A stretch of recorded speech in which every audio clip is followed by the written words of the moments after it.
The Ramayana of Valmiki. Translated by Hari Prasad Shastri. Narrated by Matthew Schmitz.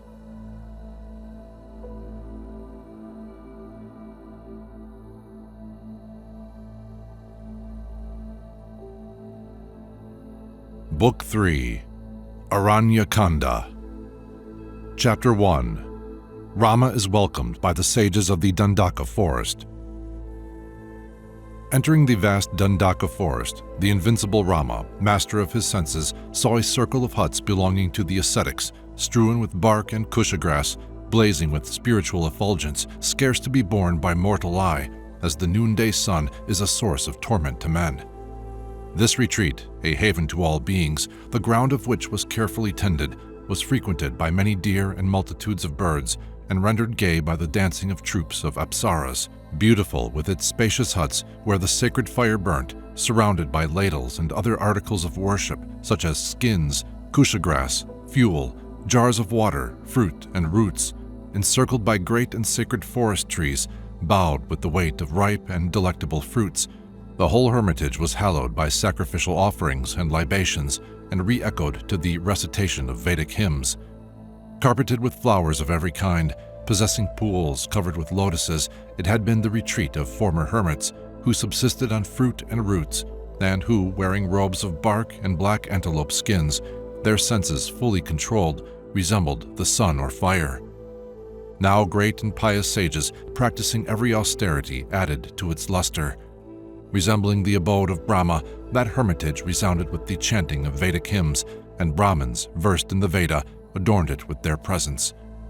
Beholding that sacred place, the illustrious Raghava, unstringing his bow, entered, and the august sages, possessed of spiritual knowledge, highly gratified, advanced to meet him. Seeing that virtuous one resembling the rising moon, with Lakshmana and Vaidehi of dazzling beauty, those ascetics of rigid vows received them with words of welcome, and the dwellers in the wood were astonished at Rama's handsome mien, his youthful appearance, majesty, and graceful attire, and, struck with wonder, gazed unwinkingly on Raghava, Lakshmana, and Vaidehi as on a great marvel. Then those blessed sages, engaged in the welfare of all beings, conducted Rama to a leaf-thatched hut, where, offering him the traditional hospitality, those fortunate and pious men, resembling fire itself, brought water that he might wash his hands and feet. Experiencing great delight, those high-souled ascetics, bidding him welcome, gathered flowers, fruit, and roots, placing the whole content of the hermitage at the disposal of that magnanimous hero. Thereafter, those ascetics, versed in the sacred lore, with joined palms addressed him, saying, "O Raghava, a king is the defender of the rights of his people and their refuge. He is worthy of all honor and respect. He wields the scepter. He is the guru and partakes of a fourth part of the glory of Indra. He enjoys the highest prerogatives and receives every homage. We, being under thy dominion, should be protected by thee, whether living in the capital or the forest. Thou art our sovereign, O master of the world. Having renounced all desire for revenge, subdued anger, and mastered our senses, do thou protect us in the practice of virtue, as a mother protects the infant at her breast." With these words, they paid reverence to Rama, who was accompanied by Lakshmana, offering him fruit, roots, flowers, and every product of field and forest, whilst other ascetics, resembling the fire and luster, observers of sacred vows, honored the Lord according to tradition. Chapter 2. The demon Virada carries off Sita. Having received the homage of the ascetics, at dawn Rama paid obeisance to them, and followed by Lakshmana, entered the forest, which abounded in every kind of deer and was frequented by bears and tigers. There trees, creepers, and shrubs had been trampled underfoot, so that the paths were barely distinguishable, and the reflection from the pools and lakes was dazzling. No birds sang in that hold immense, which was filled with the humming of crickets.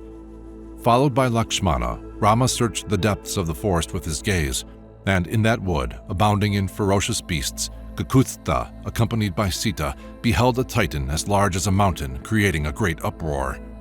Of formidable aspect, hideous, deformed, his eyes sunk deep in his forehead, with a vast mouth and protruding belly, clad in a tiger skin, Covered with blood and loathsome to look upon, he struck terror into the hearts of all beings.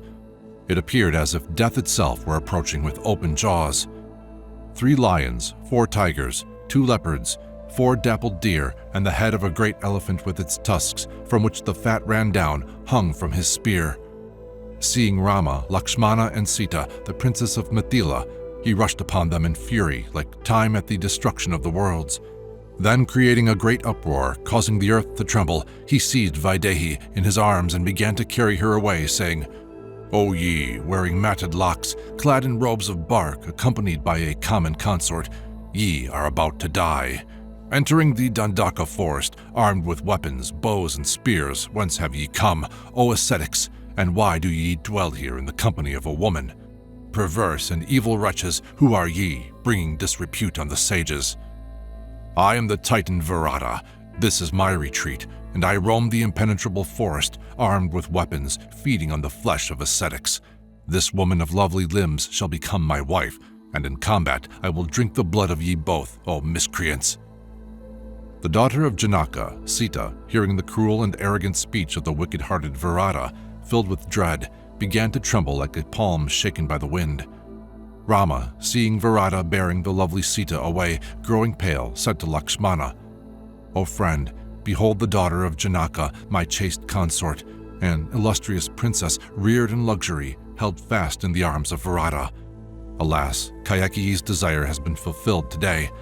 O Lakshmana, the enthronement of her son did not suffice that designing woman, since she caused me to be banished to the forest despite the love my subjects bore me.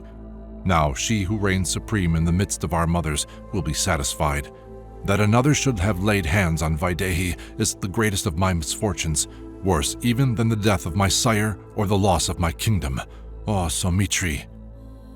Hearing the words of Kakusta, Lakshmana, his eyes streaming with tears, hissing like a wounded snake, said harshly, "O Kakusta, O protector of all beings, who art equal to Indra himself, since I am thy servant, why dost thou lament as though thou hadst no defender? Pierced by the shaft I am about to loose in my wrath, the Titan Virada will die and the earth drink his blood.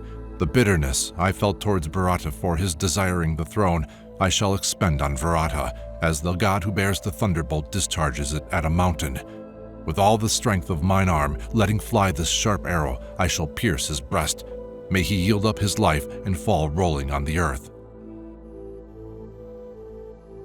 Chapter 3. The Struggle Between Virada and the 2 Brothers. Thereafter, Virada spoke again, filling the forest with his voice. "Who are ye? Where are ye going? Answer me." Then the illustrious Rama answered that Titan, whose countenance was inflamed with anger, saying, "Know us to be 2 warriors of the race of Ikshwaku, fixed in our vows, wandering in the forest, but now we would know who thou art, roaming here and there in the thickets." Thereupon Virada said to Rama, whose strength was truth, "Hear, and I will tell thee, O prince of the house of Raghu, I am the son of Java, and my mother is Satarahada. I am known among the Titans throughout the world as Virada. Having gratified Brahma by my penances, I obtained a boon and was rendered invulnerable to any weapon on earth. It is impossible to slay me by the use of arms. Forsaking this fair one, do ye, renouncing all hope, without turning back, go hence without delay, and I will grant you your lives." Then Rama, his eyes red with anger, answered that hideous demon, the wicked Virada, saying, "Wretch that thou art, cursed be thine evil design. Assuredly thou art courting death. Verily thou shalt find it in combat. Stay but an instant, and thou shalt not escape alive." Bending his bow and speedily placing 2 sharp arrows on it, Rama struck that demon with his pointed shafts, and thereafter, stretching the cord tight, he loosed 7 swift arrows adorned with feathers and tipped with gold, equal in flight to Suparna and Anilya.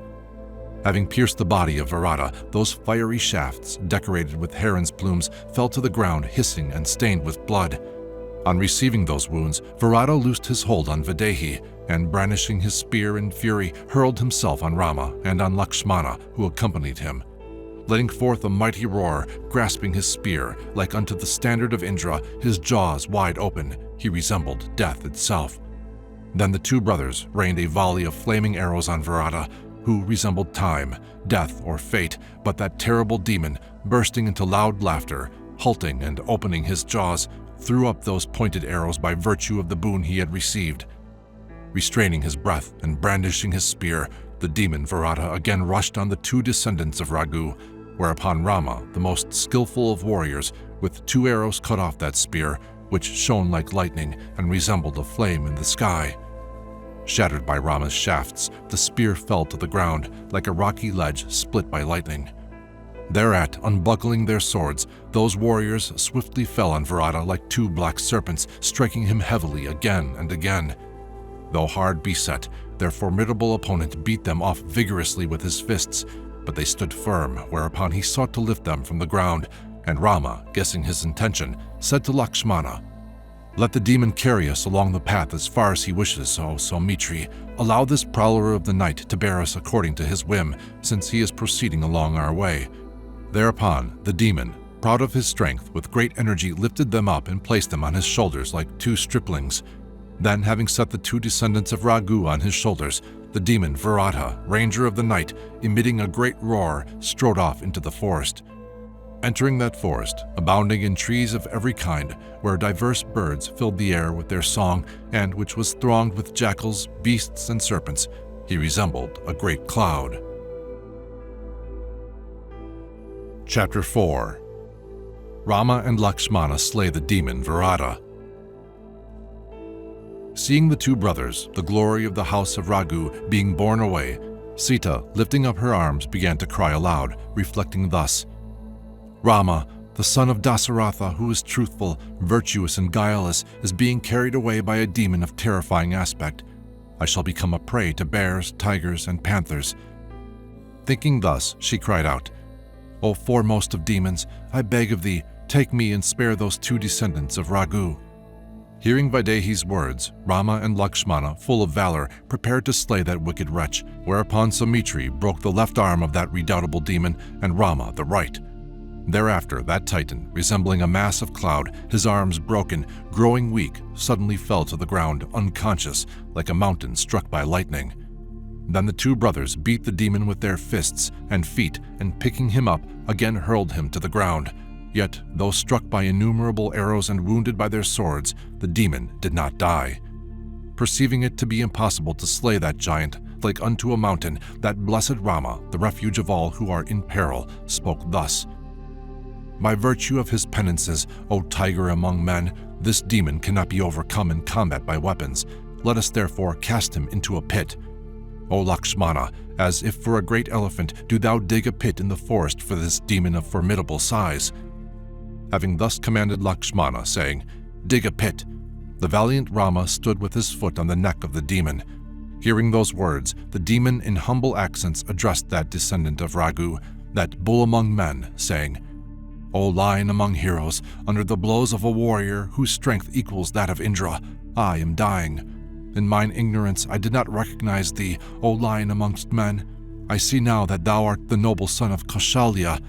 O dear child, thou art Rama, and this is the fortunate Vaidehi and the illustrious Lakshmana. Through a curse I had to assume the monstrous shape of a titan, but in reality I am the Gandharva Tumburu who incurred the wrath of Kuvera. That glorious god, being propitiated by me, said, 'When Rama, the son of Dasaratha, overcomes thee in fight, then, assuming thy natural form, thou shalt return to the celestial region.' Owing to my lack of reverence for him, in anger, the Lord Kuvera had denounced me for having conceived an attachment for the nymph Ramba. By thy grace I am delivered from this terrible curse, and shall now return to mine abode. All hail to thee, O scourger of thy foes. O dear child, not far from here, at approximately 4.5 miles distance, dwells the virtuous Sharabhanga, a mine of austerity, a great and mighty rishi, effulgent as the sun. Go there without delay. He will give thee most excellent counsel. Having buried me in a pit, O Rama, go thy way in peace. Those demons who are about to die must, according to a fixed law, be buried in a pit." Having spoken thus to Kakusta, the courageous Virada, pierced by many arrows, leaving his body, ascended to heaven. Then Raghava said to Lakshmana, "Dig a pit for this demon of dreadful deeds, as for a great elephant in the forest." Having spoken thus to Lakshmana, saying, "Dig a pit," Rama, who was endowed with great prowess, remained standing with his foot on the head of Virada. Then Lakshmana, taking up a pick, dug a great pit by the side of the demon, whose ears resembled conchs, and threw him into it, he letting forth dreadful shrieks the while. Finding they were unable to kill that great titan with their sharp weapons, those two lions among men, having employed all their ingenuity, put an end to Virada by burying him in the pit. Virada himself, a ranger of the forest, desiring to die at Rama's hands, had indicated him how he should proceed, saying, "I cannot be slain by weapons." Hearing this, the idea had come to Rama to fling him into a pit, and while being cast into it, that all-powerful demon caused the forest to resound with his cries. Having thrown Virada into the pit, Rama and Lakshmana, their fears removed, rejoiced in that forest, like the sun and moon in the firmament. Chapter 5. The meeting with the sage Sharabhanga and his ascent to Brahmaloka. Having slain the mighty and terrible Virada in the forest, the valiant Rama embraced Sita and comforted her. Then, addressing the resplendent Lakshmana, he said, "This impenetrable forest is dangerous, and we are not its natural inhabitants. Let us therefore seek out the sage Sharabhanga without delay." Raghava then turned his steps towards Sharabhanga's hermitage, and approaching that sage, whose soul was purified by renunciation, he observed a great marvel. In the sky he beheld Indra, gorgeously attired in robes free from any particle of dust, his body shining like the sun or fire, mounted on a splendid chariot, followed by all the celestials and innumerable high-souled sages, like unto himself, who served as his escort. Bay horses were yoked to that aerial car that shone like the rising sun, and, luminous as the moon's disk, resembled a mass of white clouds. Rama also observed an immaculate canopy with magnificent garlands and marvelous fans made of yak's tails with handles of gold of great price, which two women of rare beauty waved to and fro over the head of that god, whilst Gandharvas, immortals, celestial beings, and great rishis paid homage to him with sublime chants as he hovered in space. Seeing Shatakratu conversing with the sage Sharabhanga, Rama pointed out the chariot to his brother and bade him gaze on that marvelous sight. He said, "O Lakshmana, dost thou behold that dazzling car of great brilliance shining like the sun in the skies? Without doubt, these are the celestial bay horses of Indra, of whom we have heard, who travels through space and who is constantly invoked at the time of sacrifice. Those youthful warriors wearing earrings, who in groups of hundreds, with swords in their hands, stand round him in the sky, with their broad chests and strong arms resembling maces, clad in magnificent purple, look like fierce tigers. On their breasts gleam rows of pearls, and those lions among men of handsome mien appear to be 25 years old, which is the age at which the gods ever remain, O Sumitri. Tarry here a moment, O Lakshmana, so that I may discover who this great hero in the chariot really is." Having uttered the words, "Tarry here," to Sumitri, Kakusta advanced towards the hermitage of Sharabhanga. Seeing Rama approaching, the lord of Sachi, taking leave of the sage, said to the gods, "Rama is coming hither. Take me to mine abode ere he addresses me. Later he shall behold me. When he returns victorious, having fulfilled his purpose, I shall readily show myself to him. It is for him to perform a great exploit impossible for any other to accomplish." Thereafter, offering salutations to the ascetic, in all humility, the god who bears the thunderbolt, the scourge of his foes, ascended to heaven in his chariot, harnessed with horses. When the god of 1,000 eyes had departed, Raghava rejoined his consort and his brother, and together they approached Sharabhanga, who was seated before the sacred fire. Embracing his feet, Rama, Sita, and Lakshmana, on his invitation, seated themselves in the place assigned to them. Questioned by Raghava concerning Indra's visit, Sharabhanga related everything to him. He said, "O Rama, that magnanimous god wished to conduct me to Brahmaloka, the region I have attained by the merit of my penances, which is inaccessible to those who are not masters of themselves. Seeing thee approaching, know well, O foremost of men, that I had no desire to enter Brahmaloka ere I had enjoyed thy gentle presence in my hermitage. O lion among men, O virtuous and magnanimous prince, having had intercourse with thee, I shall ascend first to the 3 lower heavens, and thereafter to the highest. These worlds of unsurpassed beauty that have been conquered by me, these sublime abodes of Brahma that are mine by right, do thou accept, O Lion among men." Hearing the words of the rishi Sharabhanga, Raghava, that lion among men, versed in these shastras, answered, "I also have conquered all the worlds, O great ascetic, but in obedience to my vow, I desire to remain in the forest." Thus addressed by Raghava, whose might was equal to Indra's, the eminently sagacious Sharabhanga spoke again, saying, "O Rama, the illustrious and virtuous Sutikshna lives in this forest. That saint will tell thee what is best for thee to do. Follow the river Mandakini, that stream which is covered with a carpet of flowers, and thou wilt reach his dwelling place. There is the path, O tiger among men, but stay with me a moment yet, till I abandon this body as a snake casts off its slough." Thereafter, having prepared a fire and poured clarified butter therein, Sharabhanga, that sage of supreme merit, entered the flames to the accompaniment of sacred formulas. The hair of the magnanimous one was consumed together with his wrinkled skin, his bones, his flesh, and his blood, whereupon, assuming a youthful and splendid appearance, Sharabhanga rose from the pyre like a flame. Traversing the region where the sacrificial fires are tended by high-souled sages, as well as that of the gods, he ascended to Brahma's abode. That foremost of rishis, of purified karma, there beheld the grandsire of the world with those attendant on him, who, seeing that sage, addressed him, saying, "Thou art welcome." Chapter 6. The Sages Seek the Protection of Rama. Sharabhanga having ascended to heaven, the assembled ascetics presented themselves before Rama, the offspring of Kakusta, of flaming energy, and among them were those who had sprung from the nails and the hair of Brahma's body, also from the water in which his feet were bathed. There were those who lived on the moon's rays, those who subsisted on milled grain, those who did penance by standing in water, those who slept on the naked ground, those who lived in the open air the whole year round, those who subsisted on water and wind alone, those who never sought the shade, those who underwent long fasts, those who practiced uninterrupted repetition of prayer, those who gave themselves up to perpetual penance, those who dwelt on the summit of high mountains, those who had subdued their senses, and those who lived between 5 fires. All these sages, fixed in yoga, endowed with the powers of Brahma, gathered in Sharabhanga's hermitage in order to approach Rama.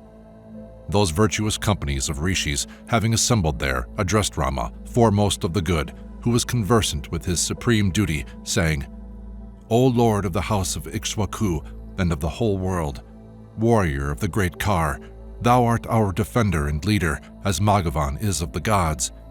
Thou art famed in the 3 worlds for thy valor and glory. Filial devotion, justice, and faith find their consummation in thee, O Lord. It behooves thee, who art cognizant with virtue, to pardon our temerity in approaching thee in order to make our supplication. It were a signal defect for a king to receive 1/6 of the revenue of his people if he did not protect them as his own sons. Should he, however, defend those who inhabit his kingdom as his own life or as the lives of his offspring, to whom he is ever devoted, he will occupy an exalted position in the region of Brahma. The supreme blessedness acquired by those ascetics who live on roots and fruits is not equal to 1/4 of that attained by the monarch who governs his subjects according to the law. Do thou become the defender of those countless Brahmins who live in the forest who are without a protector, and so defend them from the cruel persecution of the Titans. Come and behold the bodies of innumerable ascetics of pure heart who have been slaughtered in diverse ways in the forest by Titans. They have inflicted great carnage amongst the people who dwell on Lake Pampa, by the river Mandakini, and on Chitrakuta. We are no longer able to endure the terrible plight of these sages, brought about in the forest by those Titans of cruel deeds. Therefore, we take refuge in thee. Protect us, O Rama, against those prowlers of the night who seek our destruction. We have no asylum on earth but thee, O valiant prince. Do thou save us from the Titans." Having listened to the sages, the virtuous Kakusta answered them, who were rich in heavy penances, saying, "Do not entreat me thus. Am I not the servant of the sages?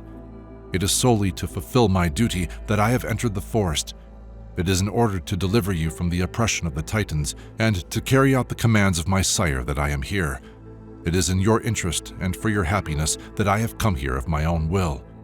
My sojourn in the forest will be greatly to your advantage. I shall slay the Titans, the enemies of the ascetics. Let the sages witness my prowess in combat, and my brothers also, O Rishis."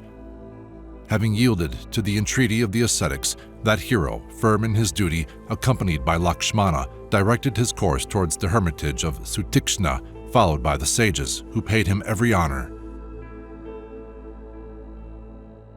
Chapter 7. The Meeting between Rama and Sutikshna. Rama, the scourge of his foes, accompanied by his brother, Sita, and the sages, approached the hermitage of Sutikshna, and having proceeded far and crossed many deep rivers, he beheld a wonderful mountain as high as Mount Meru. Thereafter, those two scions of the house of Raghu went forward with Sita through a forest filled with many kinds of trees, and having penetrated into that dense woodland, abounding in trees laden with flowers and fruit, Rama observed in a solitary spot a hermitage decorated with garlands and bark. There he beheld the sage Sutikshna, a mine of asceticism, his hair matted, covered with dust, seated in the lotus posture, and addressed him, saying, "O Blessed One, I am Rama, who have come hither to behold thee. Be gracious enough, O virtuous and illustrious Rishi, O essence of sanctity, to speak to me." Seeing Ramachandra, the sage, foremost of the ascetics, took him in his arms and addressed him thus, "Be thou welcome, O best of the Raghus, O Rama, chief of virtuous men. Henceforth this hermitage which thou hast entered has a protector. I have waited for thee, O illustrious hero, and for this reason did not ascend to the region of the gods, leaving my body here on earth. I had heard that thou, being banished from thy kingdom, had gone to Chitrakuta, O Kakusta. The chief of the gods, Shatakratu, came hither, and approaching me, that mighty king of the celestials, made it known to me that I had conquered all the worlds by virtue of my good karma. All those blessings acquired by the divine sages through asceticism I offer to thee. Do thou enjoy them with thy consort and Lakshmana." To that great and illustrious sage of rigid vows and devout speech, Rama, the master of his senses, replied, as Vasava addresses Brahma, saying, "O illustrious sage, I myself have conquered the worlds, yet in accordance with the command received by me, I have elected to dwell in the great forest. Thou art possessed of everything, yet art engaged in the welfare of all beings, whereat the words of the ascetic Sharabhanga, that Gautama of great soul to me." Hearing Rama's words, the great Rishi, renowned throughout the world, graciously addressed him, saying, "Do thou live in this hermitage, O Rama, which is pleasant and frequented by companies of sages, where one may gather roots and fruit in all seasons, where herds of marvelous deer gather without injuring any, and come and go, enchanting all with their beauty. No harm is to be encountered here, save what the deer bring about." Hearing the words of the great Rishi, the elder brother of Lakshmana, lifting up his bow and arrows, said, "O blessed Lord, what could be more unfortunate than that I with my bow and sharp burnished arrows should slay those deer that gather here, and thus give thee pain? For this reason I shall not sojourn long in this sanctuary." Having spoken thus, Rama became silent and performed his evening devotions. Thereafter, with Sita and Lakshmana, he prepared to pass the night in Sutikshna's enchanting hermitage. The evening having passed and night fallen, the magnanimous Sutikshna with his own hands distributed hulled grain, the traditional food of the ascetics, to those lions among men, having paid homage to them. Chapter 8. Rama takes leave of Sutikshna. Rama, having been treated with all honor by Sutikshna, passed the night in the ashrama with Saumitri, and, waking at dawn, bathed with Sita in the cool waters, fragrant with the scent of lotuses. At the proper time, having duly worshipped Agni and the gods in that forest containing the retreats of the ascetics, Rama, Lakshmana, and Videha's daughter, observing the sun had risen, approached Sutikshna with courtesy, saying, "O Lord, thou hast ministered liberally to us and paid us every honor. Now we ask leave to depart, since the ascetics who accompany us wish us to press on without delay. It is our wish to visit all the retreats inhabited by holy men of devout practices in the Dandaka forest. We therefore beg to take leave of these great sages, fixed in their vows, purified by penance and resembling clear flames. We desire to go hence ere the rays of the sun shine too fiercely, and become unbearable, like one who has usurped royal prerogatives by unlawful means." Having spoken thus, Raghava, with Saumitra and Sita, bowed down to the feet of the sage, and that foremost of ascetics, raising up those two heroes, clasped them affectionately to his heart and said, "Go thy way safely, O Rama, in the company of Saumitra and Sita, who follows thee like a shadow. Visit the entrancing solitudes of the Dandaka forest, where those hermits dwell whose souls are purified by renunciation. Thou shalt see there woods abounding in fruit, roots, and flowers, magnificent herds of deer, flocks of tame birds, tufts of lotus in bloom, tranquil lakes abounding in waterfowl, charming mountain springs and splendid cataracts falling from the hills with marvelous groves echoing to the peacock's cry. Go, O child, and thou also, Sumitra's son, then come again to this retreat when thou hast seen all." Thus addressed, Kakusta and Lakshmana answered, "Be it so," and circumambulating the sage prepared to depart. Thereafter, the large-eyed Sita handed those brothers their excellent quivers, bows, and shining swords, and taking leave of the great sages, the two descendants of the house of Raghu, of unsurpassed beauty, fastening on their quivers and bearing their bows and swords, swiftly set out with Sita. Chapter 9. Sita implores Rama not to attack the Titans. When her lord, the joy of the house of Raghu, having obtained the permission of Sutikshna, was proceeding on his way, Sita, in gracious and gentle tones, addressed him, saying, "Though thou art noble, a small defect by imperceptible degrees becomes great, but it is always possible to eschew evil, born of desire. There are 3 failings, born of desire. The first is the uttering of falsehood, but the other 2 are of graver significance, namely association with another's wife and acts of violence committed without provocation. O Raghava, falsehood was never, nor could ever be, thy weakness. Nor yet, O Indra, among men, couldst thou, even in thought, covet another's wife. This fault, destructive of virtue, was never thine, O son of a king. Thou hast ever centered thine attention on thine own consort. Thou art righteous, humble, and faithful to the commands of thy sire. In thee, justice and integrity flower in their fullness. All this is possible to those who have mastered their senses, O long-armed warrior, and thou art fully self-subdued, O thou of charming presence. The third evil, which through ignorance leads men to bear hostility to one another without cause, now shows itself in thee. O valiant prince, thou hast vowed to the dwellers of the Dandaka forest, whose defender thou art, to slay the demons without mercy, and for this reason, equipped with bows and arrows, thou hast set out with thy brother to the forest known as Dandaka. Seeing thee advancing thus, my mind is filled with apprehension, and I am pondering how to act in the most profitable manner for thy welfare in this world and the next. Thy departure for the Dandaka forest does not find favor with me, O hero. I will tell thee the reason. Entering the forest with thy brother, armed with bows and arrows, it may well be that, on seeing the Titans, thou wilt loose thy shafts. As the proximity of faggots increases the violence of the fire, even so does the possession of a bow increase the strength and energy of a warrior. In former times, O long-armed prince, in a sacred forest frequented by deer and birds, dwelt a devout and virtuous ascetic. With the intention of obstructing his austerities, Indra, the lord of Sachi, in the guise of a warrior, went to that hermitage, sword in hand.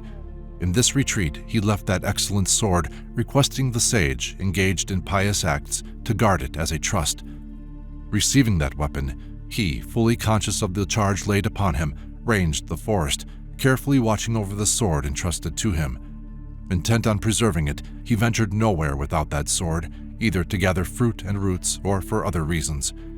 Constantly bearing this weapon and neglecting his penances, by degrees, that ascetic developed warlike inclinations. In time, that foolish hermit, carrying the sword, began to enjoy nothing so much as violence, and, losing his sobriety, was led astray and fell into hell. This formerly was the result of bearing arms. As contact with fire works change in a piece of wood, so the carrying of arms works alteration in the mind of him who carries them. From affection and reverence for thee, I draw thine attention to this matter. I do not venture to instruct thee. Equipped with bows as thou art, I ask thee to renounce all thought of slaying the Titans in the Dandaka forest without provocation.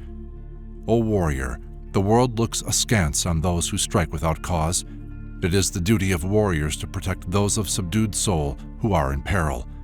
The bearing of arms and retirement to the forest, practice of war, and the exercise of asceticism are opposed to each other.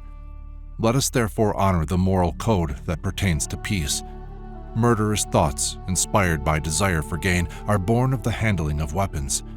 When thou dost return to Ayodhya, thou wilt be able to take up the duties of a warrior once more. The joy of my mother and father-in-law will be complete, if during the renunciation of thy kingdom thou dost lead the life of an ascetic. Thus happiness accrues to no one who discharges his duty. Through performance of one's duty, the whole world is conquered, duty consisting its very marrow. It is by the complete negation of self that the saints acquired bliss. Happiness is not born of pleasure. O my friend, with a pure heart, fulfill thy duty in solitude. Thou art conversant with the nature of the three worlds. It is through feminine weakness that I speak thus, for who would dare to instruct thee in thy duty? Having reflected carefully on what I have said, do what thou considerest best without further delay. Chapter 10. Rama reminds Sita of his promise to the ascetics.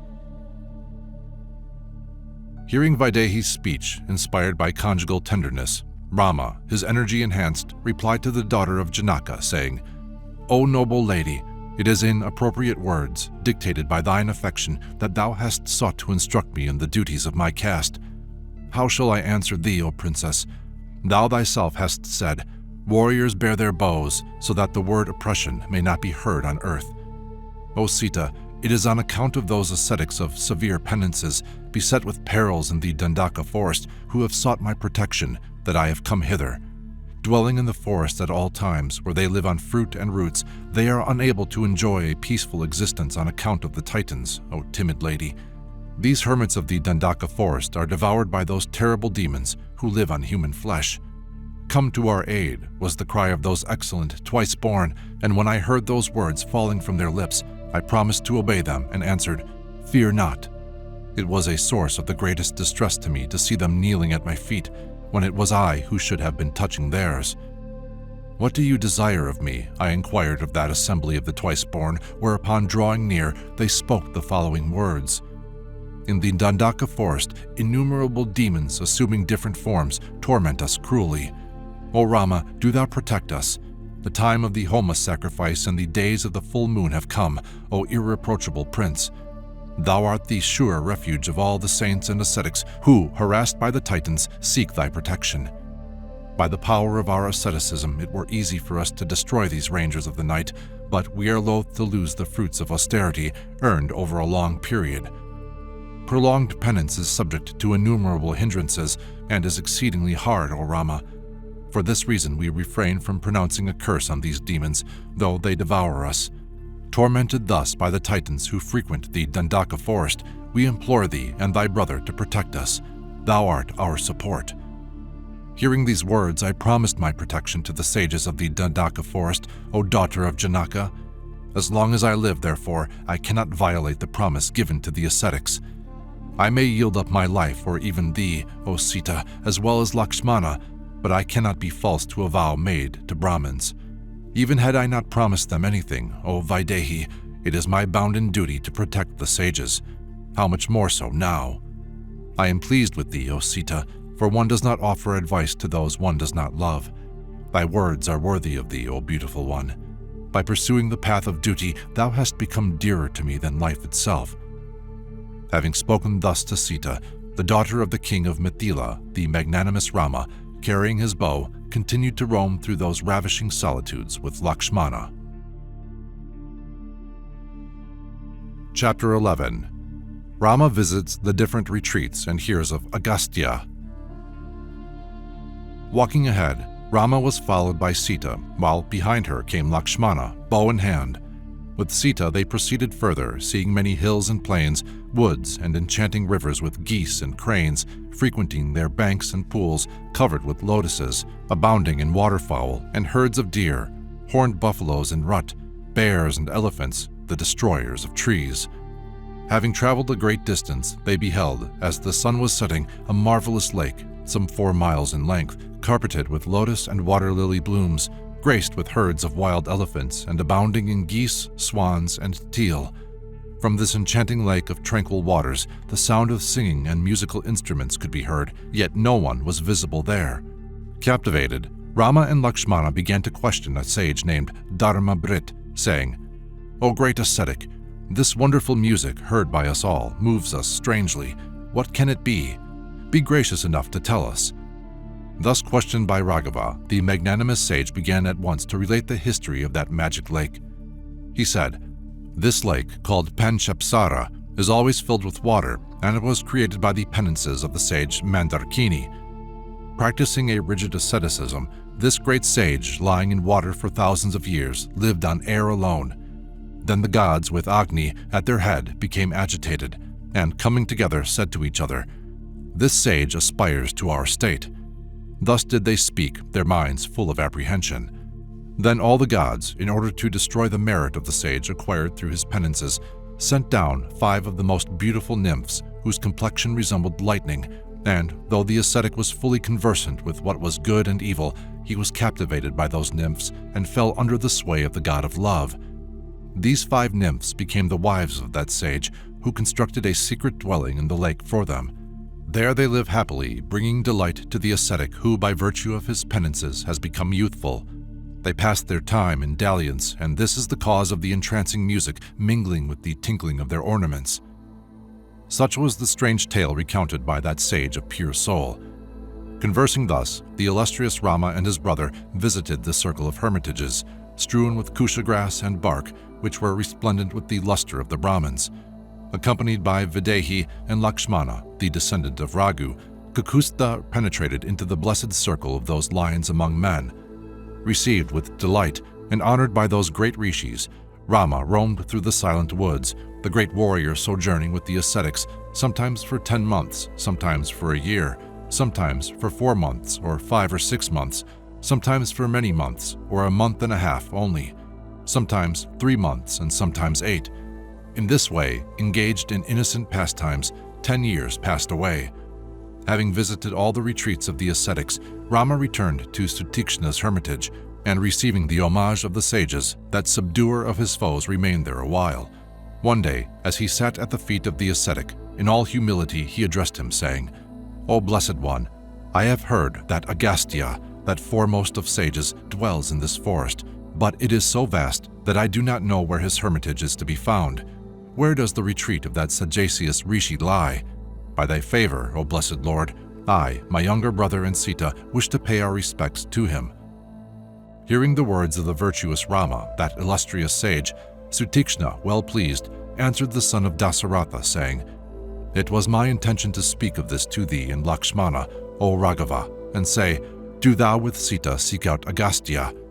Now thou thyself hast proposed it, and it is well. I will now tell thee, O Rama, where that great ascetic Agastya dwells.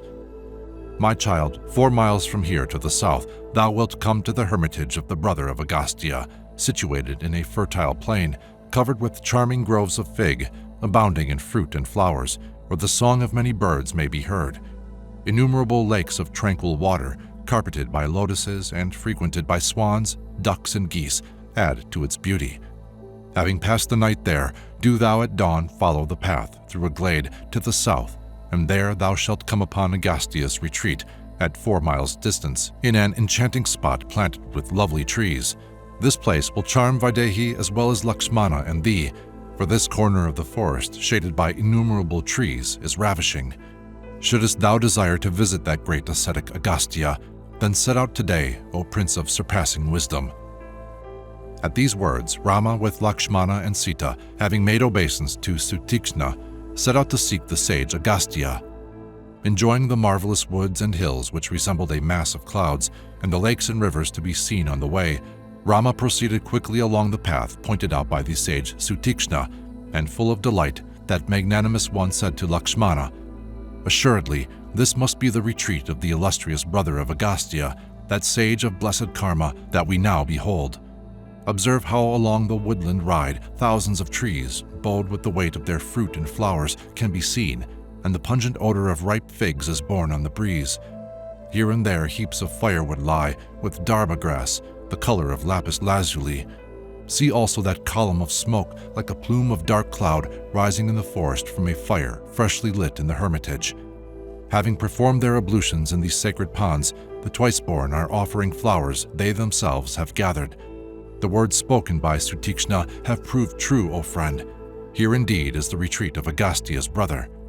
In his desire to be of service to the worlds, by virtue of his austerities, that great sage overcame death and set apart this quarter as a place of refuge. Here formerly the cruel demons Vatapi and Ilvala lived, two great asuras who together conceived a plan for slaying the Brahmins. Assuming the form of a sage, the pitiless Ilvala, using the Sanskrita language, invited the ascetics to partake of a feast. Preparing his brother disguised as a ram in a dish, he fed the twice-born according to the traditional rites. When the ascetics had eaten, Ilvala cried out in a loud voice, "O Vatapi, come forth!" At the sound of his voice, Vatapi, bleating like a ram, tearing the bodies of the ascetics, emerged. Thus thousands of Brahmins were slain by those devourers of human flesh who changed their shape at will and were full of deceit. At the request of the gods, the great rishi Agastya went to the feast and ate up the huge asura, after which Ilvala said, "It is well," and offering the guest water to wash his hands, cried out, "Come forth, O Vatapi." But as this slayer of ascetics was speaking thus, Agastya, that excellent sage, breaking into laughter, said to him, "How can that demon come forth, since I have consumed him? Thy brother in the shape of a ram has entered the abode of Yama." Hearing that his brother was dead, the demon in anger rushed at the ascetic, hurling himself on that Indra of the twice-born, but the sage, blazing with spiritual power, by a single glance consumed him, and he perished. This is the hermitage, beautified by lakes and groves belonging to the brother of that sage, who in compassion for the ascetics performed that arduous feat. While Rama was speaking thus to Samitri, the sun set behind the mountain, when the night drew on. Duly performing his evening devotions, he entered the hermitage and offered obeisance to the ascetic. Warmly received by that blessed one, Raghava passed the night there, having partaken of fruit and roots, and when morning came and the disk of the sun was visible, he paid homage to the brother of Agastya, saying, "Reverend sir, I salute thee and thank thee for the peaceful night I have passed here. I will now go and seek out my spiritual preceptor, thine elder brother." "So be it," replied the sage, whereupon the descendant of Raghu went along the path pointed out to him, enjoying the forest with the innumerable Nirvana, Panasa, Sala, Vanjula, Tanisha, Sharibirwa, Maduka, Bilwa, and Tinduka trees in full flower, entwined with blossoming creepers and trees ripped by the trunks of elephants, where monkeys disported themselves, and which resounded to the warbling of a myriad birds. Then the lotus-eyed Rama said to the valiant and heroic Lakshmana, who was following him, "From the glossy foliage of the trees and the tameness of the deer and the birds, we are undoubtedly not far distant from the retreat of that great and pure-souled rishi of virtuous practices. This hermitage that removes all weariness, belonging to the sage Agastya, well known among men for his virtue, with its groves filled with a rare fragrance, its robes of bark and garlands hanging here and there, frequented by herds of tame deer, the leafy boughs pervaded by countless birds, can now be seen by us. Having overcome Mrityu by his power, in his desire to do good to the whole world, he created this inviolate refuge in the south, which is eschewed by demons who fear to lay it waste. From the day that this region was rendered habitable by that virtuous ascetic, the demons have ceased to exercise their hatred and cruelty here. This fortunate land of the south, famed in the three worlds, associated with the name of that blessed sage, is no longer haunted by those wicked beings. The mountain Vindhya, foremost of its kind, that threatened to intercept the rays of the sun, dared not grow higher, submitting to Agastya's command, and this enchanting retreat, frequented by deer, belongs to that long-lived one of exalted achievement. The virtuous Agastya, honored by men, who is ever engaged in the welfare of all beings, will, on our arrival, accord us a great welcome.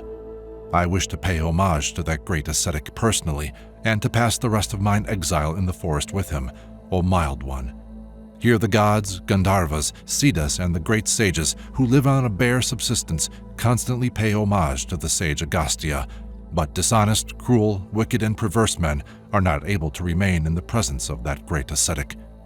The immortals, however, the yakshas and those of the serpent race, the great rishis also, dedicated to virtuous living, dwell here, and fixed in holiness, those exalted beings, discarding their worn-out bodies, assuming new ones, ascend to heaven in chariots resembling the sun. There the gods fulfill the desires of the virtuous, granting them immortality, divine powers, and every degree of majesty. We have now come to the hermitage, O Saumitri. Do thou enter it and announce my arrival with Sita to the Rishi.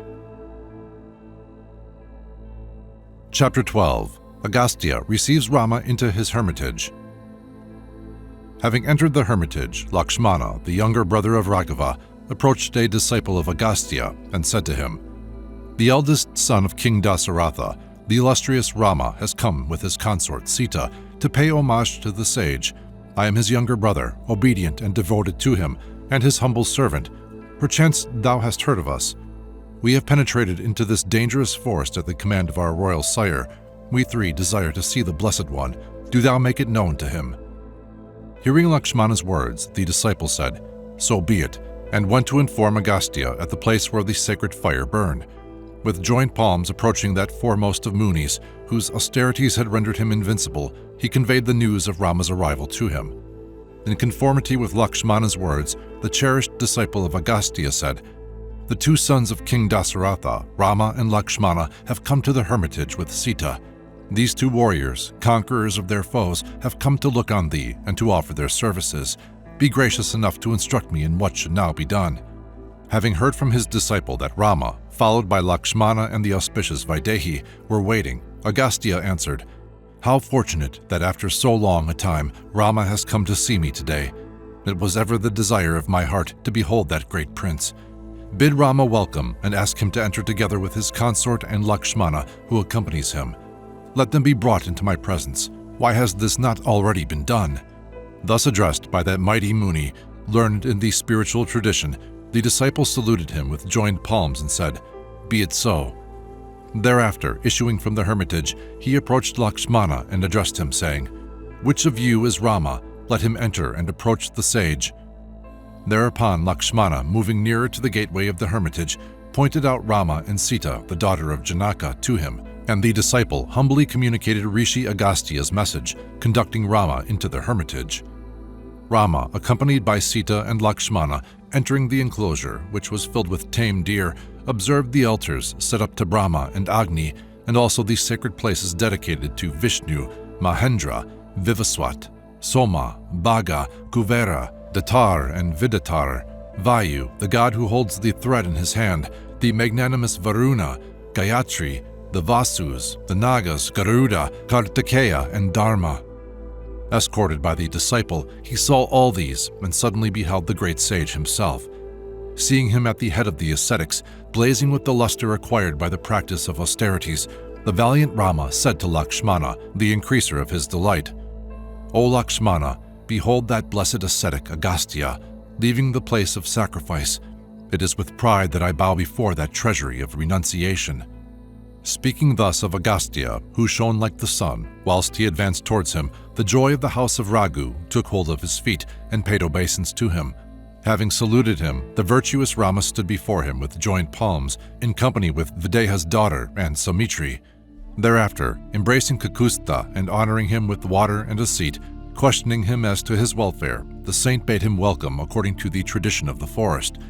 Offering oblations into the fire and presenting his guests with the argaya, that ascetic entertained them with food, and placing himself at the side of Rama, who, conversant with his duty, sat with joined palms, said to him, "O Prince, an ascetic who fails to offer proper hospitality will feed on his own flesh in the other world, as does one who bears false witness. O Lord of the universe, observer of thy duty, warrior of the great car, who art worthy of all honor and respect, thou art come at last, and art my beloved guest." With these words, the sage Agastya, as a symbol of homage, offered Rama fruits, roots, flowers, water, and other things in great profusion, and said to him, "Here is a celestial and powerful bow, encrusted with gold and diamonds, that belonged to Vishnu. O tiger among men, it is the creation of Vishwakarma. Here also is the Brahmadara dart, which is infallible and resembles the sun. It is preeminent and was given to me by Mahendra. Here also are these 2 inexhaustible quivers filled with sharp arrows that blaze like torches, and here a mighty silver scabbard and a sword decorated with gold. With this bow, O Rama, Vishnu slew the great Asura in battle and formerly acquired inexpressible glory amongst the dwellers in the celestial regions. This bow, these 2 quivers, the dart and the sword, pledges of victory, do thou accept, O proud warrior, and bear them as Vajradhara, the thunderbolt." Thus speaking, the illustrious and fortunate Agastya gave to Rama the whole panoply of weapons belonging to the mighty Vishnu, and once more addressed him. Chapter 13. Rama goes to Panchavati on the advice of Agastya. O Rama, may happiness attend thee. O Lakshmana, I am pleased with thee that with Sita thou hast come hither to pay me homage. Undoubtedly the long journey will have wearied you both, as also Maithili, whose sighs betray it. That youthful lady who is unaccustomed to exertion has come to the forest out of love for her lord, though the way is beset with difficulties. Therefore, O Rama, do that which will give her pleasure. Since the beginning of time, O joy of the house of Raghu, it has been woman's nature to cling to a man in prosperity and abandon him in adversity. Swift as lightning in thought, sharp as a sword in speech, her moods comparable to an eagle's flight, such is woman. But thy consort is wholly free from these defects. She is worthy of praise and is the foremost of those devoted to their lord. Amongst the gods she is known as a second Arundhati. That region will be renowned where thou, Saumitri, and this princess have sojourned, O conqueror of thy foes." Thus did the sage address Raghava, who, with joined palms, in humble accents, answered that ascetic who shone like a flame, saying, "I am overwhelmed with favor, since the foremost among ascetics is gratified with me, as also with my brother and my consort who accompany me. Do thou direct me to a place abounding in trees, and with abundant water, where we can dwell in peace and happiness." Hearing Rama's words, that excellent and magnanimous sage, reflecting an instant, made this judicious reply: "My dear son, at 8 miles distance from here is a spot known by the name of Panchavati, where roots, fruit, and water abound, and where there are many deer. Go thither, and with Saumitri establish a hermitage, living there happily and carrying out the behests of thy sire. By the power of my penance, and by virtue of the affection I bore for King Dasaratha, I am acquainted with thy history, O irreproachable prince. Though thou hast promised to remain with me in these solitudes, yet mine austerities have revealed to me the true desires of thine heart. Therefore I say to thee again, seek out Panchavati. It is an enchanting woodland that will delight Maithili. That place, worthy of all praise, is not far from here, O Raghava, and is close to the Godavari river. Sita will be happy there. Abounding in fruits, fruit, and every kind of bird, it is set apart, O long-armed hero, and is lovely, delightful, and sacred. Thou of righteous ways, who art ever active and able to defend all beings, wilt dwell there, O Rama, in order to protect the ascetics. To the north of the Maduka woods, which thou art able to see from here, O hero, thou wilt find a grove of fig trees. Scale the mountain ridges, not far distant, and thou shalt come upon the renowned Panchavati, lying there with its flowering woods." Hearing the words of the sage Agastya, Rama, accompanied by Saumitri, took leave of that illustrious ascetic, and having circumambulated him, paid homage to his feet, and with his permission departed towards the solitudes of Panchavati, accompanied by Sita. The 2 princes, invincible in combat, taking up their bows and strapping on their quivers, resolutely followed the path to Panchavati, pointed out by the great sage. Chapter 14. Jatayu reveals his lineage to Rama. As he was proceeding to Panchavati, that descendant of Raghu observed a large and powerful vulture. Seeing that bird in the woods, the 2 illustrious princes, Rama and Lakshmana, thinking him to be a demon in another form, said to him, "Who art thou?" Then in gentle caressing tones, the bird, as though addressing one dear to him, answered, saying, "Dear child, know me to be the friend of thy sire." In deference to this relationship, Raghava paid obeisance to him and inquired of him concerning his name and lineage, and he, hearing Rama's words, said, "In a former age there existed the Prajapatis, whom I will enumerate. The first of them was Kardama, and immediately succeeding him was Vikrita, Then came Shisha and Samshraya, the father of many powerful sons. Thereafter came Stanu, Marichi, Atri, Kratu, who was full of energy, Pulastya, Angira, Prachara, Pula, and Daksha, followed by Vivaswat and Arishtanemi. O Raghava, the renowned Kashyapa was the last of these. O hero of infinite renown, we have heard that Prajapati Daksha had 60 lovely and illustrious daughters.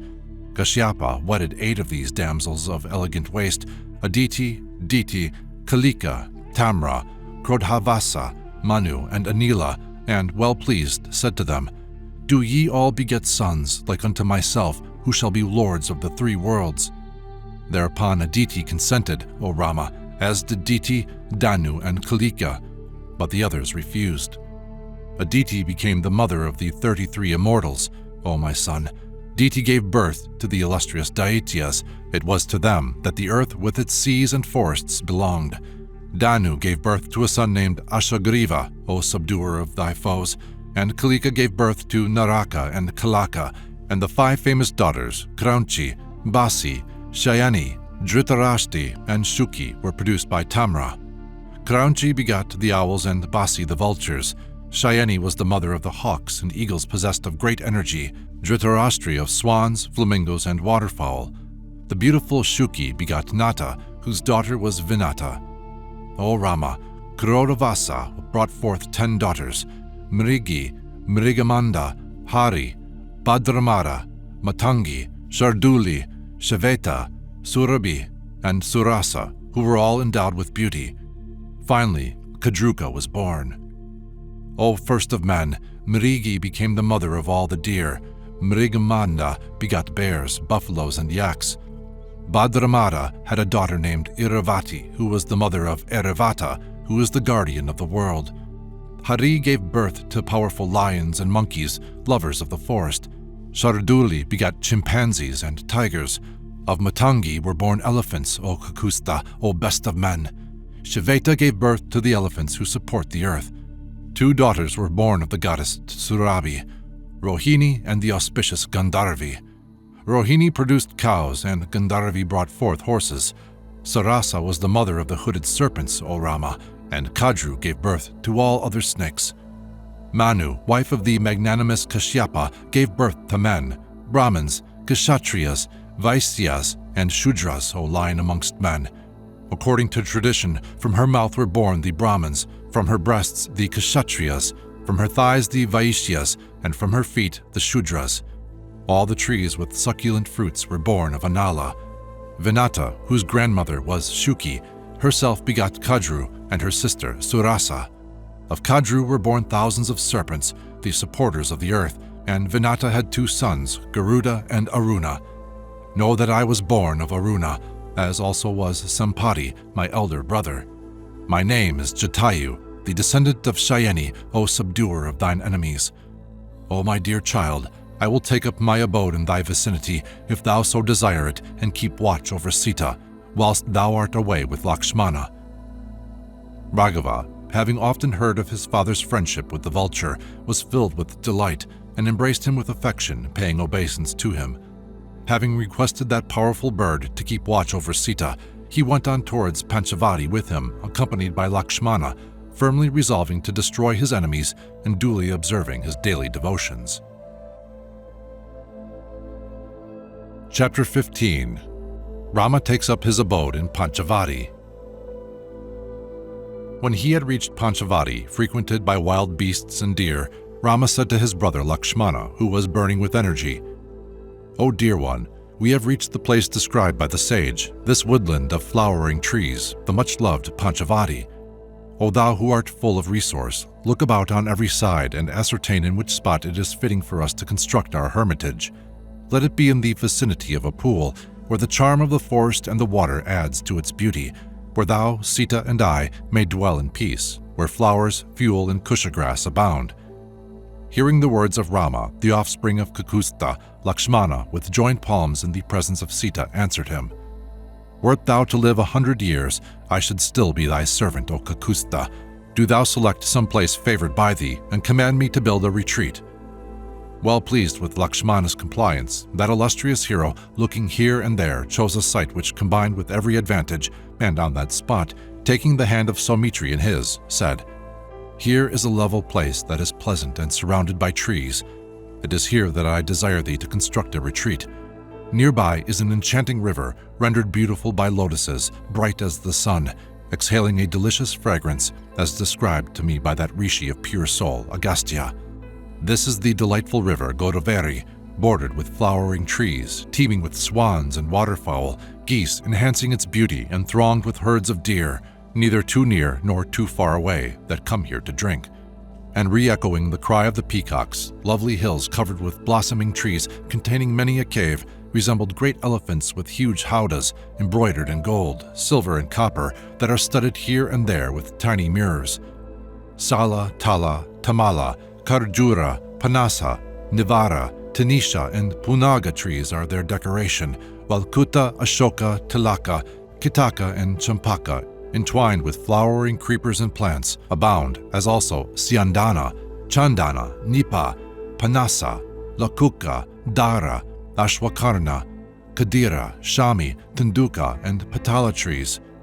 In this sacred place, this enchanting spot filled with deer and birds, let us dwell with Jatayu, O Saumitra." Thus addressed by his brother Rama, Lakshmana, slayer of hostile warriors, endowed with great energy, built him a retreat there without delay, and constructed a spacious hut with walls of mud, supported by strong stakes made of long, graceful bamboos, thatched with boughs of the shami tree. Creepers, kusha, and sarapit grass strengthened it, while reeds and leaves were also used for the roof, its floor being well leveled. Then the fortunate Lakshmana, having constructed that excellent hut, lovely to behold, went to the river Godavari, and after bathing, gathered lotuses and fruit, returning to the hermitage to offer the flowers there and perform those traditional rites proper to the peace of that dwelling, thereafter leading Rama to the hut he had set up. Seeing that charming retreat and the thatched hut, Raghava, who was accompanied by Sita, experienced intense delight. Highly gratified, he pressed Lakshmana to his heart, and in a voice full of tenderness and feeling said to him, "I am pleased with thee. Thou hast accomplished a great feat, O my brother, for which as a token of satisfaction I now embrace thee. Whilst thou dost still live, with thy zeal, thy devotion, and thy virtue, O Lakshmana, our illustrious sire is not dead." Having spoken thus to Lakshmana, Raghava, the source of others' prosperity, began to dwell happily in that region abounding in fruit, and ministered to by Sita and Lakshmana, that illustrious one lived there with them for some time, like the gods in heaven. Chapter 16. Description of Winter by Lakshmana. Whilst the magnanimous Rama was sojourning there, autumn passed away and the winter season set in. One day at dawn, the issue of the house of Raghu went to the enchanting river Godavari to perform his ablutions, and the valiant Sumitri, pitcher in hand, following humbly with Sita, addressed him, saying, "Now that season dear to thee has come, O amiable prince, during which the whole year seems to clothe itself in splendor. The ground is covered with frost, and water is no longer pleasant to drink. Having offered ripened grain to the Pitris and the gods, men are purified of their sins, their sacrifices having been made at the proper season. Desirous of the necessities of life, all are now abundantly supplied with milk and butter. Kings, dreaming of conquest, set out on their campaigns. The sun, veering towards the southern region, beloved of Antaka, causes the north to resemble a woman whose tilak mark is effaced. The Himavat mountain, covered with snow, justly bears its name. Those clear days when one seeks the sun and flees from shade and damp are exceedingly pleasant. But now there is only faint sunshine, constant frost, piercing cold, and deep snow. The long cold nights are with us, when it is no longer possible to lie in the open, and the Pushya star, which served as a beacon, is now obscured in the snow-laden air.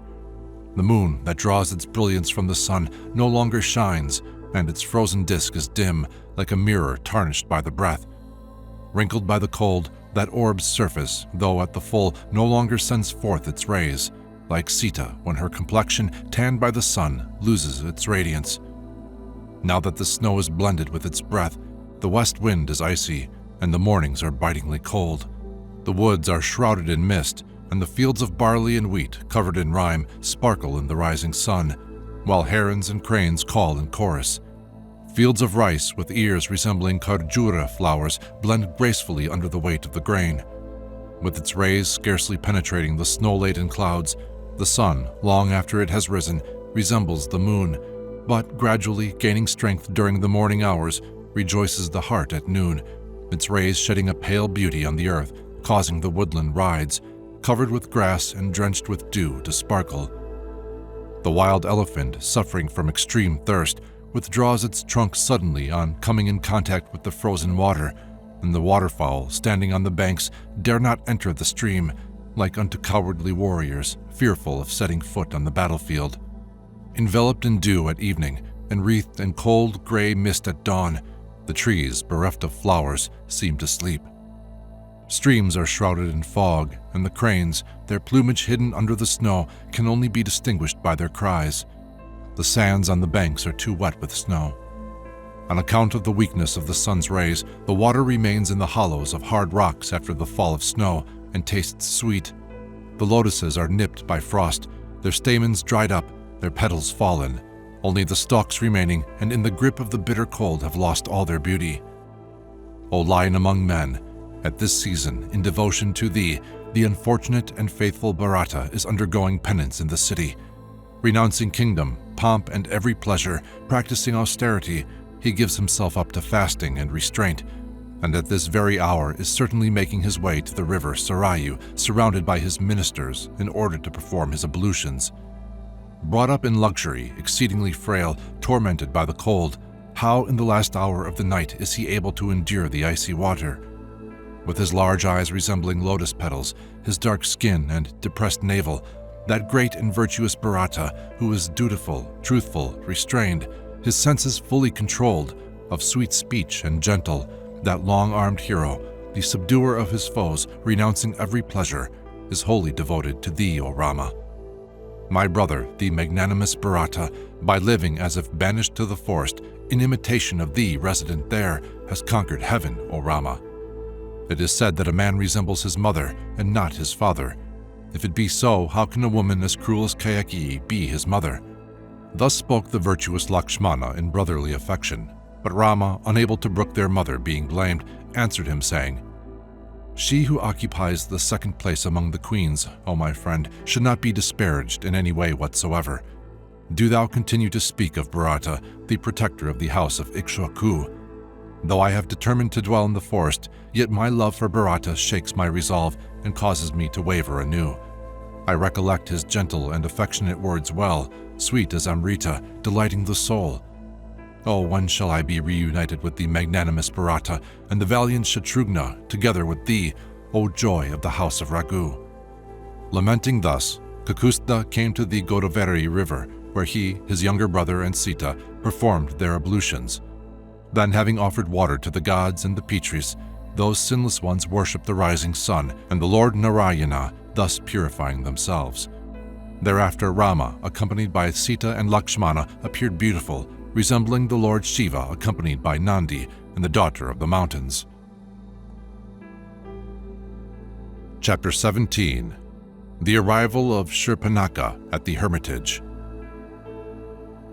Having bathed in the Godavari river, Rama, Sita, and Lakshmana left its banks and returned to the hermitage. On reaching their retreat, Raghava with Lakshmana performed their morning devotions and entered the leaf-thatched hut. In the hut, that long-armed hero with Sita at his side dwelt happily, honored by the great rishis, and shone like the moon, accompanied by the Shitra star. One day, while Rama was reciting the traditional texts, a female demon chanced to pass that way, by name Shurpanakha, who was the sister of Ravana. Approaching Rama, she observed that he resembled a god, with his radiant countenance, his long arms, his large eyes like unto lotus petals, his majestic gait resembling an elephant's, matted locks crowning his head, youthful, full of valor, bearing the marks of royalty, his color that of the blue lotus, and alluring as the god of love himself. Beholding that hero, the equal of Indra, the Rakshasi was overwhelmed with desire. Rama was handsome, she hideous. His waist was slender, hers thick and heavy. He had large eyes, hers squinted. His locks were beautiful, hers were red. His whole appearance was pleasing, hers repellent. Rama's voice was sonorous, hers strident. He was fair and youthful, she old and haggard. He was amiable, she sullen. He was self-controlled, she unruly. He was captivating, she odious. Consumed with passion, the Rakshasi said to Rama, "With thy matted locks and ascetic guise, bearing bow and arrows, why hast thou, accompanied by thy consort, come to these woods, which are frequented by demons? What is the purpose of thy journey?" Hearing the words of the Rakshasi Shurpanakha, that hero, the scourge of his foes, with perfect candor began to relate all. He said, "There was a king named Dasaratha who was as powerful as a god. I am his eldest son, known among men as Rama. This is my younger brother, Lakshmana, my faithful companion, and this my consort, the illustrious Sita, daughter of the king of Videha. Bound by the will of my sire, and in order to carry out my duty, I have come to dwell in the forest. But now I wish to know who thy father is, who thou art, and what thy race. To judge by thy charms, thou art a Rakshasi. Tell me truly what has brought thee hither." Hearing the words of Rama, the Rakshasi, tormented by the pangs of love, answered, "Hear, O Rama, and I will tell thee the truth. I am Shurpanakha, a Rakshasi who can change her form at will. I wander about in the forest, striking terror in the hearts of all beings. My brothers are Ravana, of whom thou hast doubtless heard, and the powerful and somnolent Kumbhakarna, the virtuous Bibhishana, a stranger to our practices, and two others famed for their martial qualities, Khara and Dushana. I, who am more powerful than they, having seen thee, O Rama, wish to unite myself with thee, O Lord, O first of men. I am endowed with power, and am able to range at will by thought alone. Therefore do thou become my master. What is Sita to thee? Deformed without pity, she is not worthy of thee, whereas I should prove a well-matched partner, my beauty equal to thine own. Do thou look on me as thy consort. This unsightly, grim-visaged human female of lean abdomen will be devoured by me this day in thy presence, together with that brother of thine. Thou and I shall wander on the summit of the mountains and through the forests together, exploring the whole region of Dandaka according to thy whim." Speaking thus, the Rakshasi threw impassioned glances at Rama, who, smiling, made the following astute reply. Chapter 18. The Mutilation of Shurpanakha. Smiling a little, Rama, in gently mocking tones, answered Shurpanakha, who had been caught in the noose of love, saying, "I am already wedded, and this is my beloved consort. The rivalry between co-wives would prove unbearable. My younger brother, however, who is of a happy disposition, of agreeable appearance, virtuous and chaste, is called Lakshmana, and is full of vigor. He has not yet experienced the joys of a wife's company and desires a consort. He is youthful and attractive, and would therefore be a fitting husband for thee. Take my brother as thy lord, O lady of large eyes and lovely hips, and enjoy him without a rival, as Mount Meru, the sunlight." Hearing these words, the Rakshasi, blinded by passion, leaving Rama, at once addressed Lakshmana, saying, "My beauty renders me a worthy wife for thee. Therefore come and we will range the Dandaka forest and mountains happily together." Thus accosted by the Rakshasi Shurpanakha, Lakshmana, the son of Sumitra, skilled in discourse, smiling, gave this ingenious reply. "How canst thou wish to become the wife of a slave, such as I? I am wholly dependent on my noble brother, O thou whose complexion resembles the lotus, who art pleasing to look upon and chaste. O lady of large eyes, thou art a paragon. Do thou become the consort of that matchless hero. Renouncing that ugly, evil, and peevish old woman whose limbs are deformed, he will certainly devote himself to thee. O lady of ravishing complexion and lovely limbs, what sensible man would sacrifice that unrivaled beauty of thine for an ordinary woman?"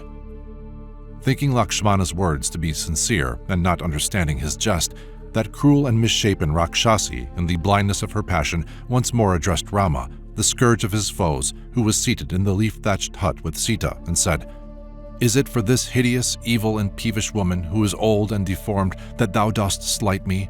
I shall devour her in thy presence today, and shall live happily with thee without a rival."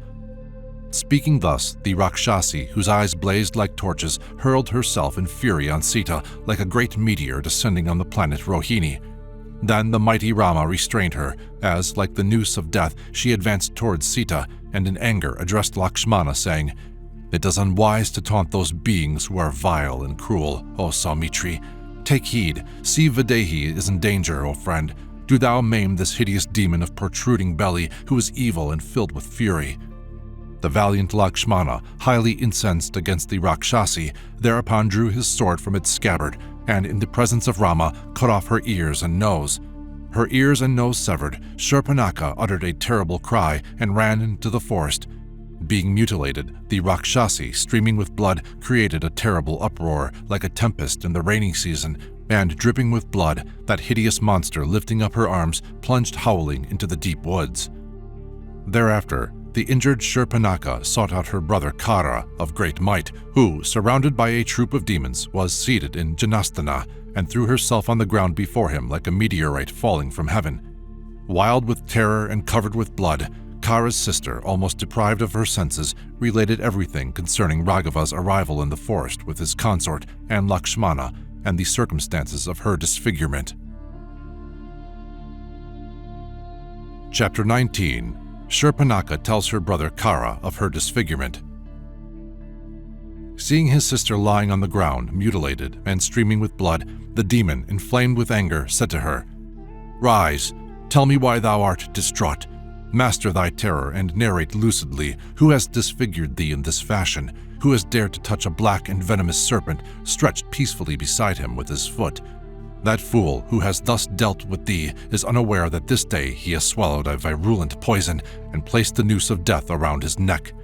Who has brought thee to this state, thou who art imbued with energy and courage, who art able to range everywhere at will, the rival of Antaka himself? How is it that thou art found in this sorry plight? Amongst gods, Gandharvas, mighty sages, and other beings, who is sufficiently powerful to have disfigured thee? I know of none in all the worlds who would dare to provoke me, save it be Mahendra, he of the 1,000 eyes who overcame the demon Paka. Today I shall exact the life of thy traducer with my death-dealing arrows, as swans suck out the milky substance that floats on the water. Struck down in the fight, mortally wounded by my shafts, whose foaming blood will the earth drink today? Whose limbs will the vultures, drawn by my summons, tear apart and devour with delight when they fall under my blows in combat? Neither the gods, nor the Gandharvas, nor the Pisachas, nor the Rakshasas shall be able to save that wretch from my grasp in that fierce encounter. Compose thyself, and in tranquility tell me who that miscreant is, and who, abusing his power, has ill-treated thee thus." Having listened to her brother's words, Shurpanakha, beside herself with rage, answered weeping, "They are two most handsome and powerful youths, with large eyes resembling lotuses, clad in bark and black antelope skins, living on fruit and roots, their senses under control, practicing penance and the brahmacharya vow, the sons of King Dasaratha, two brothers, Rama and Lakshmana, who bear the marks of royalty and resemble the king of the Gandharvas. I am unable to say if they be human beings or gods. Between them I saw a young and beautiful damsel of slender waist, adorned with many kinds of jewels, and it is on account of this youthful woman that I am reduced to this plight, like one uncared for and set at naught on account of her infidelity. I wish to drink the blood of this woman and those two youths on the battlefield." Hearing his sister utter these words, Khara, mad with anger, called on 14 demons of great strength, equal to Antaka himself, and said to them, "Two men furnished with weapons, clad in bark and black antelope skins, have ventured into the inaccessible Dandaka forest in company with a beautiful woman. Do ye slay them and also that wretch herself. My sister desires to drink their blood. O ye Rakshasas, this is my sister's dearest wish. Go therefore with all speed, and in your great might destroy them. On seeing the two brothers struck down by your blows, my sister will drink their blood on the field with joy." Receiving this command, the 14 demons swiftly departed, accompanied by Shurpanakha, like clouds driven before the wind. Chapter 20. Rama slays the demons sent by Khara. The cruel Shurpanakha, having reached Raghava's hermitage, pointed out the two brothers and Sita to the demons, and they beheld Rama, full of valor, seated in his hut of leaves, in company with Sita, attended on by Lakshmana. Seeing Shurpanakha and the demons who accompanied her, the illustrious descendant of the house of Raghu, Rama, said to Lakshmana, who was burning with courage, "Stay a moment with Sita, O Saumitri, so that I may slay these demons who have followed the Rakshasi." Hearing the words of Rama, versed in knowledge of the self, that prudent offshoot of the house of Raghu answered with deference, saying, "Be it so." Then the righteous Raghava, stretching his great bow, inlaid with gold, addressed those demons, saying, "We are the sons of Dasaratha, 2 brothers, Rama and Lakshmana, who have come with Sita to the inaccessible Dandaka forest. Living on roots and fruit, with our senses under control, we practice penance and the brahmacharya vow and pass our days in the woods. Why do you seek to do us injury, wretches that you are? It is at the request of the sages that I have come hither to castigate you for your evil deeds on the field of battle. Halt where you stand and advance no further. If you desire to live, turn back, O prowlers of the night."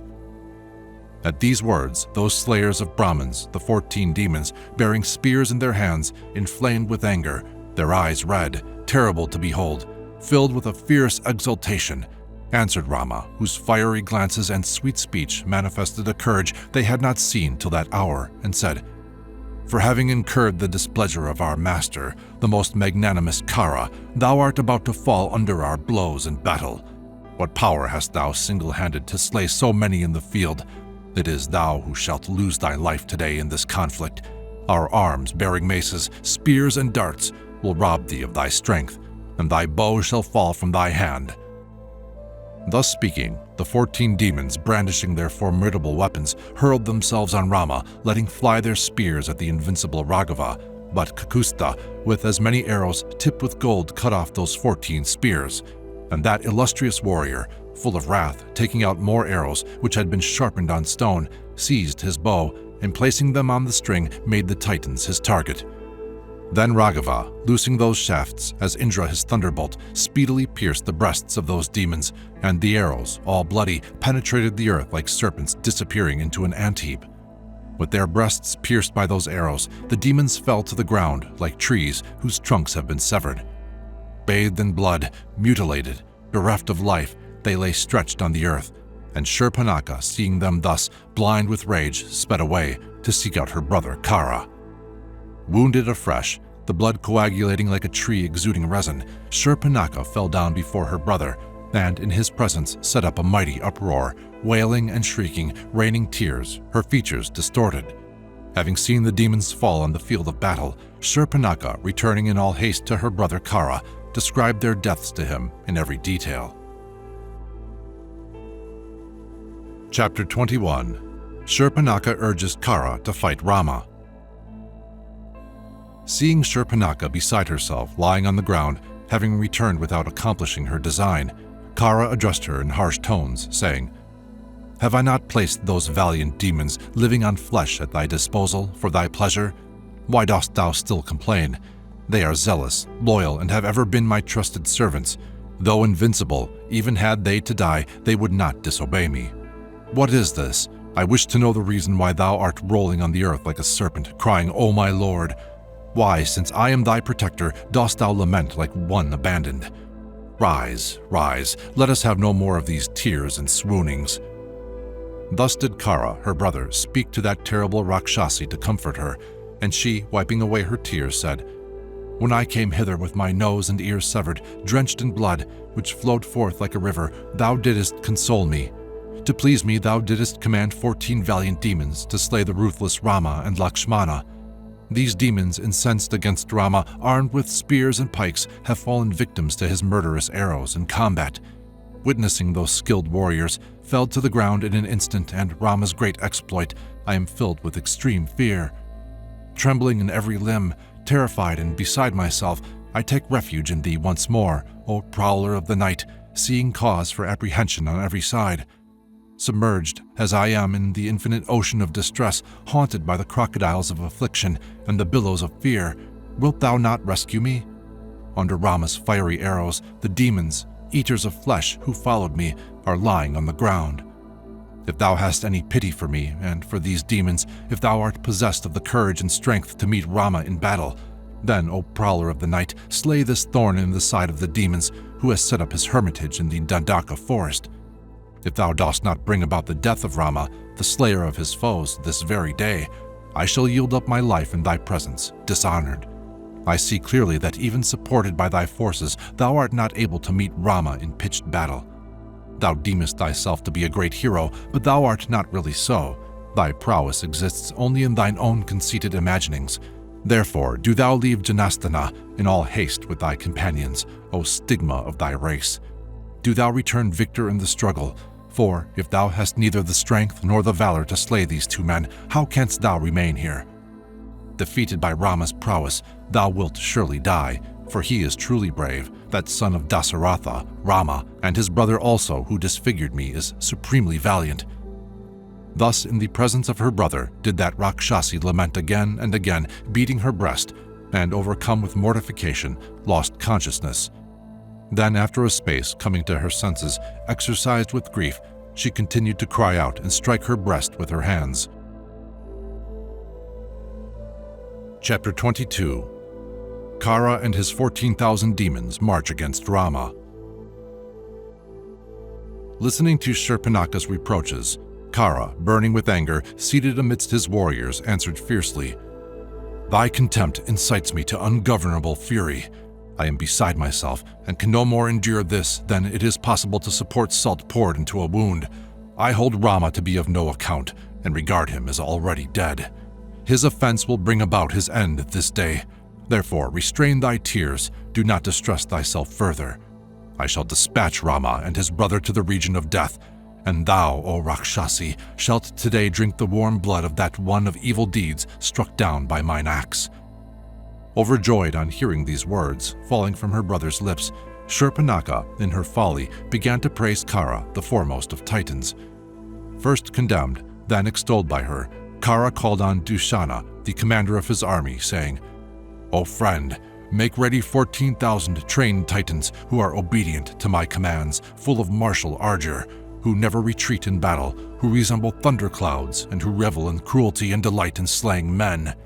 Do thou with all speed bring my chariot also with bows, arrows, glittering swords, darts, and javelins that have been well sharpened.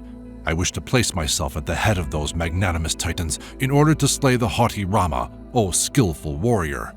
As he was speaking, Dushana harnessed excellent horses to the great car that shone like the sun, whereupon Khara ascended the chariot resembling the peak of Meru, that was vast, inlaid with pure gold, with golden wheels and shafts set with emeralds. Decorated with symbols of good fortune such as fish, flowers, trees, rocks, mountains, birds, and stars, it was furnished with banners and spears hung with delightful bells and yoked to excellent steeds. Then Khara, chafing with impatience, as also Dushana, seeing that great host furnished with chariots, shields, weapons, and banners, cried to that multitude of demons, "Advance!" Thereafter, that mighty Titan army, numbering 14,000, equipped with formidable shields, weapons, and banners, rushed out impetuously amidst a great tumult.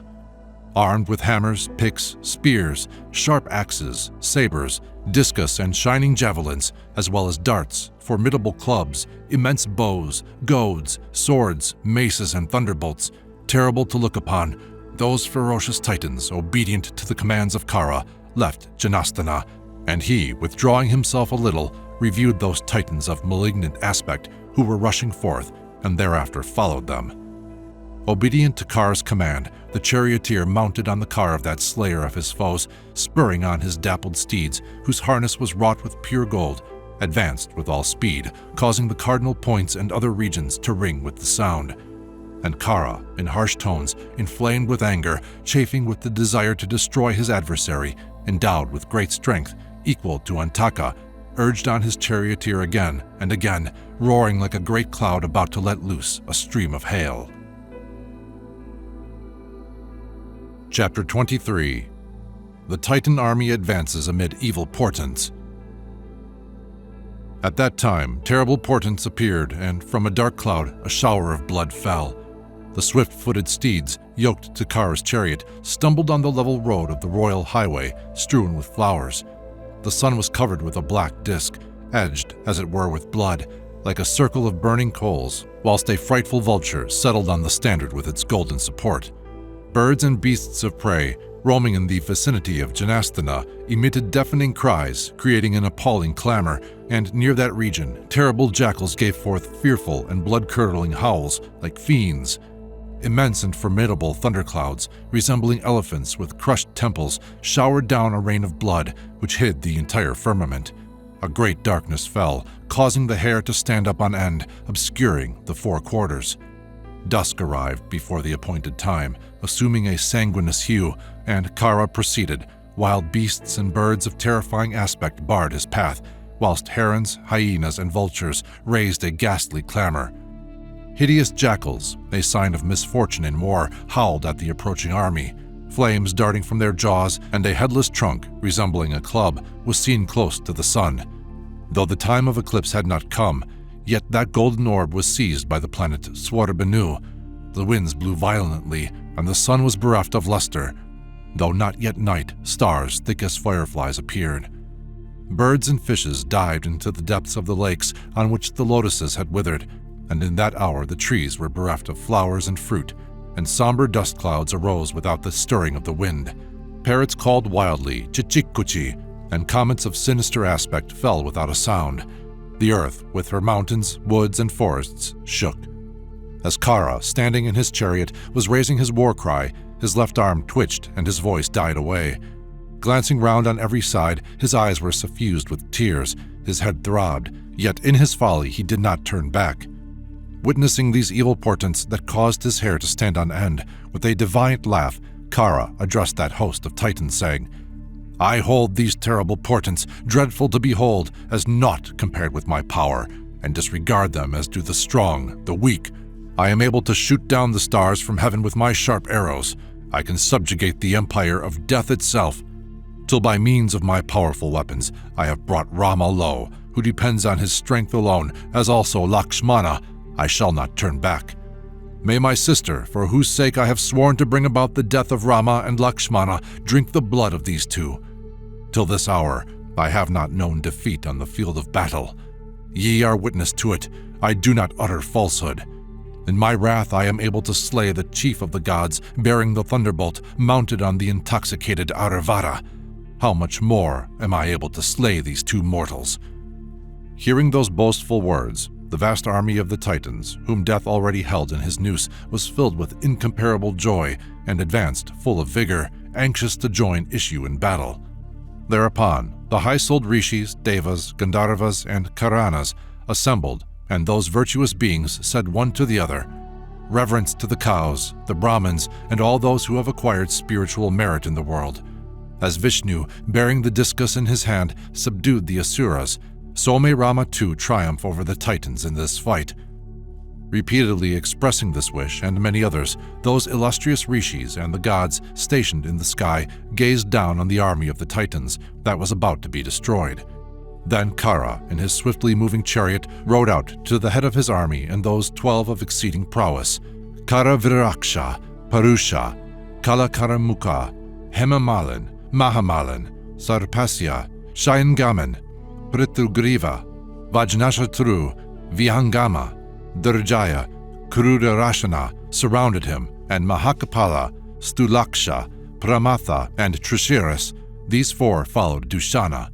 As a group of planets rushed towards the sun or moon, so in their eagerness to enter the fight did that formidable army of Titans hurl themselves with tremendous impetus on the two princes. Chapter 24. The combat opens between Rama and the Titans. When Khara, of great prowess, advanced on Rama's hermitage, the two princes observed many dreadful portents, and Rama, deeply moved, said to Lakshmana, "O mighty armed one, these inauspicious omens, causing terror to all beings, foretell the destruction of the demon hosts.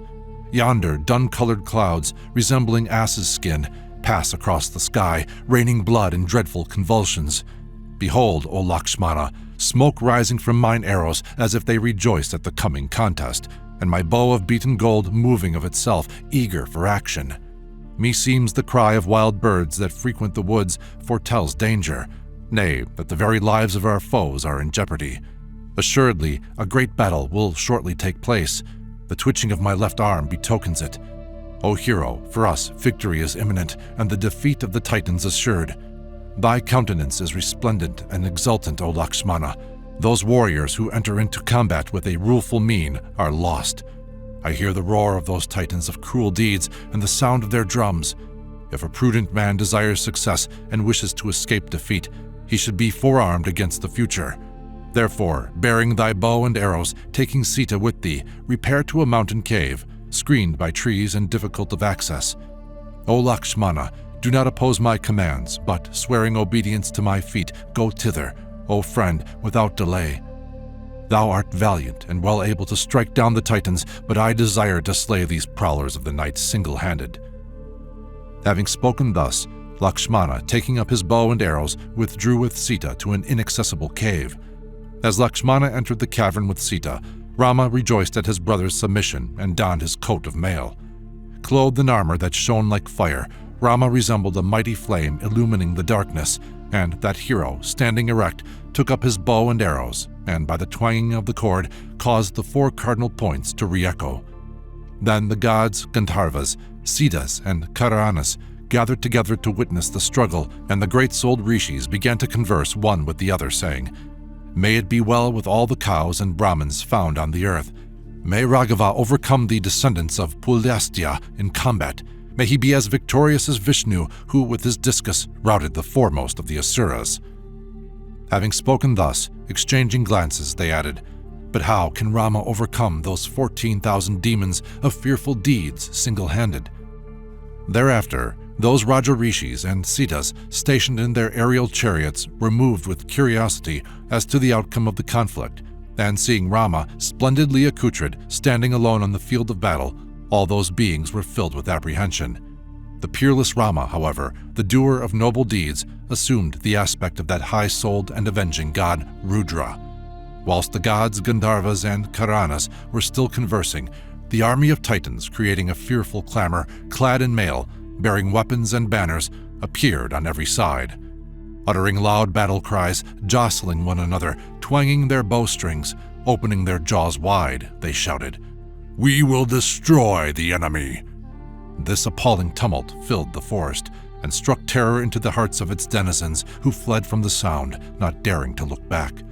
Then the demon army, resembling a stormy sea, brandishing every kind of weapon, rapidly approached Rama. But he, an experienced warrior, looking round on every side, saw that army of Kharas advancing and went out to meet it, taking his arrows from their quiver and stretching his dread bow, letting forth a piercing shout presaging the death of the Titans. Dreadful to behold in his wrath, he resembled the fire at the dissolution of the world, and seeing him filled with energy, the forest deities fled away. In his anger, Rama resembled the bearer of the Panaka bow, intent on destroying Daksha's sacrifice. With their bows and weapons, their cars and their armor, which shone like fire, the hosts of those eaters of human flesh resembled a mass of dark clouds at the hour of sunrise. Chapter 25. The combat between Rama and the Titans continues. Approaching the hermitage, Khara, in company with those who preceded him, beheld Rama, the destroyer of his foes, full of wrath, armed with his bow, and seeing that mighty warrior, bow in hand, Khara ordered his charioteer to drive upon him with his car. Thus commanded, Suta drove his horses to where the illustrious Rama, wielding his bow, stood unmoved. Beholding Khara advancing on Rama, the Titans, uttering loud shouts, surrounded him on all sides, and he, stationed in his chariot amidst those Yatudanas, resembled the planet Mars, encircled by stars.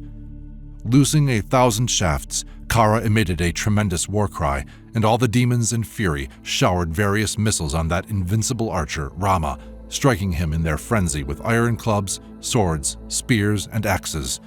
With their colossal stature and extraordinary power, they resembled mountains as they bore down on Kakusta with their chariots and horses. In their desire to overcome Rama, those demon hordes, mounted on elephants as high as the peaks of mountains, covered him with a hail of weapons, like great clouds letting loose their rain on the king of mountains, and Raghava was hemmed in on all sides by those ferocious-looking demons. As at evening time, Mahadeva is surrounded by his satellites, so was Rama beset by the lances of the Titans. but that prince received the missiles hurled against him as the sea receives the rivers that empty themselves therein. As the Himalayas remain unmoved when struck by lightning, so did he when those dreadful weapons tore his flesh. Pierced in every limb, the blood gushing forth on all sides, he resembled the evening sun enveloped in cloud. Beholding Rama encircled by thousands of titans, the gods and sages were profoundly moved. But he, growing enraged, bending his bow like a sickle, let loose hundreds and thousands of pointed shafts that could not be intercepted and carried death to those they pierced. As if in sport, on the battlefield, Rama let fly countless arrows furnished with heron's plumes, tipped with gold, destroying innumerable titans like the noose of death itself. Unconcernedly, loosed by Rama, those arrows passed through the demons' bodies and, stained with blood, flew through the air like blazing torches. Countless shafts, drawn from Rama's quiver, fell in hundreds and thousands, robbing the demons of their life's breath, their bows, their banners, their shields, and their armor, their arms embellished with ornaments and their thighs resembling the trunks of elephants. The arrows of Rama, discharged from the bowstring, cut down horses yoked to the chariots with their golden trappings, together with the charioteers. Elephants with their riders, horsemen with their steeds, were all transfixed by his shafts and dispatched to the region of Yama. Pierced by those pointed shafts, the rangers of the night emitted terrible shrieks, and decimated by those death-dealing arrows, the demon host was unable to defend itself, as dried wood is ignited by the proximity of fire. Then certain demon warriors, full of energy and zeal, in a paroxysm of rage, let fly lances, tridents, and other weapons at Rama, but he, intercepting them, cut off the heads of those demons with his shafts, thus depriving them of their lives. They, having had their heads, their shields, and their bowstrings severed, fell to the earth like trees thrown down by the blast of Garuda's wings. Then the remaining titans fled, seeking refuge from those death-dealing arrows with Khara, but Dushana, taking up his bow, rallied them and rushed on Rama as if he were Antaka himself. Thereafter, the titans, growing bolder, hurled themselves on Rama anew, armed with the trunks of Sala and Tala trees and huge rocks. With lances, maces, and snares, bearing darts, clubs, and nooses in their hands, those great warriors covered the whole field with a hail of missiles, discharging volleys of trees and rocks. Thereafter, the combat waxed furious, causing the hair to stand on end, and now it seemed as if Rama were the victor, and again the demons appeared to triumph. Then, seeing himself besieged on all sides, that mighty warrior Rama, covered by a hail of darts, sent up a terrific shout, placing the mantra-propelled Gandharva weapon on his bow, whereupon 1,000 arrows sped from his bent bow, covering the 10 regions. With such skill did Rama discharge his arrows, that the demons were unable to distinguish when he drew them from their quiver and when he loosed them, and his shafts caused darkness to spread over the sky and obscure the sun. Slain in their thousands, the demons fell in heaps, and the battlefield was strewn with corpses. Struck down, disemboweled, transfixed, torn and hacked asunder, they could be seen in their hundreds, and the ground was scattered with heads wrapped in turbans, arms encircled with bangles, thighs and torsos with their ornaments, horses, mighty elephants, shattered chariots, chowries, fans, umbrellas, and standards of every kind. And beholding the slain, the remaining demons were afflicted and unable to withstand Rama, that captor of hostile citadels, further. Chapter 26. Rama destroys the Titans and slays Dushana. Seeing his forces destroyed, the mighty armed Dushana placed himself at the head of 5,000 intrepid and invincible Titans to whom retreat was unknown. Armed with pikes, sabers, rocks, and trees, they let loose a hail of missiles on Rama from every side, without being able to wound him. Their onslaught was formidable, and to all but Rama, deadly. The virtuous Raghava, however, met the attack with his arrows, his eyes closed, as unconcerned as a bull under heavy rain. Thereafter, growing wrath, he resolved to destroy the whole of Khara's army, and burning with energy, covered that host and its leader, Dushana, with his shafts, whereupon Dushana, the slayer of his foes, met Raghava with weapons that resembled thunderbolts. Then the heroic Rama, enraged, severed Dushana's mighty bow, slew the 4 steeds yoked to his chariot, and cut off the head of his charioteer with a crescent-shaped arrow, thereafter piercing Dushana's breast thrice with his shafts. Then Dushana lifted up his mace, covered with gold, that resembled a mountain peak and was capable of destroying the army of the gods. Studded with nails, smeared with the flesh of his foes, keen as a diamond, able to cut through the gates of hostile cities, that weapon, resembling a mighty snake, was wielded by that titan of evil deeds who hurled himself on Rama. Nevertheless, as Dushana rushed upon him, Rama cut off both his arms with his arrows, and that mace, loosed from his grasp, fell forward on the field like unto the banner of Indra, whilst Dushana, bereft of it, his arms severed, sank to the earth like a mighty elephant, that, stripped of its tusks, succumbs. Seeing Dushana lying on the battlefield, all beings witnessing that conflict cried out, well done, and paid obeisance to Rama. Meantime, impelled by fate, the three generals, Mahakapala, Stulaksha, and the mighty titan Pramatan, rushed on Rama. Mahakapala brandishing a great trident, Stulaksha bearing a harpoon, and Pramatan a huge axe. Seeing them advancing, Raghava, taking out some sharp steel-pointed arrows, went forward to meet them, as one receives a guest, and the delight of the house of Raghu severed the head of Mahakapala with a single arrow, and assailed Pramatan with innumerable shafts, whereupon he fell to the earth like an axed tree. Thereafter, Rama blinded Stulaksha with his sharp arrows, and, inflamed with wrath, with 5,000 shafts, slew an equal number of Dushana's followers, sending them to the nether regions. Hearing that Dushana and his warriors were lying dead, Khara, in great fury, addressed the leaders of the army, saying, "Let all the Titans attack that evil wretch Rama, and strike him with weapons of every kind."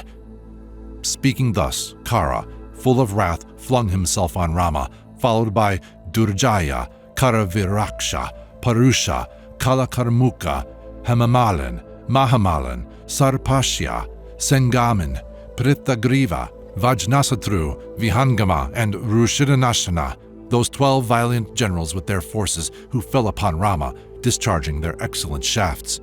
And Rama, endowed with supreme energy, with his gold and diamond-encrusted arrows, dispatched the remainder of Khara's forces, and those shafts, bereft of feathers, like golden stalks, resembling flames wreathed in smoke, laid those demons low, as lightning fells the giant trees.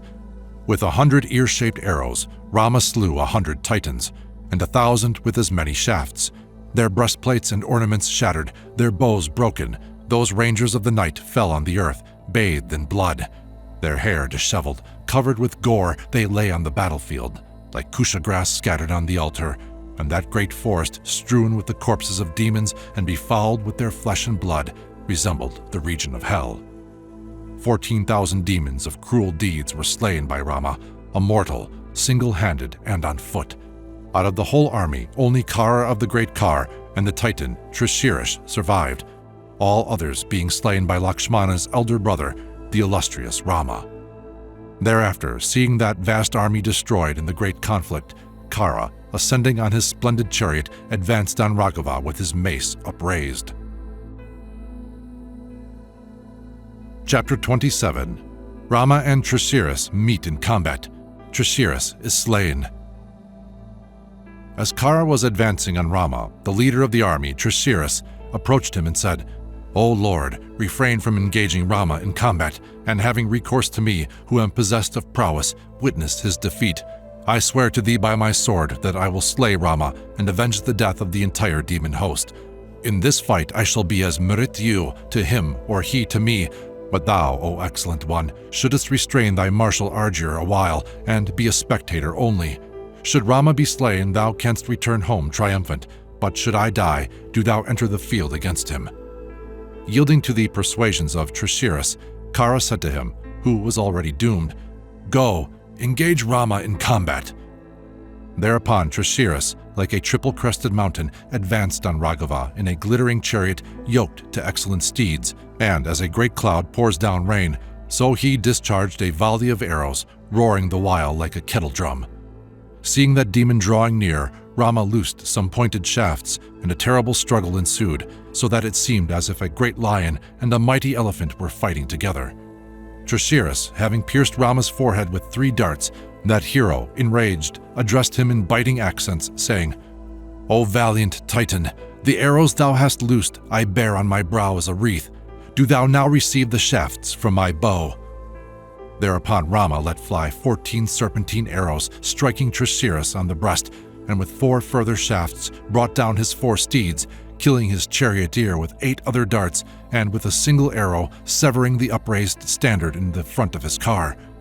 Then, as that ranger of the night was alighting from his shattered chariot, Rama pierced his breast with further arrows, depriving him of his senses, and that one of immeasurable prowess with his swift arrows cut off the 3 heads of Trishiras, causing the blood to flow from the stricken trunk, and the heads of that ranger of the night fell while he yet stood upright after the destruction of his forces.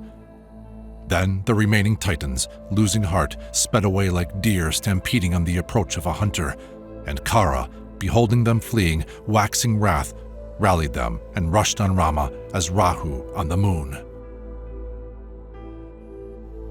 Chapter 28. The Combat Between Rama and Khara.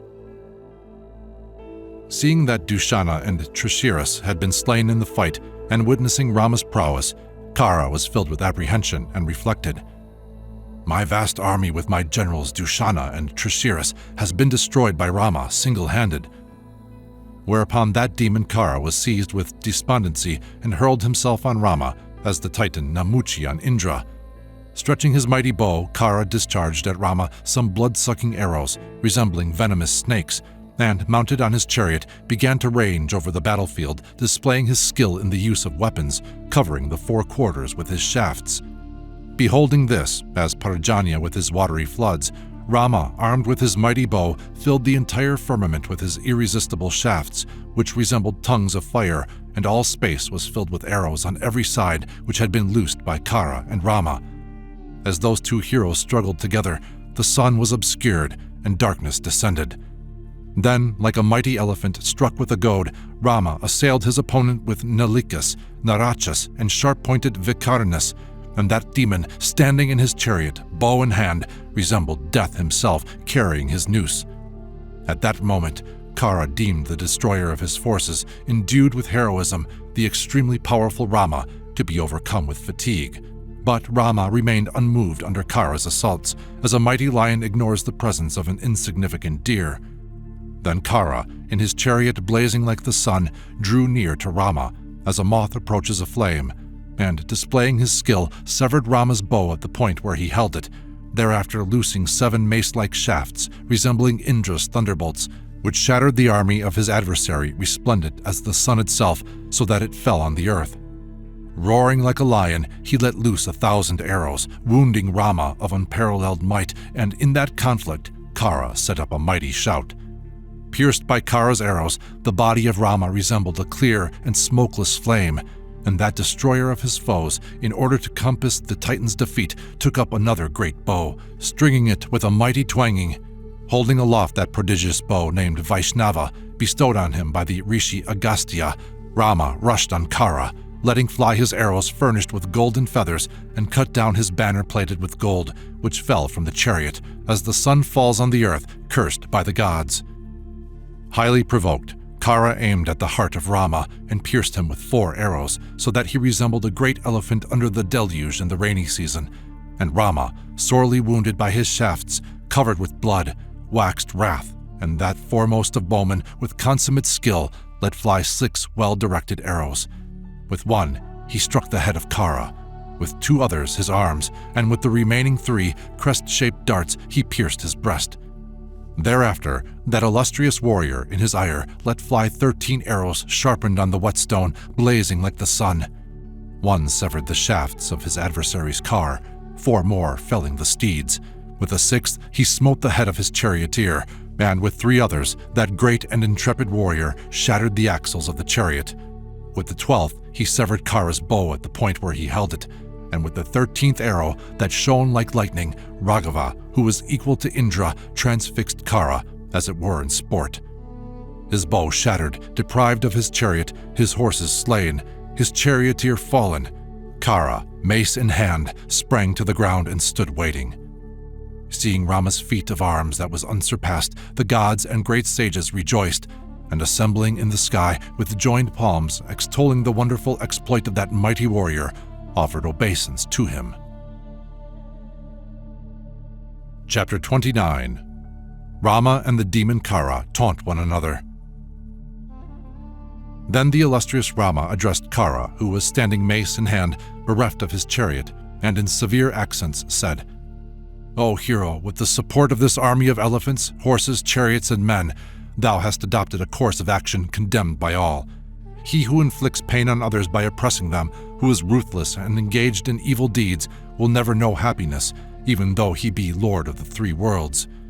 O ranger of the night, one who, like a tyrant, works against the interests of others and resembles a vicious and marauding snake, is ultimately destroyed.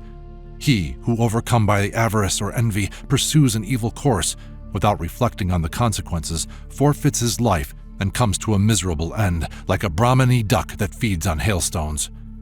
O Titan, how canst thou evade the consequences of the murder of those ascetics dwelling in the Dandaka forest, enhancing their merit by the practice of virtue? Even if they attain to sovereignty, the wicked, engaged in cruel deeds, condemned by all men, do not enjoy it long, but fall like trees whose roots have been severed. O dweller in the darkness, as in its proper season the tree puts forth its flowers, so in the course of time evil actions produce bitter fruit. As a man who swallows poison soon succumbs, so does the sinner swiftly reap the fruits of his evil actions.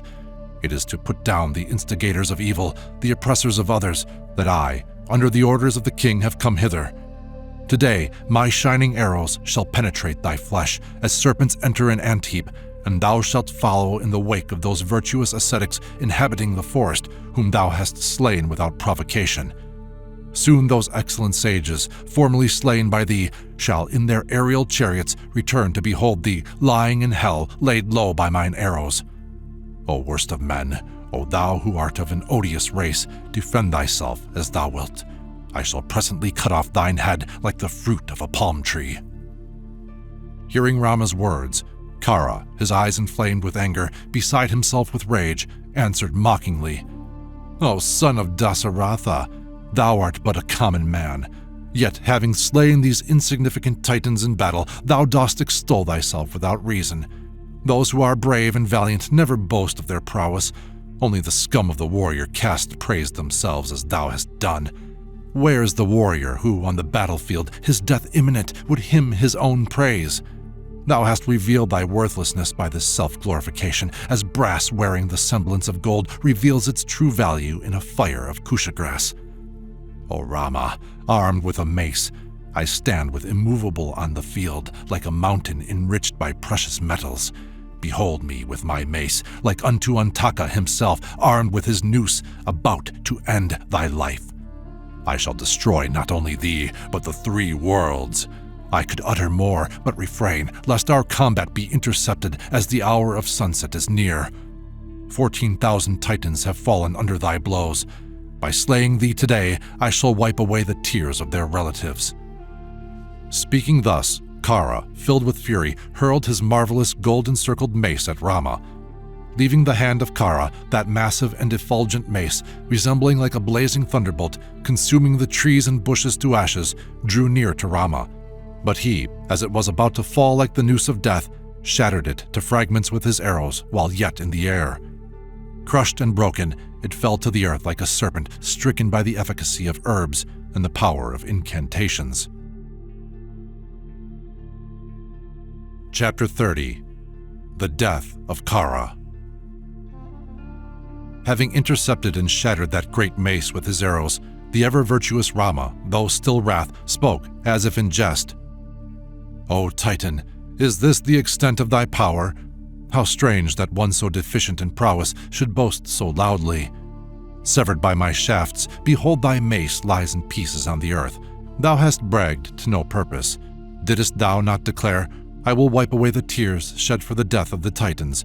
Vain words! As Garuda of old stole the nectar of immortality, I am about to deprive thee of thy life, thou vile and lying wretch. The earth this day will quaff the foaming blood issuing from thy throat, which my shafts have severed. Soon shall thy body, covered with dust, the arms extended, embrace the earth, as a frenzied lover embraces the woman he has won after long delay. O obloquy of thy race, on thy death the Dandaka forest will become a refuge for those who are themselves a refuge. my shafts will rid the forest of all Titans, and the ascetics will wander about there without fear. Today, the Titan women, in sore distress, weeping and terrified, will fly this place.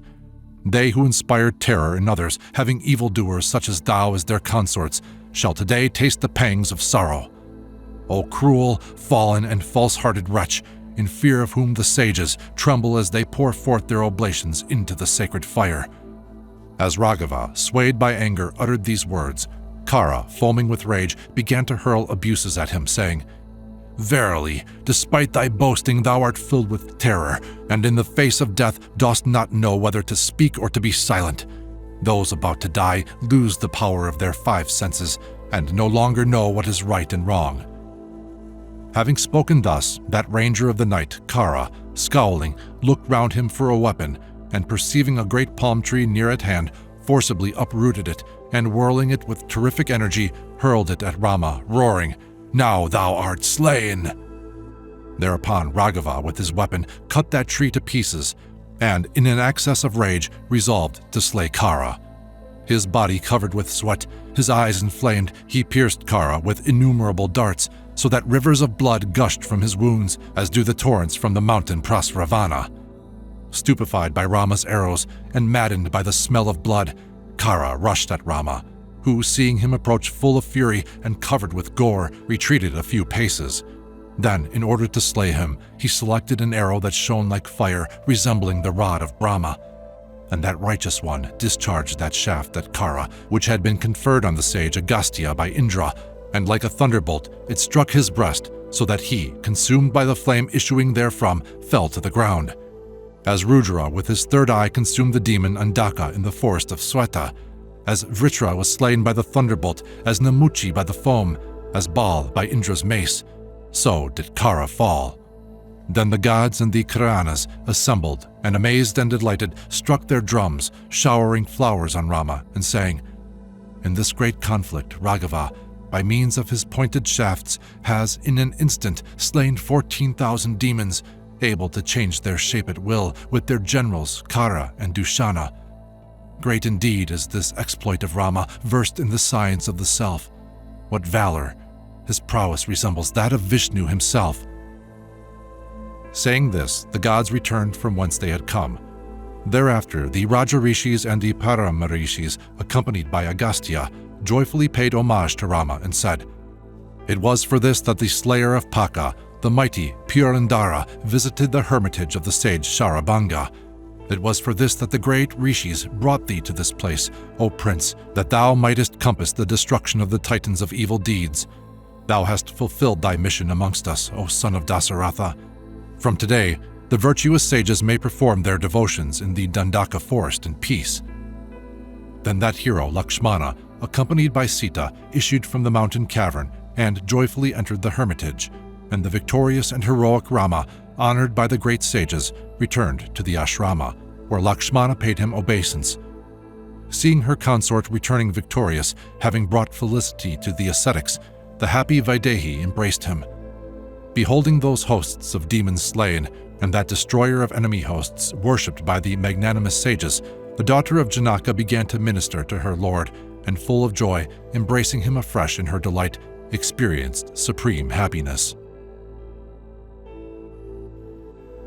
Chapter 31. Ravana hears of the death of Khara and determines to slay Rama. The Titan Akampana, speedily leaving Janasthana, repaired to Lanka in order to seek out Ravana, addressing him thus, O king, the innumerable Titans dwelling in Janasthana have perished, and Khara himself has fallen on the field of battle. By some chance, I have been enabled to reach this place alive. Hearing these words, Ravana, his eyes growing red with anger, bent his gaze on Akampana as if he would consume him, and said, Who, seeking his own destruction, has dared to exterminate my people? None in the world will be able to protect him, not even Indra, Kuvera, Yama, or Vishnu himself. No man can save him who has defied me. I am the Lord of Time, the consumer of fire, the death of death itself. In my wrath I am able to reduce Aditya and Pavaka to ashes. Verily, I can subdue the very wind in its course. On this, Akampana, with joined palms and a voice strangled with terror, solicited the protection of that 10-necked one who was mad with anger, whereupon that lord of the Titans gave him the assurance of safety, inspiring him with confidence, and Akampana thereafter addressed him boldly, saying, "There is a son of King Dasaratha who is youthful, resembling a lion, broad-shouldered like unto a bull, possessing long arms, handsome, renowned and of immeasurable prowess. His name is Rama. It is he who in Janasthana has slain Khara and Dushana." At these words, Ravana, king of the Titans, breathing like a great serpent, inquired of Akampana, saying, "O Akampana, when he came to Janasthana, was Rama accompanied by the leader of the gods and all the celestials?" On hearing Ravana's words, Akampana began to describe the great and noble exploits of Raghava, saying, "O king, Rama is a mighty warrior, an invincible archer, and the equal of Indra himself in prowess. His eyes are slightly red, and his voice resembles a kettle drum. His countenance is like unto the full moon." Followed by Lakshmana, as Anila follows Pavaka, "This is the fortunate leader of monarchs who has destroyed thy colony, as fire, fanned by the wind, consumes a forest." Rama was in no wise assisted by the gods. Of this there is no doubt, but his golden-winged arrows flying through the air, transforming themselves into 5-headed snakes, destroyed the demons. O mighty sovereign, wherever they fled in their terror, they beheld Rama standing before them, and in this wise Janasthana was destroyed by him. Hearing Akampana's words, Ravana cried out, "I shall go to Janasthana and slay Rama and Lakshmana." Thereupon Akampana answered him, saying, "O king, hear from me the true measure of Rama's strength and prowess. Supremely virtuous and brave, none in the world is able to subdue him in his wrath. By means of his shafts, he is able to stem a river in its course and shatter the very firmament with its stars and planets. Nay, if the earth were to be submerged, he could raise it up, and, should he so desire it, change the boundaries of the sea and flood the continents with its waters. He is able to subdue all creatures and control the course of the wind itself. Indeed, that foremost of persons, having destroyed the worlds, can create a new universe. O 10-necked one, as a sinner is not able to enter heaven, neither canst thou nor thy Titans defeat Rama in combat. The gods and Titans together cannot overcome him. Yet there is a way of destroying him, which I will now unfold to thee. Rama is wedded to one more beautiful than any woman on earth, and that slender-waisted damsel is known by the name of Sita. In the full bloom of youth, and possessed of well-proportioned limbs, she is a jewel adorned by jewels. In loveliness, she surpasses the celestial beings, nymphs, and nagas. Having lured Rama into the forest, do thou carry her away. Bereft of Sita, Rama will not survive." The lord of the Rakshasas was highly gratified to hear these words, and after a little reflection, said to Akampana, "Be it so. Tomorrow, accompanied by my charioteer alone, I shall, with a glad heart, bring back the princess of Videha to this spacious palace." The following day, Ravana started out in his chariot, yoked to mules, and it was bright as the sun, illuminating the 4 quarters. Following the path of the stars in its rapid course, it resembled the moon itself, surrounded by clouds.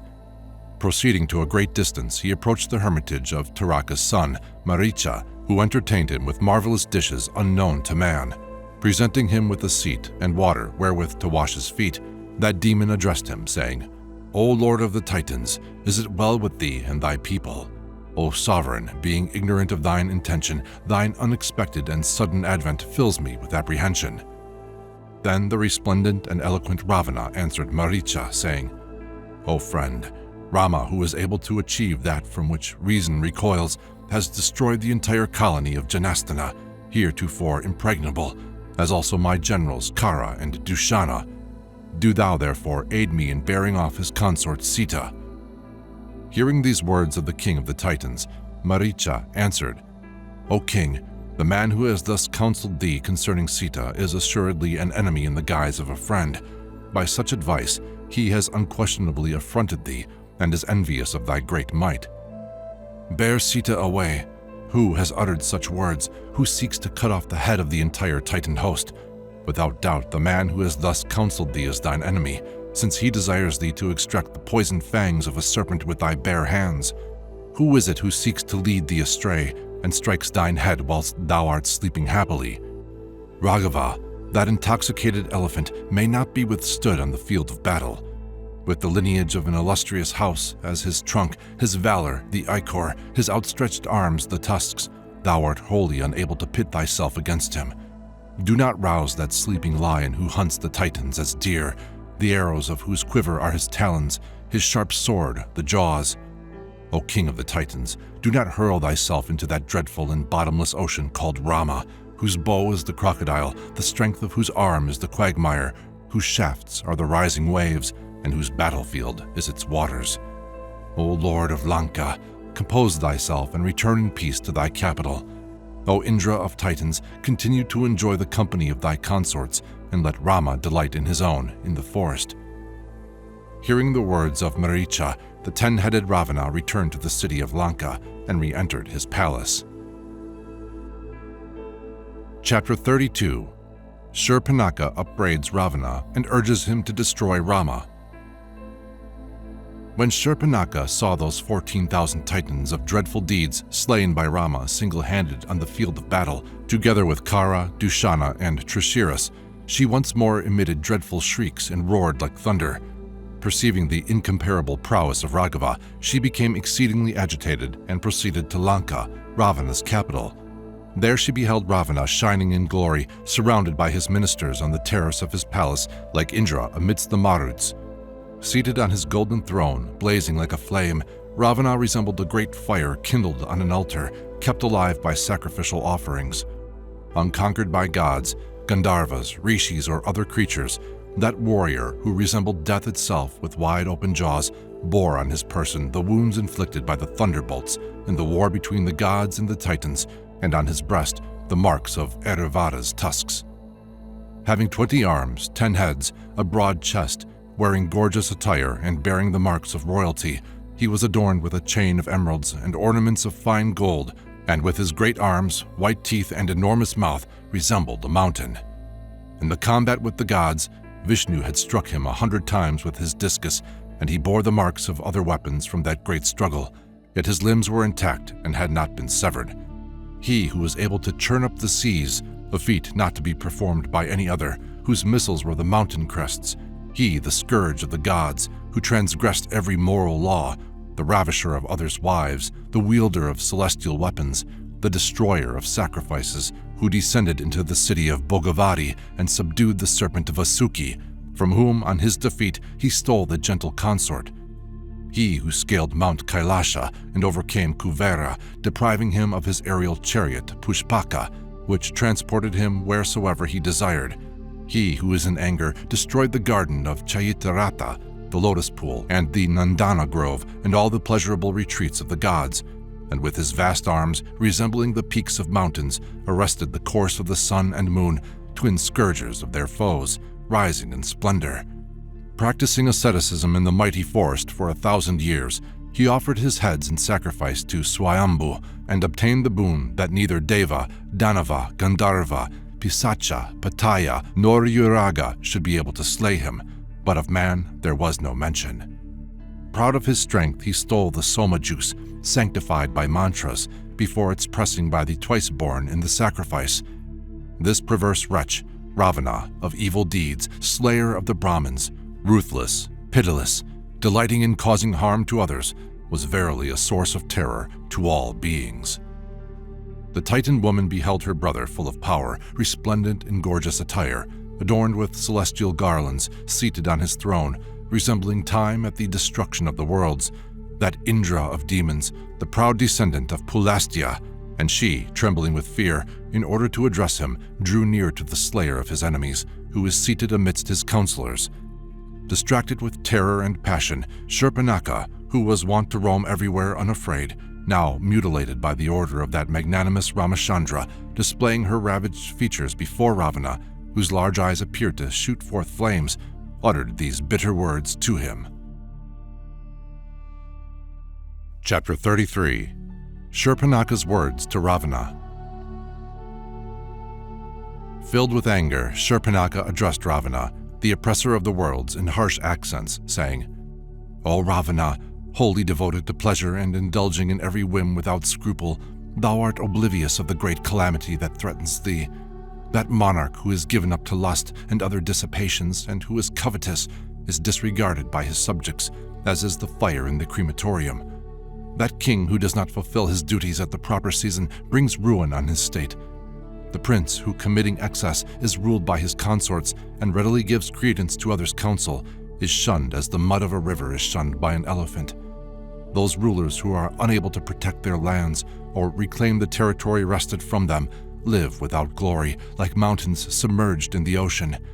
At enmity with the gods, the Gandharvas and the Danavas, who are masters of themselves, doing what ought not to be done and inconstant, how art thou able to rule as king?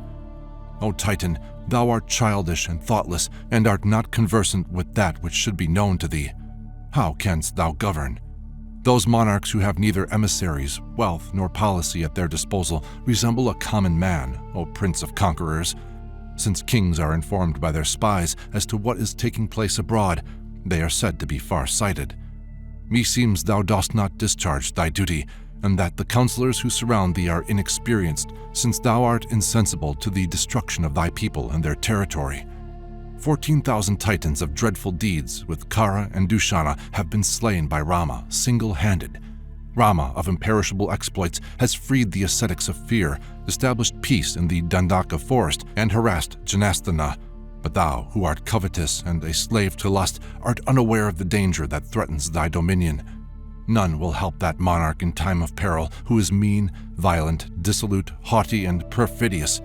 Even his own relatives will overpower a king who is excessively vain, pretentious, boastful, and irascible. That monarch who fails in his duty, and under the threat of danger is lulled into a false security, will in time of adversity be swept from his kingdom like a straw. Dry wood, turf, or dust have some value, but a king who is degenerate is worthless and resembles a faded wreath or a worn-out garment. That monarch who is vigilant, however, conversant with what is happening and virtuous, establishes his throne in perpetuity. The king who, even while sleeping, is yet awake to the ordering of his kingdom, who manifests his anger or approval at a fitting time, is revered by all. O thou whose emissaries have failed to inform thee of the great carnage among the Titans, who art bereft of wisdom, O Ravana, thou art lacking in all these great qualities.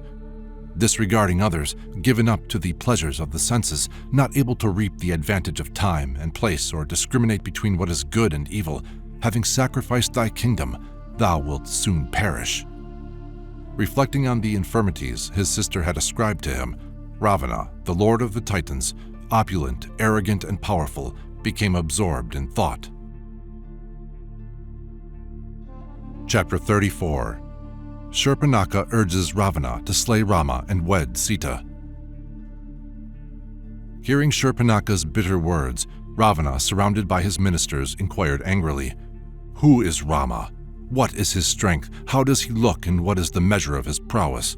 Why has he penetrated into the lonely and inaccessible depths of the Dandaka forest? With what weapons did he destroy the Titans in that conflict, slaying Khara and Dushana, as also Trishiras? Tell me truly, O lovely one, who has disfigured thee?" Thus addressed by the lord of the Titans, Shurpanakha, in a transport of rage, began to relate the history of Rama. She said, "Rama, the son of King Dasaratha, resembles the god of love. His arms are long, his eyes large. Clad in robes of bark and a black antelope skin, bearing a bow encircled with gold, like unto Indra's, he lets fly blazing arrows resembling venomous snakes. Emitting a great shout, he discharges his formidable shafts, and in the struggle I could not distinguish him, but beheld the host being decimated under the rain of his arrows, as the harvest is destroyed by the hail sent by Indra. In a short space, single-handed, standing alone, he slew 14,000 Titans with Khara and Dushana, thus bringing peace to the sages in the Dandaka forest and delivering them from fear. Chivalrous of soul, Rama, the knower of self, would not countenance the slaying of a woman, and having been mutilated at his command, I escaped. His brother, endowed with great valor, is renowned for his virtue. His name is Lakshmana, and he is devoted to Rama. Full of fire, indomitable, victorious, powerful, intelligent, and wise, he is his right hand and his very life's breath. and Rama's virtuous, tender, and wedded wife, of large eyes, whose face resembles the full moon, is ever engaged in what is pleasing to her lord. With her lovely locks, well-formed nose, beautiful shoulders, and her grace and dignity, one would deem her to be a forest divinity, or Lakshmi herself. With a skin of the color of molten gold, nails that are rosy and long, that surpassingly lovely woman is Sita, the slender-waisted princess of Videha. No woman so beautiful has ever appeared in the world, either among the gods, Gandharvas, Yakshas, or Kinnaras. He whose wife Sita becomes and whom she will warmly embrace will live in the world more happily than Purandara. With her natural amiability, her marvelous beauty, which is without equal on earth, she would prove a worthy consort for thee, and thou too art fit to be her lord. It was to bring thee this lady of shapely hips, softly rounded breasts, and charming features that I put forth my endeavors, when, O mighty armed one, I was mutilated by the ruthless Lakshmana. When thou dost behold Vaidehi, whose countenance resembles the full moon, thou shalt instantly be pierced with the darts of the god of love. If thou desirest to win her, then set off speedily on thy right foot and lay siege to her heart. If, O Ravana, my counsel meets with thine approval, then, O King of the Titans, follow it without delay. Knowing the weakness of these people, O valiant chief of the Titans, make Sita, who is without blemish, thy consort. Hearing that Rama, with his arrows that never missed their mark, has slain the Titans established in Janastana, and of the death of Khara and Dushana, thou hast a duty to perform. Chapter 35. Ravana visits the demon Maricha once more. Hearing the words of Shurpanakha, causing his hair to stand on end, Ravana dismissed his ministers and began to reflect on what should or should not be done. Exploring the true significance of the undertaking and weighing the desirability and undesirability of the matter, he came to the conclusion, "Thus should I act," and fixed his resolve, went secretly to the splendid pavilion where his chariots were held in readiness, commanding his driver to bring out his car. At his order, the zealous charioteer in an instant prepared that superb and marvelous chariot, and Ravana ascended the golden car set with gems that coursed wheresoever he desired, to which mules in golden trappings, bearing the heads of goblins, were harnessed. Mounted on that chariot, the wheels of which made a sound like thunder, the younger brother of Danara, the god of wealth, proceeded beside the lord of rivers and streams along the seashore. Seated under a pure white canopy with his white shanwaras, his 10 heads the color of lapis, wearing ornaments of pure gold, with 10 necks and 20 arms, the younger brother of Danara, the enemy of the gods, the slayer of the foremost among the ascetics, possessed of huge heads, like unto the Indra of mountains with its 10 crests, appeared beautiful, standing in his chariot, coursing at will like a mass of cloud, crowned with lightning and accompanied by a flock of cranes. And that great one, endowed with prowess, beheld the shores of the sea with its rocks and countless trees, laden with fruit and flowers of every kind, bordered by lakes of limpid water filled with lotuses, and spacious hermitages with their altars and groves of plantain trees, lending brilliance to the scene, which was enhanced by blossoming coconut, sala, tala, and tamala trees. These places had been rendered illustrious by the presence of thousands of great rishis, of rigid penance, and nagas, suparnas, gandharvas, and kinnaras.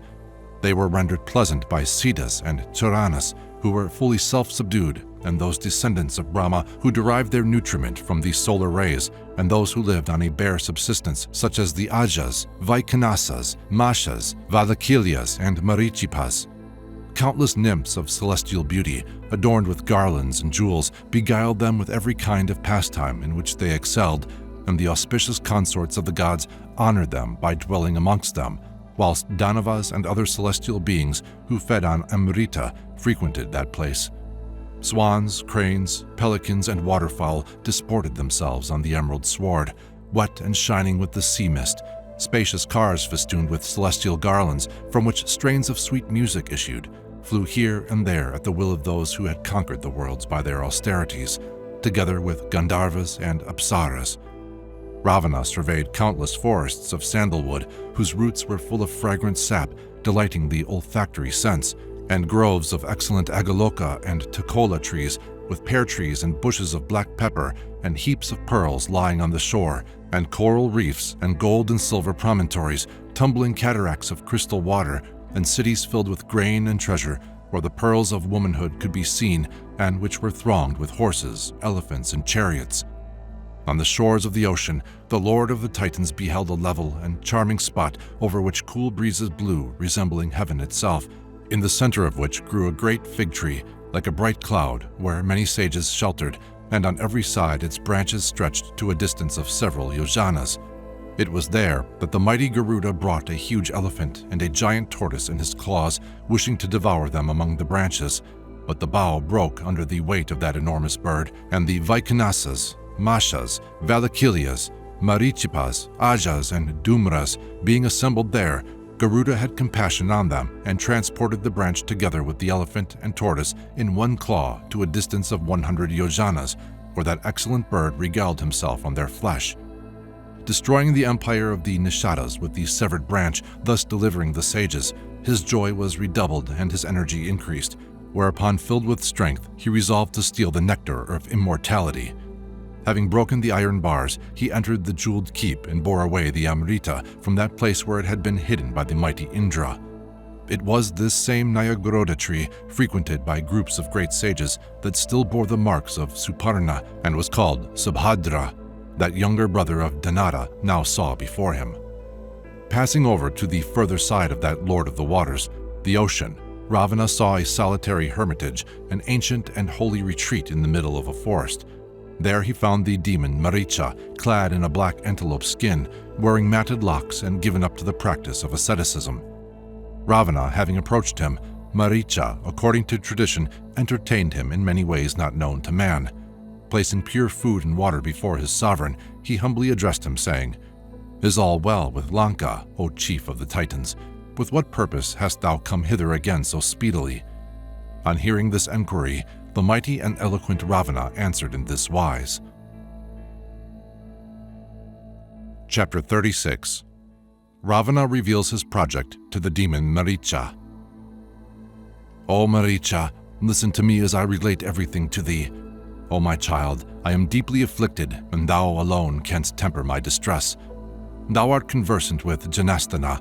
It was there that my brother Khara, the long-armed Dushana, my sister Shurpanakha, and the powerful Trishiras and other flesh-eating titans, prowlers of the night, had at my command taken up their residence, in order to harass the sages in that vast forest who were engaged in their austerities. 14,000 titans of terrible deeds, full of courage and supremely skilled, dwelt in Janasthana under the leadership of Khara. These powerful warriors assembled there met with Rama in the field. Furnished with every kind of weapon, clad in mail, and headed by Khara, they were assailed by the infuriated Rama without a single provocative word having been uttered, who directed the arrows of his bow against them, and under the fiery darts of a mere mortal, fighting single-handed and on foot, those 14,000 titans of great prowess fell. Khara perished in that struggle, and Dushana was laid low with Trishiras also. Peace was thus established in the Dandaka forest. Having been exiled to the forest with his wife by an outraged sire, that insignificant mortal, Rama, the obloquy of the warrior class, a man without moral principle, ruthless, passionate, fanatical, acquisitive, and a slave to his senses, dwells in his hermitage, having forsworn his duty. Essentially unjust, seeking to harm others without cause, depending on his own strength alone, he has mutilated my sister by cutting off her ears and nose. I have resolved to carry off his consort Sita by force, who resembles a daughter of the gods, and I now solicit thine aid in this undertaking. O hero, I with my brothers have nothing to fear from the gods. Therefore do thou accompany me as a loyal ally. O Titan, thou hast no equal in pride and courage in battle and in strategy. Thou art also a master, being versed in the laws of magic. Learn from me how thou canst best assist me. Assuming the form of a golden deer, flecked with silver, do thou pass to and fro near Rama's hermitage in the presence of Sita. Seeing that lovely doe, assuredly Sita will say to her lord and Lakshmana, "Do ye capture it." When they are far distant, and by good fortune Sita is left alone, I shall bear her away without hindrance, as Rahu devours the splendor of the moon. The abduction of his consort will cause Rama to die of grief, and I shall regain my happiness and security in a heart wholly satisfied. Hearing these words concerning Sita, the benevolent features of Maricha wilted with terror, and passing his tongue over his dry lips with a fixed gaze like unto one dead, he regarded Ravana.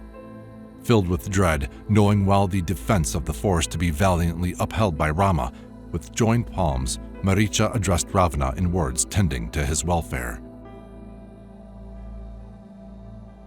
Chapter 37. Maricha seeks to persuade Ravana from his purpose. Hearing the words of that sovereign of the Titans, the wise and eloquent Maricha answered him, saying, "O king, those who have recourse to flattery are easy to find, but rare are those who are willing to listen to that speech which is severe yet salutary. Assuredly, thou dost not know Rama, and art not conversant with his great qualities, which equal those of Mahendra and Varuna. Thou art thoughtless, and thy spies are incompetent. How canst thou dwell in security with thy Titans, O friend? Is not Rama in his wrath able to rid the world of Titans? Will not the daughter of Janaka prove to be that which will determine thy death? Will not Sita become the cause of a great catastrophe? Will not the city of Lanka perish with thee and thy Titans, since it has thee who followest the dictates of thy passions, who art a slave to thy senses, and who knowest no restraint as its lord? An unprincipled monarch such as thou is the slave of his desires, and in his perversity heeds only evil counsels, thus placing his subjects and his kingdom in jeopardy. Rama has neither been disowned by his sire, nor is he unfaithful to his duty, nor is he avaricious nor wicked, nor the obloquy of the warrior caste. The son of Kaushalya is neither void of loyalty nor of other virtues, nor is he given to anger, nor does he seek to harm others. Knowing his father to be deceived by Kaikeyi, yet filled with filial devotion, he said, "I will redeem his pledge," and went into exile to the forest. To please Kaikeyi and his father Dasaratha, he renounced his throne and prerogatives in order to enter the Dandaka forest. Rama is neither passionate nor is he an ignorant man, whose senses are unsubdued. What has been related to thee is false and should never have been uttered. Rama is duty personified. He is virtuous, and this great hero is the lord of the world, as Indra is the chief of the gods. By virtue of her chastity and her devotion, Vaidehi protects Rama as Prabha, the sun. How canst thou think of bearing her away by force? Do not enter the inextinguishable fire of Rama, who on the battlefield employs his shafts as flames and his bow as fuel. No matter how great thine anger, it behooveth thee not to approach that invincible warrior, bearing his bow, his countenance inflamed with ire, furnished with every weapon, the destroyer of his foes. Unless thou art willing to forfeit thy kingdom, thy happiness, and life itself, that is dear to all, do not approach Rama, who resembles Antaka himself. How canst thou bear away the daughter of Janaka from the forest, who is protected by Rama's bow of immeasurable power? The beloved spouse of that lion among men, whose chest is broad, is dearer to him than his own life, and she is wholly devoted to him.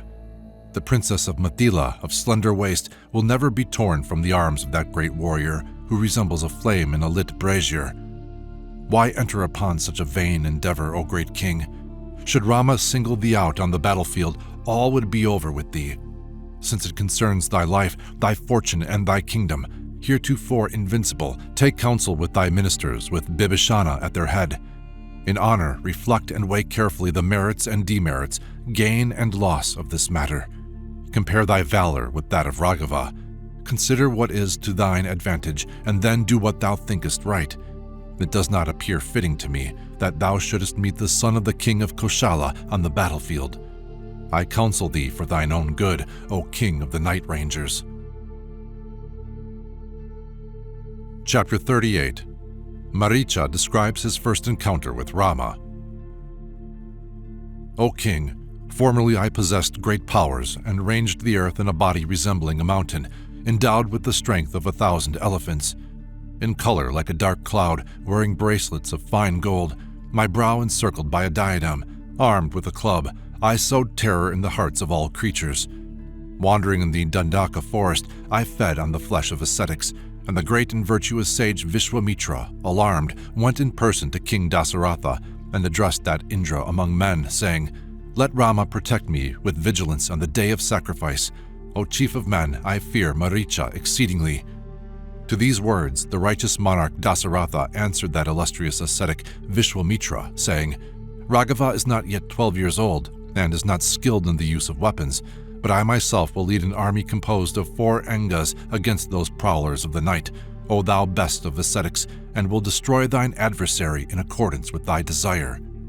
Thus addressed by the king, Vishwamitra answered, "Verily, thou wert the refuge of the gods, and thine exploits are renowned in the 3 worlds.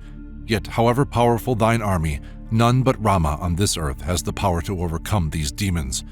Do thou therefore remain here, O scourge of thy foes. Though still a child, Rama is fully able to subdue the demons. I shall therefore take him with me. May all be well with thee." Having spoken thus, the sage Vishwamitra, highly gratified, took the king's son with him to his hermitage. In the forest of Dandaka, he initiated the traditional sacrifices, whilst Rama, with his bow strung in readiness, remained close at hand. Yet a child, with his dark skin of bluish hue and his shining glances, clothed in a simple tunic, bearing his bow, his locks tied in a knot, wearing a golden chain, he illumined the Dandaka forest with his radiance, like unto the new moon about to rise. At that instant, full of power and proud of the boons won from Brahma, shining like a cloud and wearing golden earrings, I entered the hermitage. Seeing me, Rama took up his arrow and placed it on the string of his bow with care. In mine ignorance I passed him by, deeming him to be but a child, and rushed towards the altar where Vishwamitra stood. Thereupon Rama let loose a sharp arrow fatal to his foes, and striking me, hurled me into the sea, a distance of 100 yojanas. O friend, the valiant Rama, having no wish to kill me, spared my life, but overwhelmed by the violence of the blow, I lost consciousness and was thrown into the depths of the sea. After a long while, recovering my senses, I returned to Lanka. Though my life had been spared, yet my companions who went to mine aid were all slain by the child Rama of imperishable deeds, who proved himself a master in the science of archery. If, setting me aside, thou dost pit thyself against him, then thou shalt surely draw down an immediate, dreadful, and inescapable retribution, not to be eschewed. The Titans, who know of naught but diversions and entertainments of every kind, and who dream only of assemblies and festivities, will be plunged in fruitless misery. On account of Sita, the city of Lanka, with its temples and palaces encrusted with every kind of gem, will be razed to the ground under thine eyes. Even those who are pious and innocent suffer for the misdeeds of others through their contact, as fish in a snake-infested lake.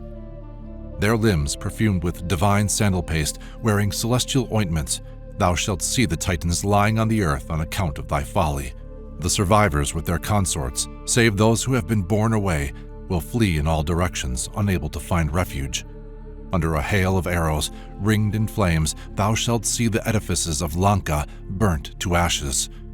O king, there is no greater sin than consorting with another's wife. Thou hast thousands of concubines in thy train. Therefore, cleaving to thy lawful consorts, preserve thy line, thine honor, fortune, kingdom, and thy life. If thou desirest to live happy with thy wives and friends, do not enter into conflict with Rama. If, despite my friendly counsel, thou dost bear Sita away by force, then thou and thy kinsmen, together with thine whole army, will surely descend to the region of Yama under Rama's deadly shafts. Chapter 39. Maricha again seeks to dissuade Ravana from pursuing his design. O Ravana, I have told thee how my life was spared. Now hear what happened further. I was in no way daunted by this event, and accompanied by 2 demons, I entered the forest of Dandaka disguised as a deer. There I roamed about, living on the flesh of ascetics, visiting the sacred retreats, the sacrificial fires and places of worship, sowing terror amongst the sages, whom I persecuted. Growing exceedingly rapacious, I slew those ascetics, drinking their blood and devouring their flesh, my cruelty rendering me the terror of all the inhabitants of the forest. As I roamed here and there, throwing obstacles in the way of the religious rites, I encountered Rama living a life of asceticism with the blessed Sita and the mighty Lakshmana, engaged in pious practices and devoted to the welfare of all. Filled with contempt for the mighty Rama, who had retired to the forest, and reflecting, "So he has now become an ascetic," I, remembering my former defeat, filled with anger, rushed at him with lowered horns, in my folly desiring to kill him. But he, swift as Suparna or Anila, drawing his great bow, loosed 3 sharp and deadly arrows, and these dread shafts, with burnished points resembling lightning, flew off as one, thirsting for blood. Knowing Rama's skill and prowess from former times, and recognizing the peril in which I stood, I ran away and escaped, but the 2 Titans who accompanied me were slain. Having with supreme difficulty evaded Rama's arrows, thus preserving my life, I retired to this place, adopting the path of an ascetic and practicing yoga. From that day, I behold Rama, clothed in bark, wearing a black antelope skin, bearing his bow in every tree, like unto the god of death himself, carrying his noose. In my terror, I see thousands of Ramas, O Ravana. The whole forest assumes the form of Ravana, and even in deserted places I behold him. O chief of the Titans, in sleep also he appears to me, and I start up in fear. Such is the terror he inspires in me, that even those words beginning with the syllable Ra, such as Ratna and Ratha, fill me with alarm. Having recognized the prowess of that descendant of Ragu, I am persuaded that thou art not able to withstand him in combat, when even Bali and Numuchi succumbed to him. Whether thou dost enter into conflict with him, or makest thy peace, do not speak his name to me, if thou wouldest see me live. In this world there are countless virtuous souls engaged in the practice of yoga, fulfilling their every duty, who yet perish with those about them through another's fault. I too, therefore, should be doomed to die for another's misdeeds. O Ranger of the Night, do what thou deemest to be right, but follow thee I will not. Truly Rama, who is full of zeal, courage, and prowess, will prove to be the destroyer of the Titans of this world. Though the wicked-minded Khara of Janasthana was slain by him on account of Shurpanakha, how in truth is he to blame for that? I have uttered these words for thy good, and the good of thy kinsmen. If thou disregardest them, thou and thy people will assuredly perish in combat with Rama. Chapter 40. Ravana's Wrath. As one about to die refuses a remedy, so did Ravana repudiate Maricha's judicious and opportune words, and having listened to this salutary discourse, replied in harsh and ill-considered accents, saying, Thou wretch, what thou hast spoken will bear no fruit, as seed that is sown on barren soil comes to naught, nor will it alter my determination to enter into combat with Rama, who is but a witless and insignificant creature. In thy presence, I shall bear away the beloved wife of Rama, the slayer of Khara, who has renounced father, mother, kingdom, and friends for a woman of no account. O Maricha, my mind is fixed. Neither gods nor Titans nor Indra himself can alter my resolve. It is proper, when asked, to put forward the advantages and disadvantages of a project and what will best serve or injure a purpose. A wise minister, questioned by his sovereign, seeking his master's good, will answer with due deference, standing before him with joined palms, in words fitting to the occasion. But a gloomy discourse does not please a monarch, who, having regard to his dignity, is thereby affronted. Kings of limitless power represent the 5 gods, Agni, Indra, Soma, Yama, and Varuna, symbolizing ardor, valor, gentleness, retribution, and forgiveness. Therefore, at all times they should be honored and revered. Thou, nevertheless, disregarding thy duty, dost only manifest arrogance. Thou, to whom I have come as a guest, hast treated me as a miscreant.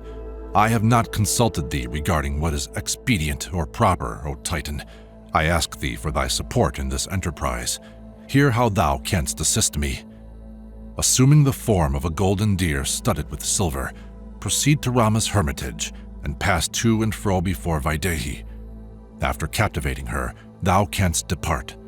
Seeing thee transformed into a deer by thy magic power, Vaidehi, struck with wonder, will instantly call on Rama to capture thee. When Kakusta is far away, having left the hermitage, do thou, imitating his voice, utter such cries as, O Sita, O Lakshmana. At this call, urged on by Sita, Saumitri, in fraternal love, being perturbed, will hastily follow in Rama's wake. Kakusta and Lakshmana, being both far distant, I shall bear Sita away, as the 1,000-eyed god carried off Sachi. Having accomplished this according to my design, I shall confer half my kingdom on thee, O Titan. O friend, do thou pursue the path which leads to the success of this enterprise, and I will follow in my chariot. Obtaining possession of Sita without a struggle, by deceiving Rama, I shall return to Lanka with thee, my purpose fulfilled. If thou dost not obey me, even against thine inclination, O Maricha, I shall slay thee instantly. I shall compel thee. None can attain happiness and prosperity by opposing his sovereign's will.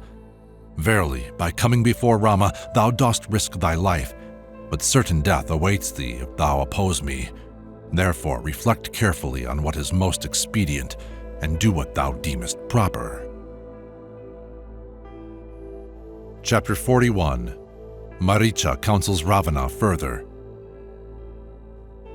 Thus commanded by the imperious king of the Titans, Maricha replied in bold and fearless tones, saying, "What wretch has counseled thee to take this course, which will lead to thine extinction, together with thy children, thy kingdom, and thy counselors, O Ranger of the Night? O King, who is that evil person, envious of thy good fortune, who seeks to open the portals of death to thee? Assuredly he is thine enemy, who in his impotence plots thy defeat under the blows of a superior antagonist. What miscreant of evil intent seeks to propel thee along the path of self-destruction? The counselors who do not dissuade thee from thy fell design merit death and yet live. Upright ministers ever restrain a king who, following his own desires, enters on an evil path. Thou who should thus be guided art blind. By the grace of their sovereign, ministers attain justice, profit, pleasure, and renown, but these objects are never found. O Ravana, if a king be lacking in virtue and his people suffer naught but misfortune. O thou foremost of conquerors, the king is the root of the righteousness and good repute of his subjects. He should therefore always be protected by them. No kingdom survives under a sovereign who is violent, overbearing, and intemperate, O Ranger of the Night. Those ministers who counsel violence perish with their chief, as a chariot is precipitated into an abyss by a reckless driver. Many pious persons in this world, engaged in their duties, have met with destruction with their relatives through the fault of others. A cruel despot is as unable to protect his subjects as a jackal is unable to defend a herd of deer. The Titans, whose lord thou art, foolish, ruthless, and a slave to thy passions, are doomed. It is not I who should be pitied for this unexpected calamity that has overtaken me, but thou, who with thine army will soon meet with destruction. Having been struck down by Rama, he will speedily dispatch thee. My mission accomplished, I shall meet my death under the blows of thine adversary. Rest assured that I shall perish as soon as I appear before Rama, and know well that the abduction of Sita will cost thee thy life as well as that of thy kinsmen. If thou succeedest in bearing Sita away from the hermitage with mine aid, it is the end of thee, of Lanka, and of the Titans.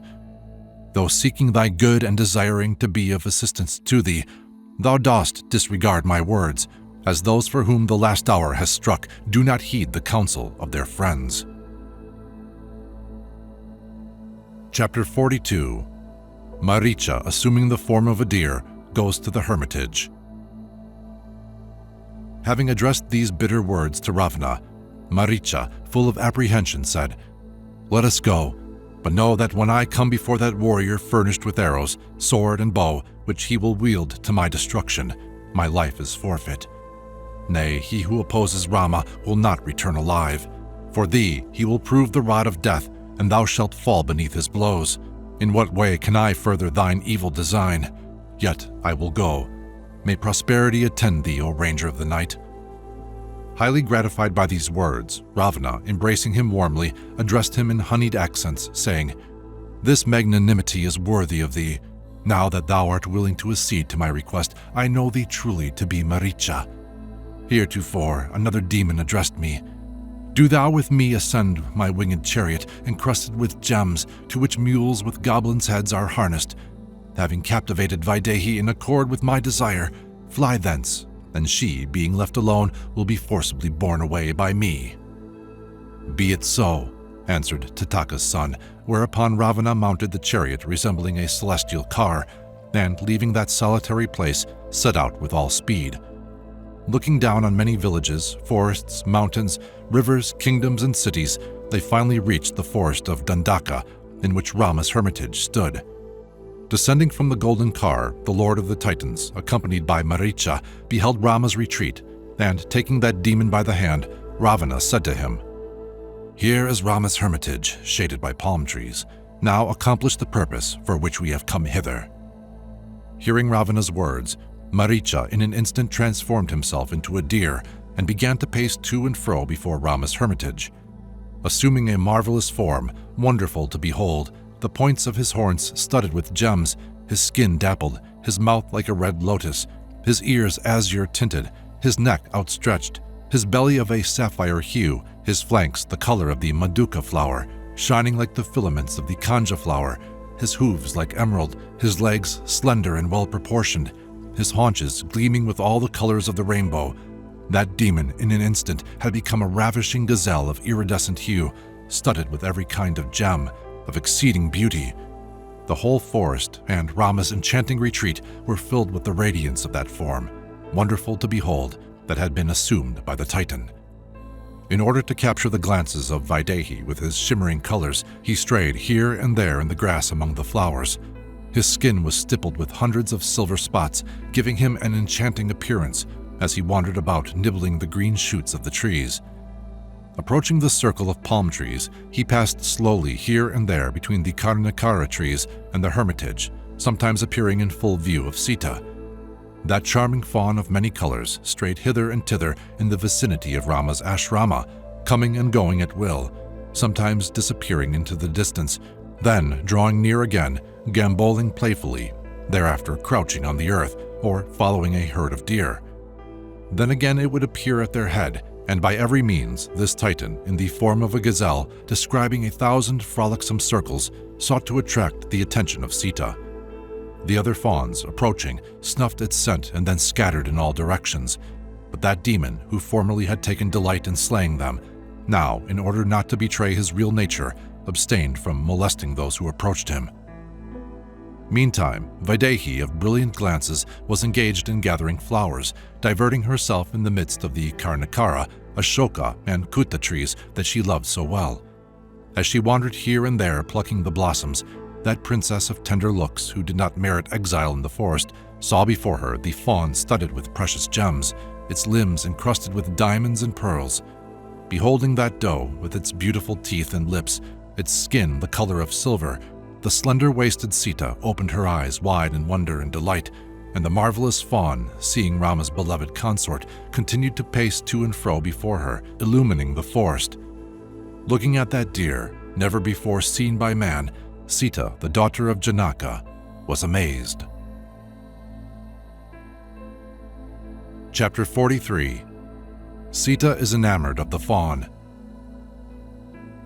Then the lovely Sita, of flawless limbs and skin of a pure golden hue, gathering flowers, beheld that ravishing fawn with gold and silver flanks, and highly delighted, called to her lord and Lakshmana, who were furnished with weapons, saying, "O Prince, do thou come quickly with thy younger brother."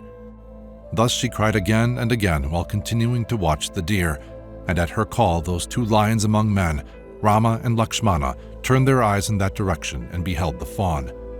Astounded, Lakshmana exclaimed, "Undoubtedly the Titan Maricha has assumed the form of a deer. Kings who hunt in the forest, lured by this deceptive shape, are slain by him. And, O Rama, this brilliant fawn, whose radiance rivals the sun, is the device of a magician. Such a deer does not exist on earth, O master of the world. It is an illusion, born of cunning." As Lakshmana was speaking thus, Sita, with a delighted smile, interrupted him, and being wholly captivated by this phantom, said, "O son of a king, this marvelous fawn has taken possession of my heart. Take it captive, O great warrior. It will serve as a plaything. Many beautiful creatures, lovely to look upon, ranged the forest in the vicinity of our hermitage, such as Tamaras, Srimaras, and Rikshas, while troops of Prishatas, Vanaras, and Kineras disport themselves here. But, O long-armed heroes full of grace and strength, I have never seen a wild creature whose brilliance and gentle nimble ways are equal to this wonderful fawn's. With its slender many-colored body encrusted with gems, it illumines the whole forest around me with a luster resembling the moon's. What beauty, what resplendence, what grace, what radiance! This marvelous fawn with its graceful limbs possesses me utterly. If thou art able to capture it alive, it will prove an object of supreme wonder in the hermitage, and when our exile is over, it will be an ornament to the palace of the queens. O Lord, Prince Bharata and my mothers, seeing this celestially beautiful deer, will be struck with amazement. If thou art not able to capture this wonderful fawn alive, its skin will be most precious, O lion among men. I shall delight to sit on its golden hide, strewn with kusha grass. I crave pardon if this cruel wish may seem unworthy of a woman, but the beauty of the deer excites my admiration. This graceful creature with its golden skin, its horns set with precious gems, shining like the rising sun or the Milky Way, captivated Rama himself, who, hearing Sita's words, yielded to her wish and gaily addressed Lakshmana, saying, "O Lakshmana, mark how this deer has excited Vaidehi's desire. On account of its supreme beauty, this fawn will lose its life today. Neither in the forest, nor in the region of Nandana, nor in the solitude of Chaitarata, nor anywhere on earth does such a fawn exist. See how, whichever way its velvety striped skin is brushed, it glistens. When it opens its mouth, its tongue shoots forth like a bright flame in a lit brazier, or lightning from a cloud. With its head of emerald and crystal, its belly shining like mother of pearl, whose heart would it not steal away with its indescribable beauty? Who, on beholding this divine apparition, shining like gold, covered with every kind of gem, would not be charmed? It is for food and sport that kings, bearing their bows, hunt wild beasts in the forest, and many treasures of different kinds are found there by chance, such as pearls, diamonds, and gold, increasing man's possessions, surpassing the imagination of Indra.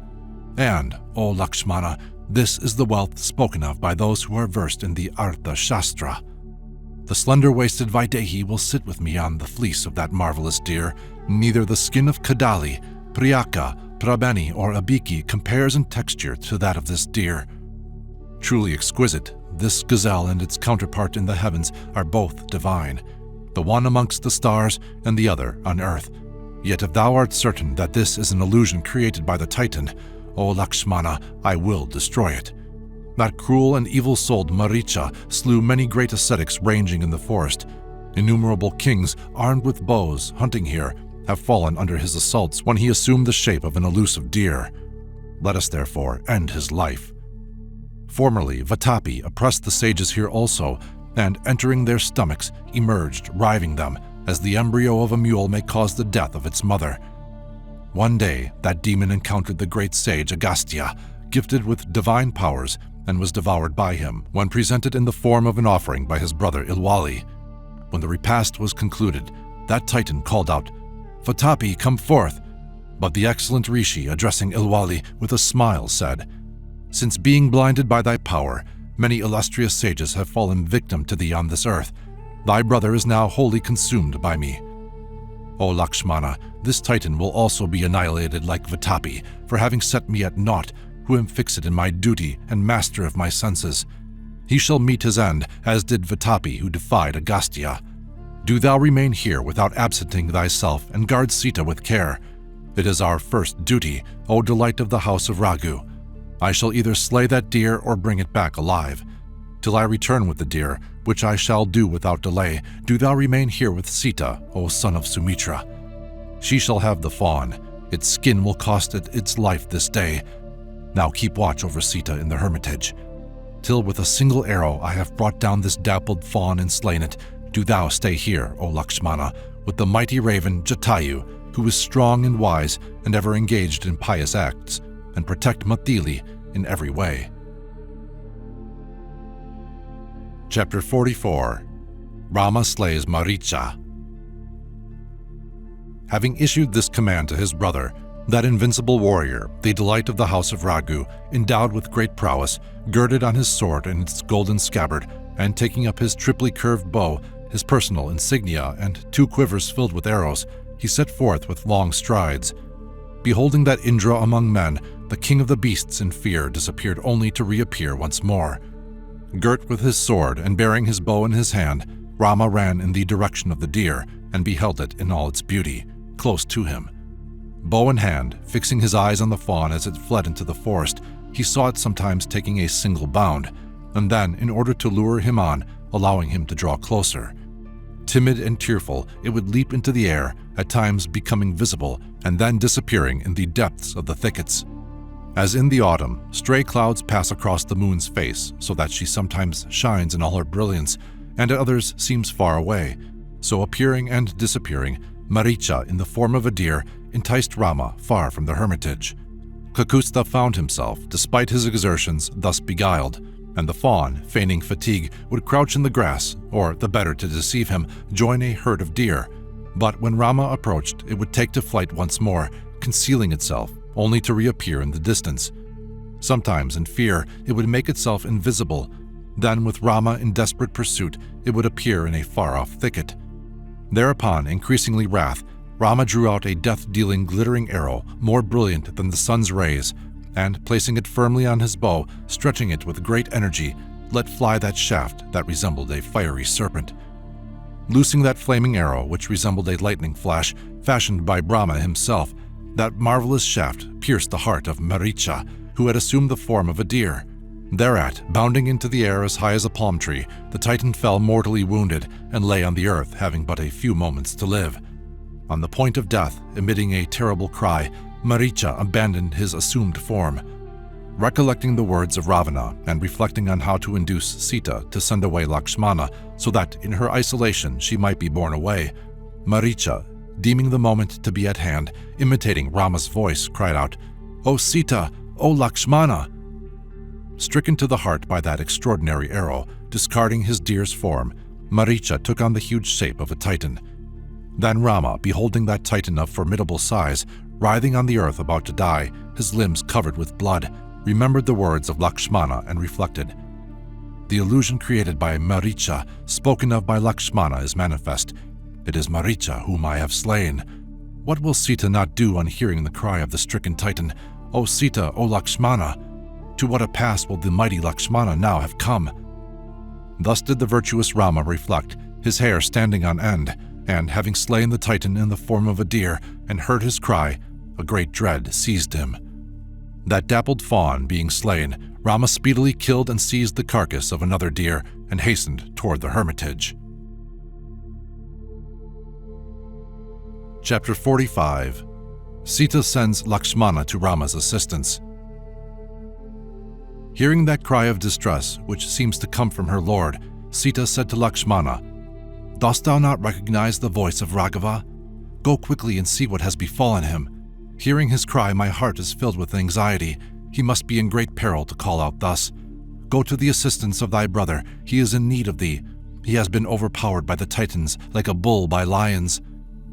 Recollecting Rama's command, Lakshmana withstood Sita's appeal and did not move, whereupon Janaki, highly provoked, said to him, "O son of Sumitra, under the guise of affection thou dost show enmity towards thy brother, since thou dost not instantly proceed to his aid.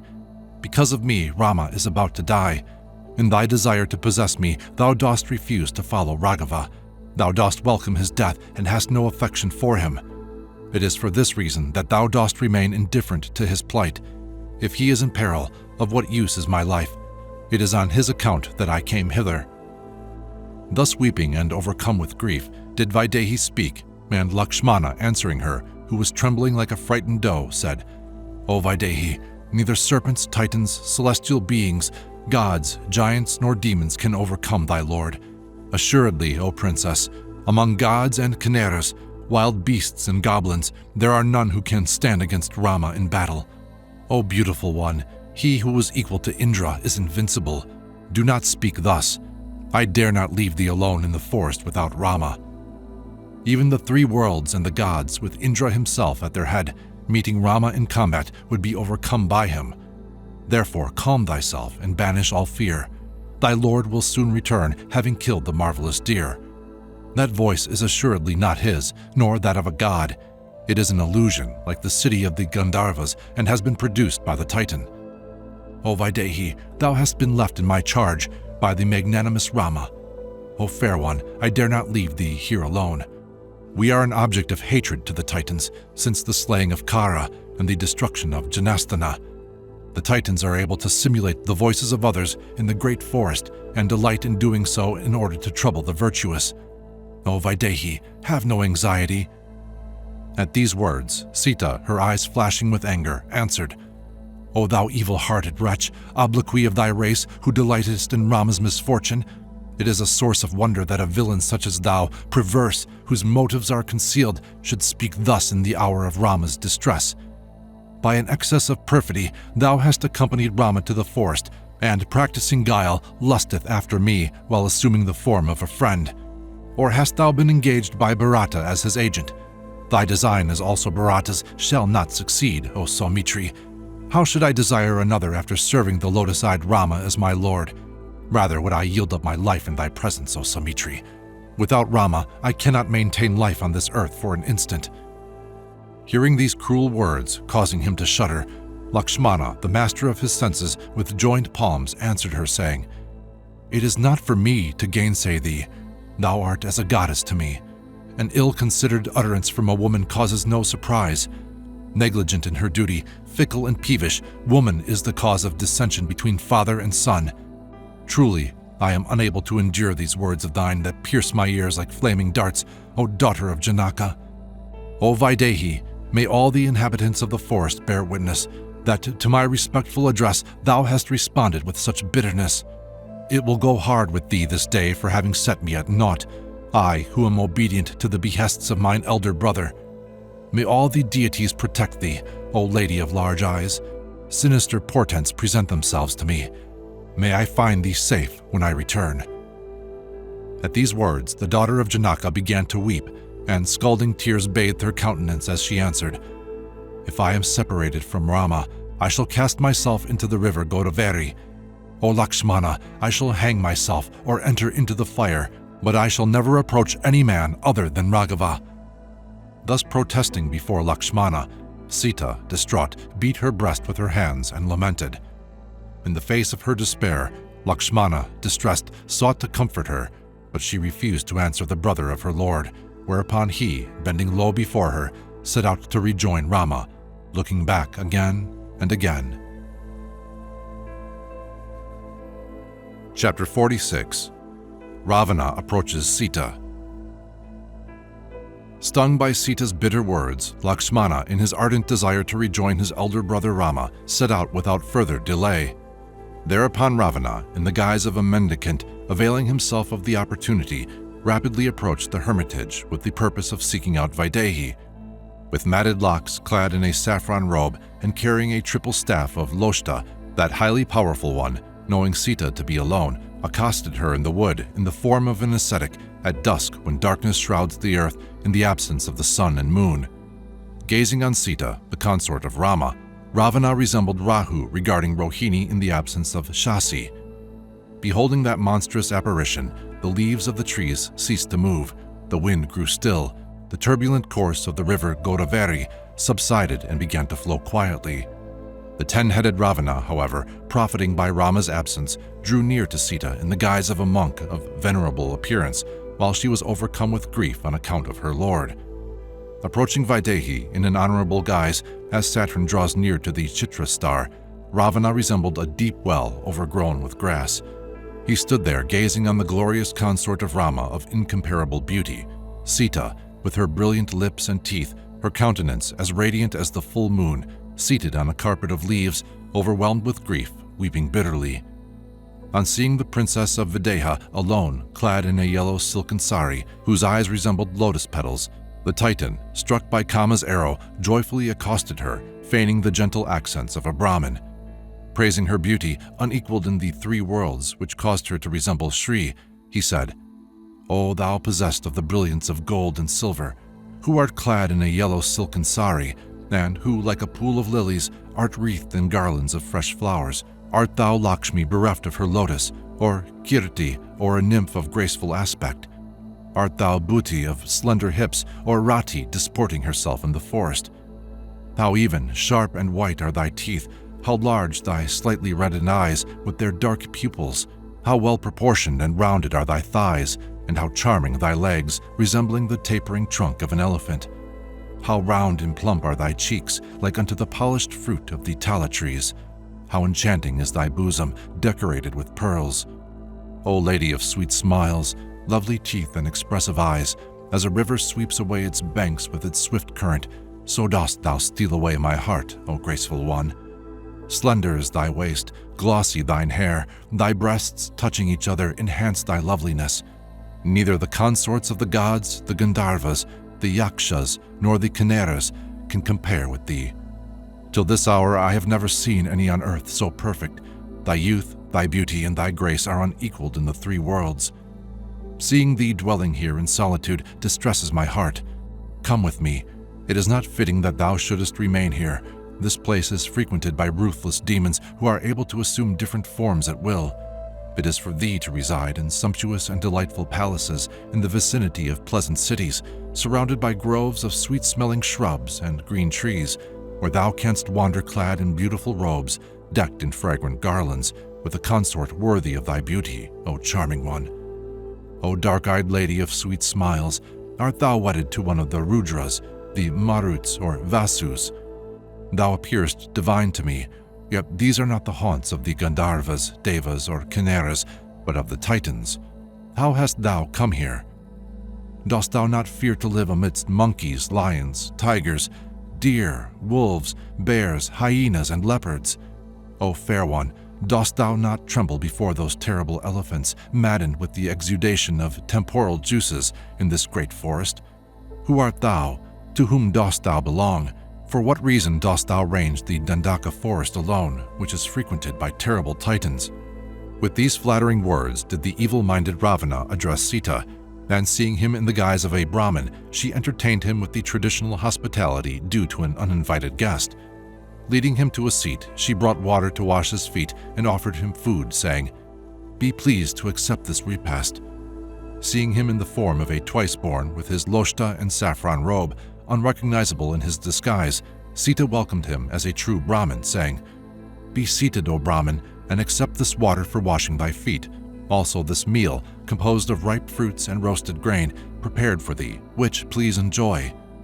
Thus did she receive him with hospitable words, but Ravana, his gaze fixed on the princess of Mithila, determined to bear her away, thus preparing his own destruction. Sita, anxiously expecting the return from hunting of her illustrious lord with Prince Lakshmana, searched the vast and darkening forest with her eyes, but was unable to see either Rama or his brother there. Chapter 47. The Conversation of Ravana and Sita.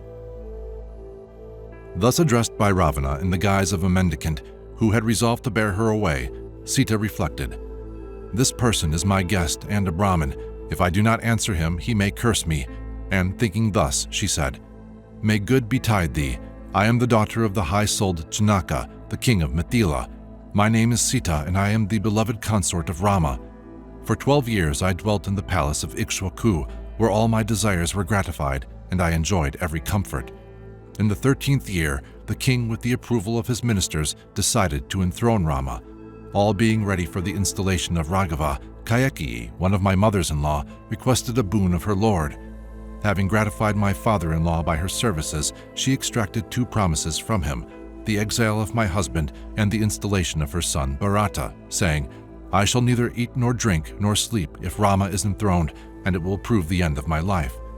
The lord of the earth, my father-in-law, hearing her speak thus, offered her diverse gifts, but Kayakyi refused them. At that time my lord was 25 years old, and I 18. Being loyal, virtuous, honorable, and devoted to the good of all, my lord Rama, endowed with long arms and large eyes, was renowned throughout the world.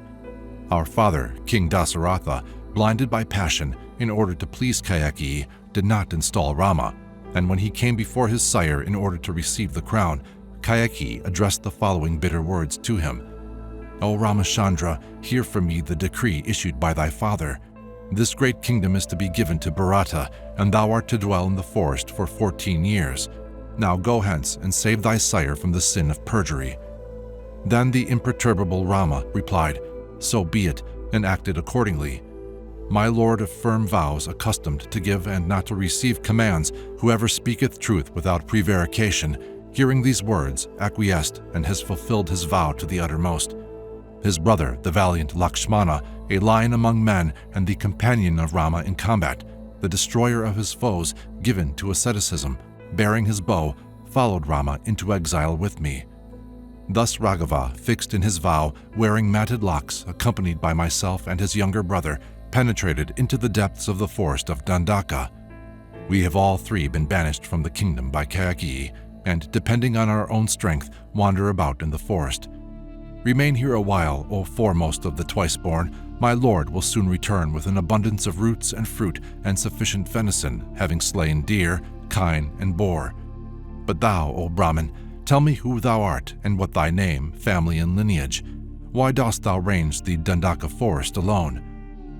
Hearing the words of Sita, the consort of Rama, the mighty Titan replied in these harsh words, "O Sita, I am that Ravana, king of the Titans, in fear of whom the world, the gods, Titans, and men tremble. O source of delight, since I beheld thee shining like gold, clad in silk, my consorts have ceased to find favor with me. Do thou become the chief queen of those countless women stolen away from many quarters by me.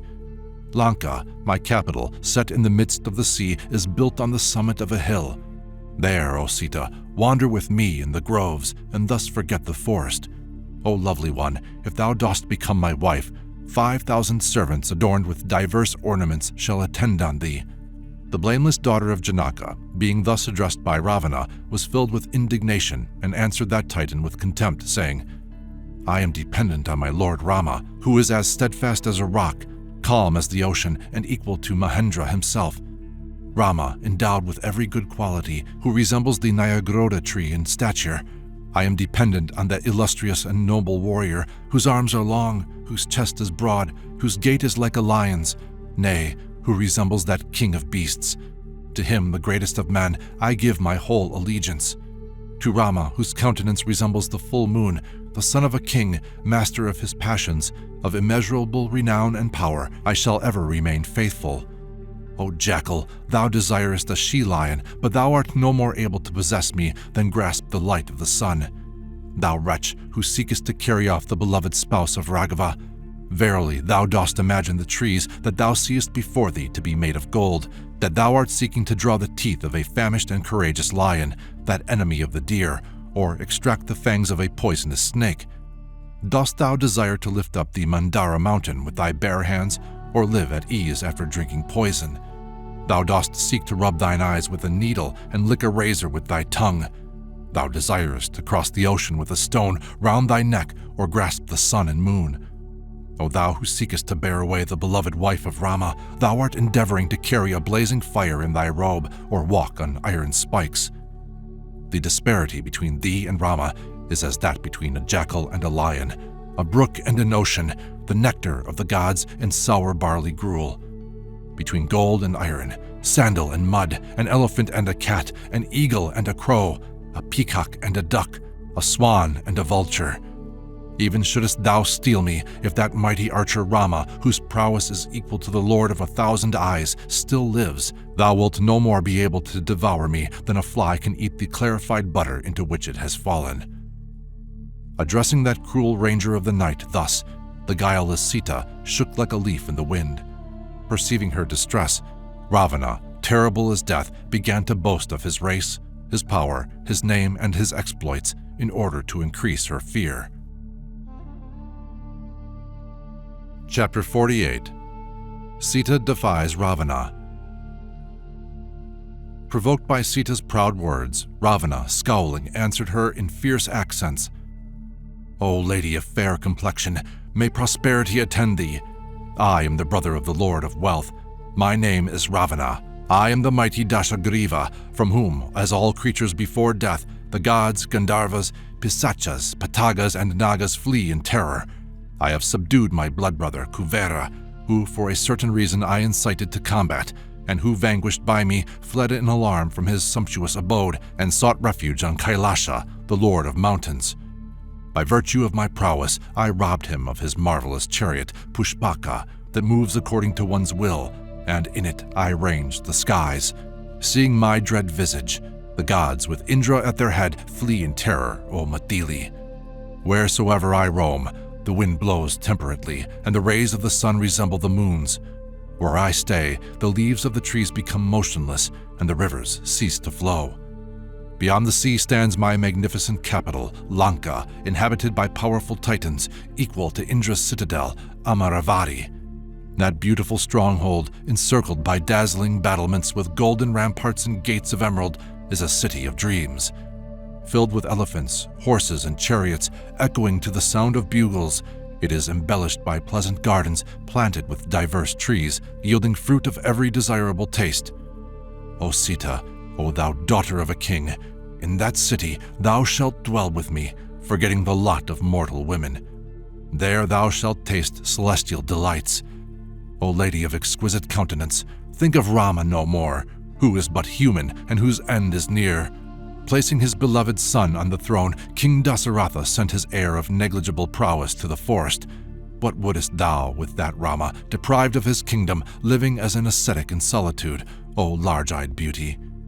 I, the lord of all the Titans, have come to thee in person, pierced by the shafts of the god of love. It does not befit thee to disregard me. O timid lady, if thou dost pass me by, thou wilt repent, like Urvashi, who thrust away Puraravas with her foot.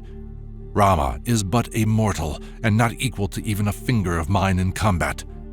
By good fortune I have come to thee. Do thou therefore yield thyself to me, O fair one." At these words, Vaidehi, her eyes flashing with anger, though alone, answered that lord of the Titans boldly, saying, "Since thou claimest to be the brother of the god Kuvera, who is held in veneration by all the celestials, how dost thou dare to commit this infamous deed, O Ravana? Undoubtedly, all the Titans will meet with destruction, having so cruel, senseless, and lustful a person as thee as their sovereign.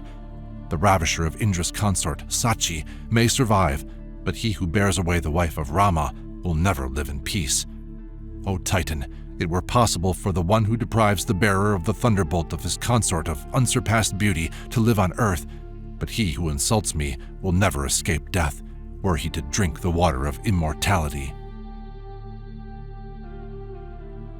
Chapter 49. Sita's Abduction by Ravana. Hearing those words of Sita, the mighty Ravana, striking one hand on the other, revealed his gigantic form, and, skilled in speech, addressed her, saying, "Methinks thou hast taken leave of thy senses. Hast thou not heard of my great prowess and valor?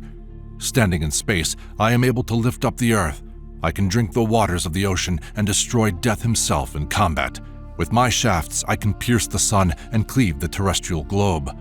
Thou, who dost allow thyself to be deceived by any trick and dost follow any whim, behold how I can change my shape at will." Speaking thus, Ravana, full of wrath, his eyes glowing like burning coals, resembled a flame, and, discarding his benign aspect, he, the younger brother of Kuvera, assumed a terrible shape resembling death itself. With smoldering eyes, a prey to anger, resplendent in ornaments of fine gold, like a dark cloud, that ranger of the night appeared before her with his 10 heads and 20 arms. Abandoning his ascetic disguise, the king of the Titans took on his native form.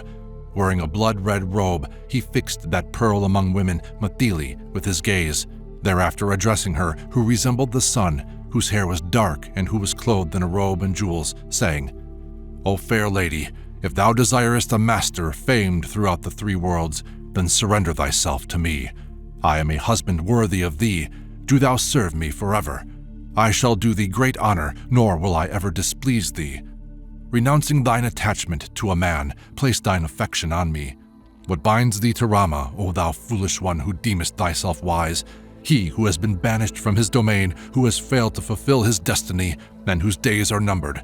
Rama, who on the injunction of a woman abandoned kingdom, friends, and people to inhabit a forest frequented by wild beasts."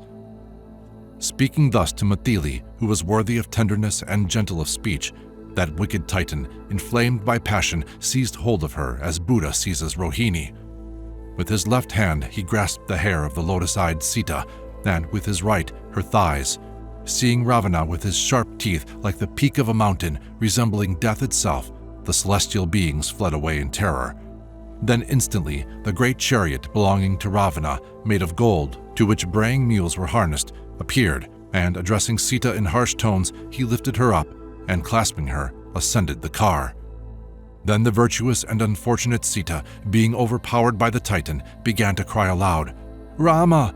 Rama!" but he was far away in the depths of the forest. Though she possessed no love for him, Ravana, burning with passion, rose high into the air with her as she struggled like the consort of the Indra of serpents. Seeing herself borne through the air by the king of the Titans, Sita, with piercing shrieks, distracted with anguish, cried out, "O Lakshmana, thou long-armed warrior, ever ministering to the satisfaction of thy superiors, dost thou not know that I am being carried away by a Titan able to assume any shape at will? O Raghava, thou who art willing to renounce life and happiness in the cause of duty, dost thou not see that I have been borne away by one of unsurpassed wickedness? O thou, the scourge of thine enemies, art thou not accustomed to punish evildoers? Why dost thou not subdue the arrogance of this wicked Titan? It is true that an evil deed does not bear fruit immediately, but time causes the grain to ripen.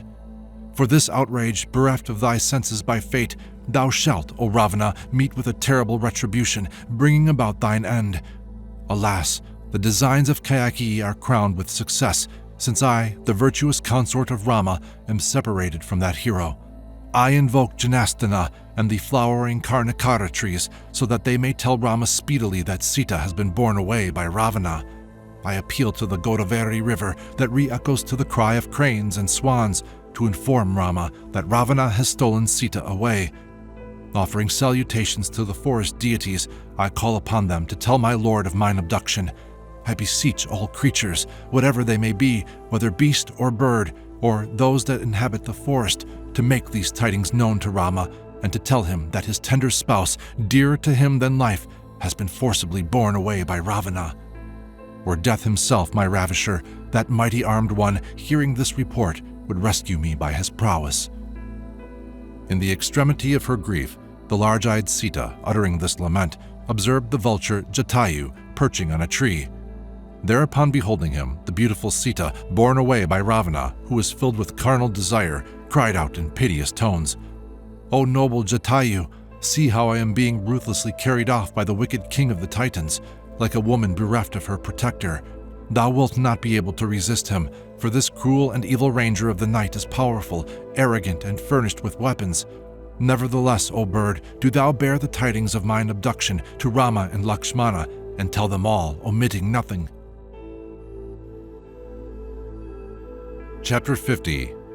Jatayu attacks Ravana. Jatayu, who was fast asleep, awoke on hearing these words and beheld Ravana and the daughter of Videha. Thereupon the king of birds, with his sharp beak resembling the peak of a mountain, perching on the tree, spoke softly to Ravana, saying, "O Dashagriva, I am conversant with the Puranas, firm in my vows, and follow the path of Dharma. O brother, it does not become thee to commit this infamy in my presence. My name is Jatayu, the king of the vultures.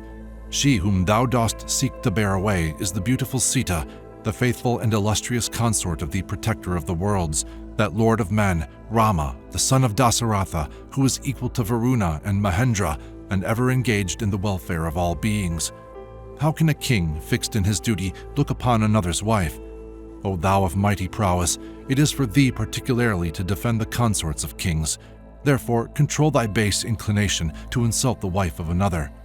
A noble person will ever eschew that which may bring reproach on him, and protects another's wife as if she were his own.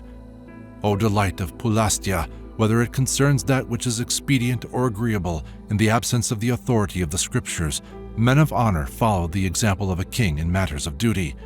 A king represents duty, a king represents desire, and is the supreme treasury of his subjects. He is the root of good and evil. O king of the Titans, thou art wicked and fickle by nature. How hast thou obtained a kingdom like unto a sinner winning the celestial abode? It is hard for an unruly and passionate man to change his nature. Noble counsels are not long remembered by perverse persons. Since the mighty and virtuous Rama has never done a wrong in thy kingdom or capital, why dost thou seek to provoke him? Is Rama of irreproachable action to blame if he slew the wicked Khara in Janasthana on account of Shurpanakha? Why dost thou seek to bear away the consort of that lord of men? Release Videhi in this instant, lest with his dread glance resembling a glowing brazier he consume thee, as Indra reduced Vritra to ashes with his thunderbolt. O Ravana, thou art unwittingly carrying a highly venomous serpent in thy robe. Without discerning it, thou art wearing the noose of death, round thy neck. A man should only bear that weight which will not crush him, and eat only that which does not give rise to sickness. Who will engage himself in an act which is neither praiseworthy, just, nor honorable, and which will cost him his life? O Ravana, I am 60,000 years old, and have ruled over the domain of mine ancestors with justice. I am exceedingly aged. Thou art youthful and furnished with a bow, armor, and arrows, mounted on a car, yet thou shalt not escape without injury if thou seekest to bear Vaidehi away. Thou shalt no more be able to carry her away by force in my presence than it is possible to destroy the wisdom of the Veda by logic. If thou art not afraid, O Ravana, then halt an instant and fight. Thou shalt fall on the earth as Khara before thee. Rama, clad in robes of bark, who more than once vanquished the Daityas and Danavas in the field, would soon have slain thee in combat. As for me, what can I do? The two princes are far away, and undoubtedly thou art fleeing in all haste in fear of them, thou wretch. Yet while I still live, thou shalt not bear away the lovely Sita, the beloved consort of Rama, whose eyes resemble the petals of the lotus. Even at the risk of my life, I shall render this service to the magnanimous Rama, as if to King Dasaratha himself. Stay, stay, O Dashagriva, reflect but for a moment. O Ravana, I shall hurl thee from thy great chariot like a ripe fruit from its stalk. O prowler of the night, I challenge thee to fight to the last. Chapter 51. The Combat Between Jatayu and Ravana. While Jatayu, the king of birds, was speaking thus, Ravana, that Indra among men, wearing golden earrings, his eyes red with anger, fell upon him, and a terrible struggle ensued in the sky, resembling clouds impelled by the force of the wind. In that conflict, Jatayu, king of vultures, and Ravana, the lord of the Titans, resembled two vast winged mountains. Then Ravana began to shower innumerable steel-pointed shafts on the mighty king of the vultures, but he, the chief of those whose wings are their chariot, received them unmoved, and with his feet and sharp talons, that foremost of birds inflicted countless wounds on the Titan. Thereupon, Dashagriva, filled with fury, anxious to destroy his adversary, taking out formidable shafts, equal to the god of death, drew his bow up to his ear and pierced the vulture with those arrows, which, flying straight at their target, penetrated it with their steely points. Seeing the daughter of Janaka, her eyes bathed in tears, in the Titan's car, Jatayu, disregarding those shafts, hurled himself at his opponent, and with his claws, that valiant prince of the feathered tribe broke that bow decorated with pearls and gems, and the arrows also. Thereupon Ravana, transported with anger, seized another bow and covered him with a hail of hundreds and thousands of arrows. Buried beneath those shafts, Jatayu resembled a bird in its nest, but flapping his wings, he broke through that cloud of arrows, and with his sharp claws snapped that mighty bow. With a stroke of his wings, he shattered Ravana's blazing shield that resembled fire and brushed aside the flaming darts that encompassed him. Then Jatayu, in that conflict, slew the swift coursing mules with demons' heads, harnessed with gold, and demolished the chariot of Ravana, furnished with a triple standard of bamboo staves, which was driven by thought alone, bright as fire, its steps studded with precious gems. With a single movement of his wings, Jatayu struck down the canopy like unto a full moon, with the Charis and the Titans who wielded them.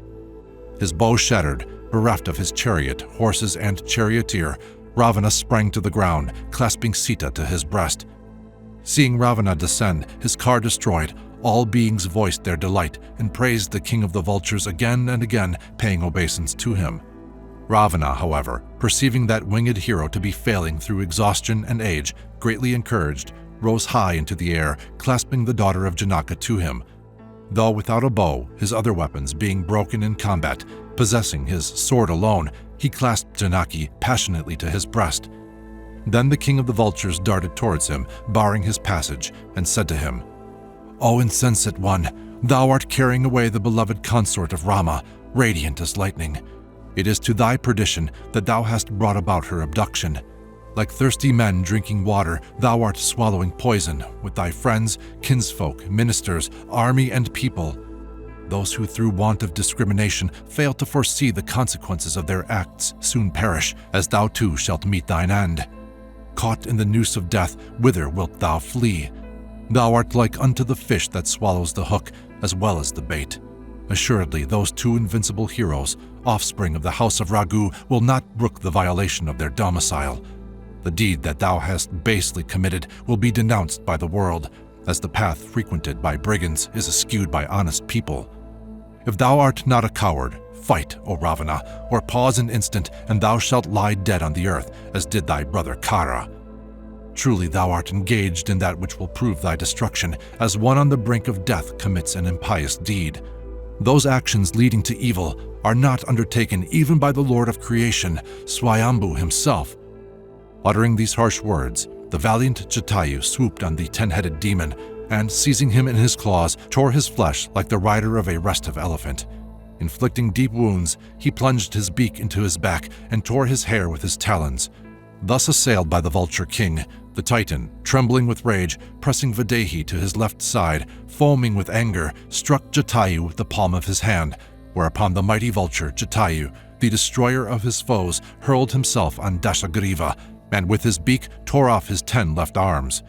His arms being severed, in an instant as many others sprang up again, like serpents issuing from an ant heap, spitting forth poison. Then, in his anger, the mighty Dashagriva released Sita in order to beat off the king of the vultures with his fists and feet, and a mighty struggle arose between those two intrepid combatants, the chief of the Titans and the foremost of birds, until Ravana, drawing his sword, cut off the wings and feet of Jatayu, piercing the side of that champion of Rama. The Ranger of the Skies having sundered the 2 wings of that king of vultures, Jatayu fell to the earth. At the point of death, and seeing him on the ground, bathed in blood, Vaidehi, exceedingly distressed, darted towards him as to one of her own kin. Then the Lord of Lanka beheld that noble bird of exceeding prowess, with his yellow breast and plumage resembling a dark cloud, lying on the earth like an extinguished torch, whereupon the weeping Sita, daughter of Janaka, whose countenance was like unto the full moon, pressed that winged creature, victim of the wanton Ravana, to her breast. Chapter 52. Jatayu being slain, Ravana resumes his flight.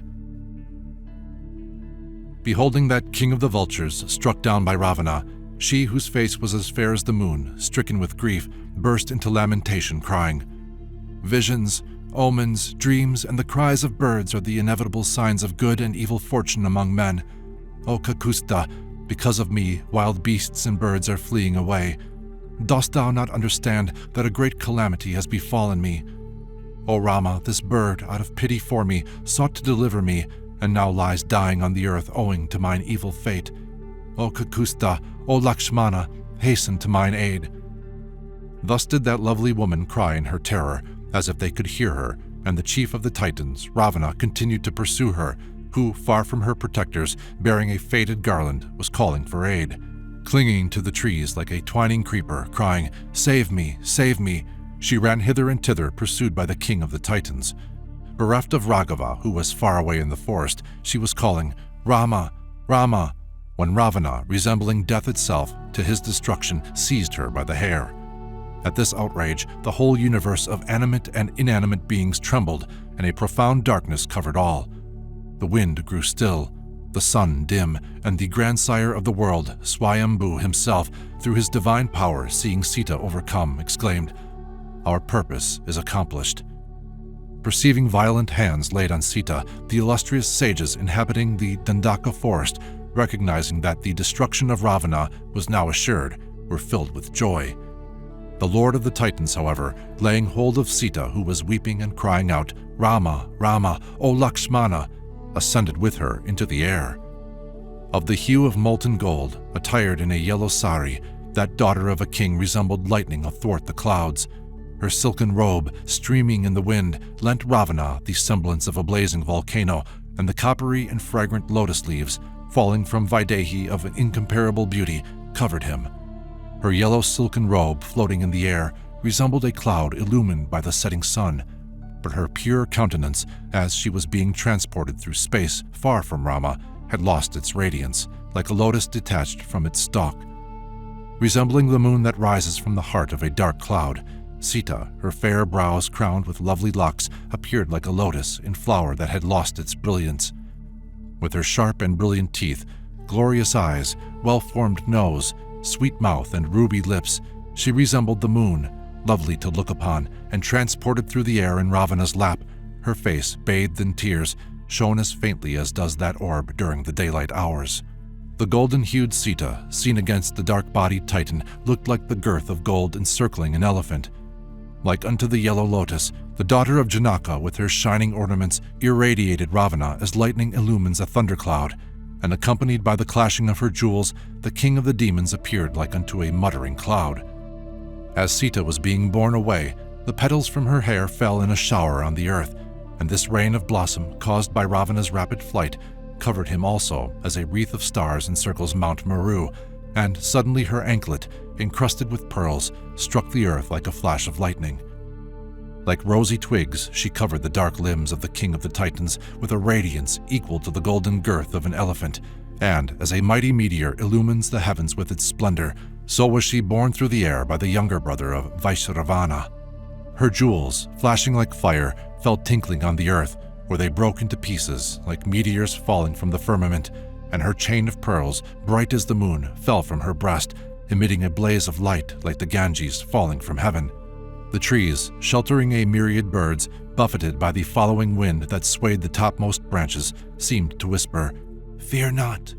And the lakes, carpeted with faded lotuses, filled with fish and stricken aquatic creatures, appeared to be weeping for Matili as for a friend. Rushing in wrath from all sides, lions, tigers, and other beasts and birds followed Sita's shadow, and the mountains too, with their cataracts like faces bathed in tears, their crests like arms upraised, seemed to lament for Sita as she was being borne away. Beholding Vaidehi carried through the air, the glorious sun, oppressed with sadness, lost its brilliance and became but a pale disk. There is neither justice, equity, nor truth, nor sincerity, nor kindness, since the consort of Rama, the princess of Vaideha, is being carried away by Ravana. Thus did the assembled beings lament, whilst the young of the wild creatures, forlorn and terrified, emitted plaintive cries.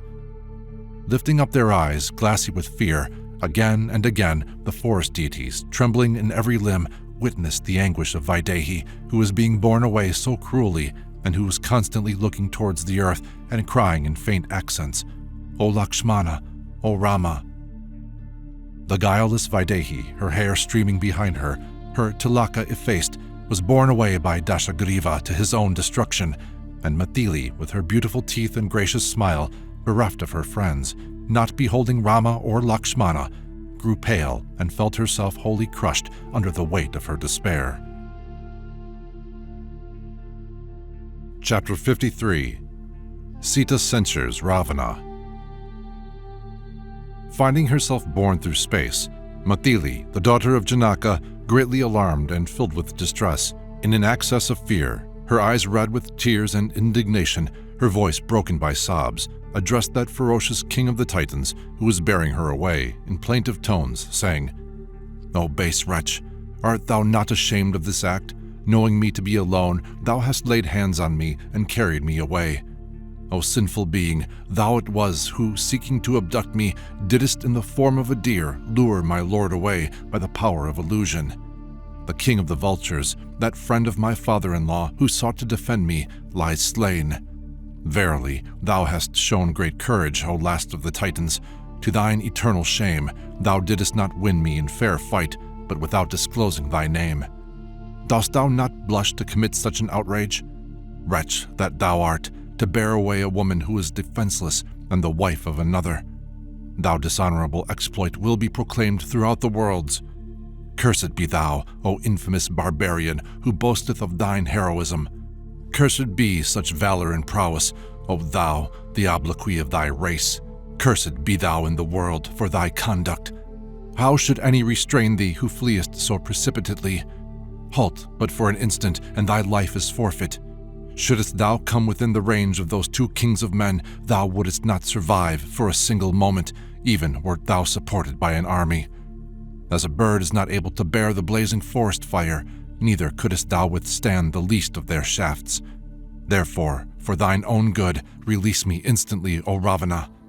Provoked by mine abduction, my lord, with the aid of his brother, will strive to destroy thee if thou dost not let me go. Thine evil intention, on account of which thou dost seek to bear me away, that vile purpose, will never find fulfillment. For even were I never again to see my Lord, who is endowed with supreme wisdom, and should fall a victim to an enemy, I should not survive long. Thou dost disregard thine own good, and resemblest one who, in his last hour, chooses what is fatal to him. None who desires his end courts that which will save him. I see the noose of death about thy neck, since thou dost not tremble in this exigency, O Titan. Without doubt thou shalt see those golden trees, with leaves like sharp swords, and the dreadful river Vaitarani, flowing with blood, and the terrible forest and Shamali tree, with its flowers of refined gold and its leaves of emerald bristling with iron thorns. Having offered this affront to the high-souled Rama, thou shalt not survive the poison that thou hast swallowed, O merciless one. Thou art caught fast in the noose of death. Whither wilt thou turn for refuge from my magnanimous lord? He who in the twinkling of an eye, without his brother, destroyed 14,000 demons in combat.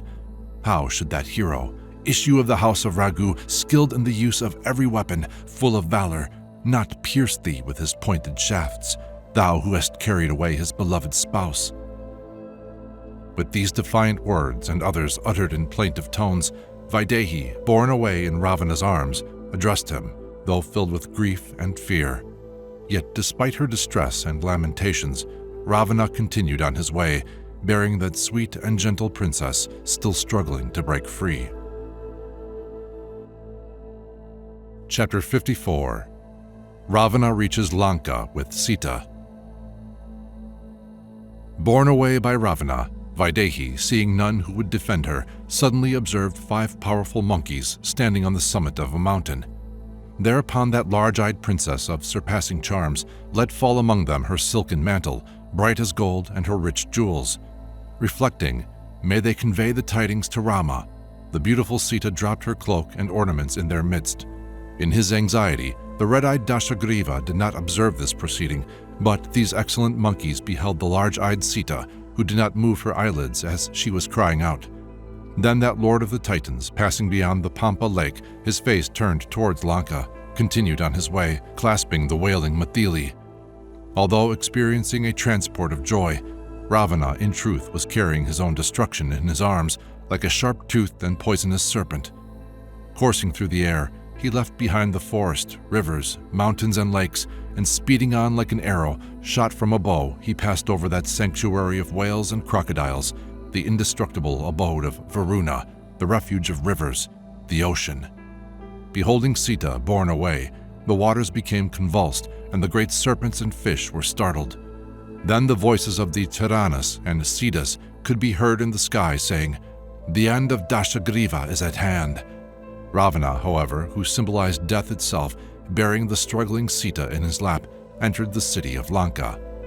Reaching that capital with its broad and spacious highways, he entered the palace and penetrated into the inner apartments. It was there that the dark-browed Sita, a prey to grief and despair, was set down by Ravana in his own domain, as Maya sheds his illusion. Then Ravana addressed those demons of dreadful aspect, saying, "Let none look on Sita without mine authority. It is my will that she have pearls, rubies, robes, and ornaments to the extent of her desire.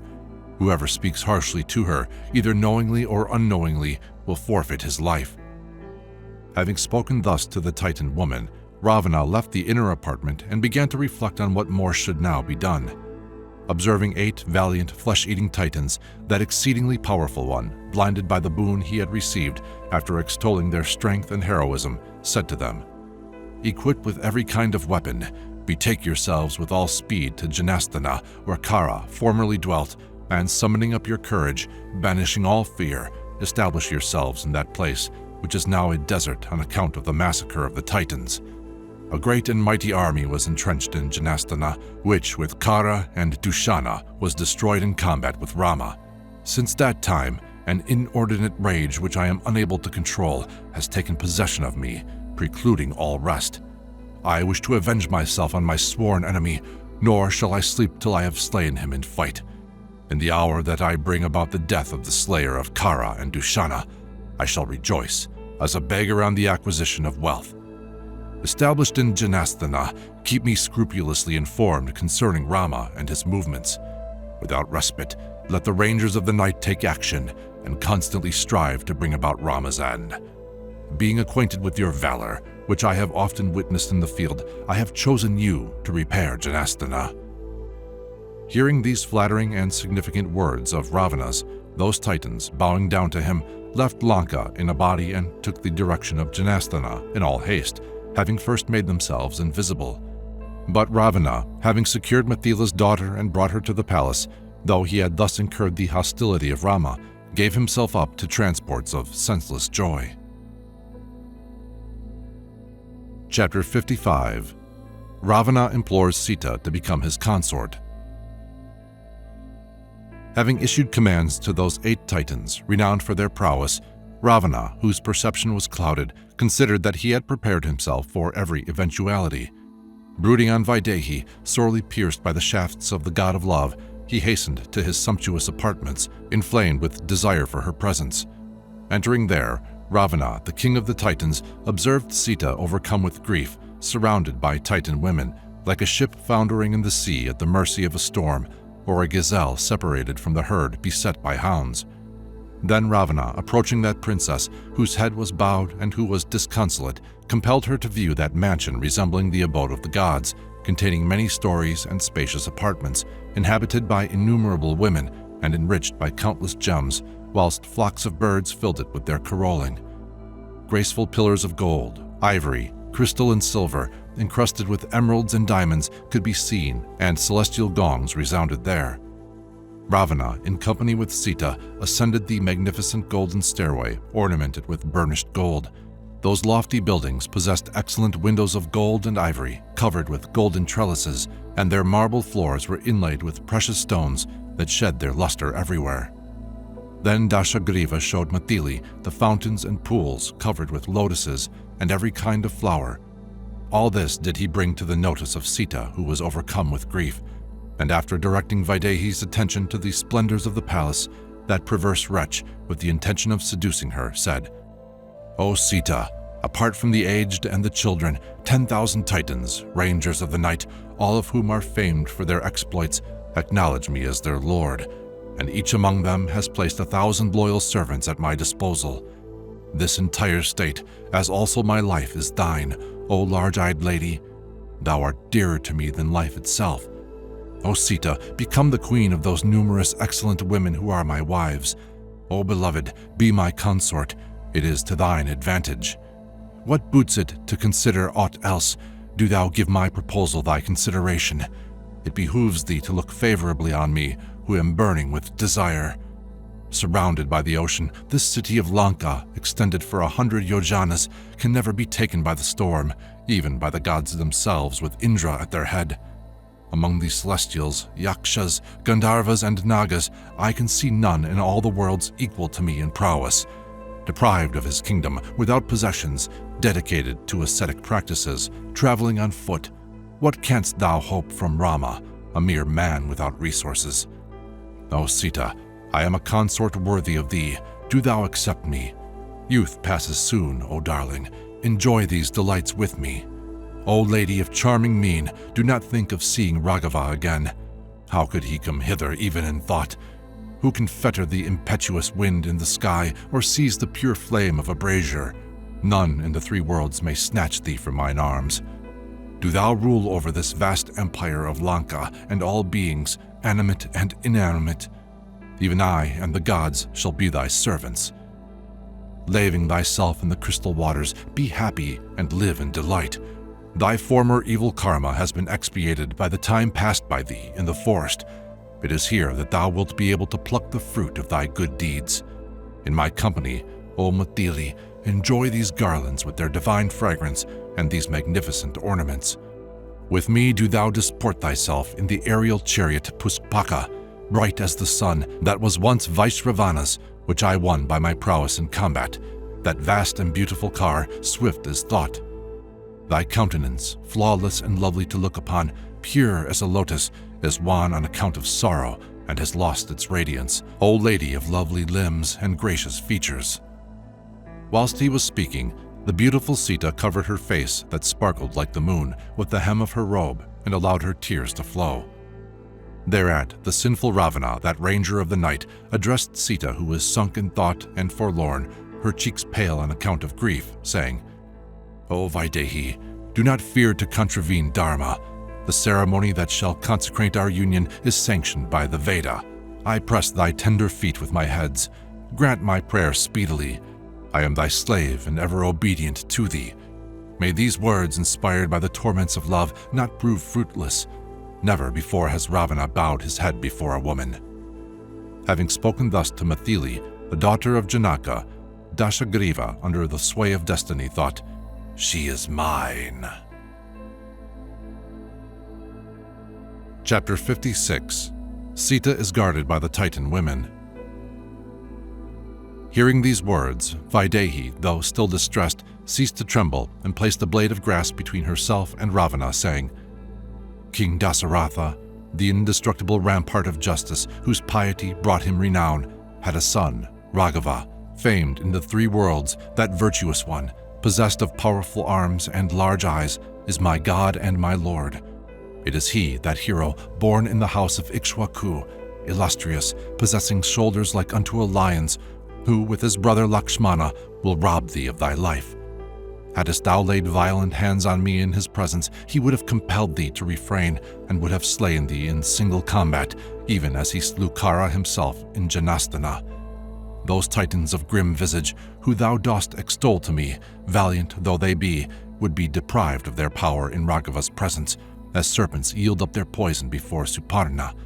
Those golden shafts, loosed from the string of Rama's bow, would pierce their bodies, as the Ganges bears away her banks. Though thou mayest not be slain by asuras or gods, yet now that thou hast incurred the fury of Raghava, thou wilt not escape alive. But thou hast but a short time to live. Raghava will compass thine end. That life which thou deemest impossible to lose is as a beast's bound to the sacrificial stake. If Rama lets fall on thee his glance, inflamed with ire, thou wilt instantly be consumed, O Titan, as Mamatha by Rudra. He who is able to bring down the moon from the skies and destroy it or dry up the ocean is assuredly able to deliver Sita. Thy life, thy prosperity, thy being and faculties are forfeit. Lanka, bereft of its inhabitants, will be left desolate through thy fault. Nay, this outrage will bring thee naught but misfortune, O thou who in the absence of my lord didst bear me away by force. Never more wilt thou know felicity. My illustrious lord, accompanied by his brother, depending on his own energy, does not fear to live in the Dandaka forest.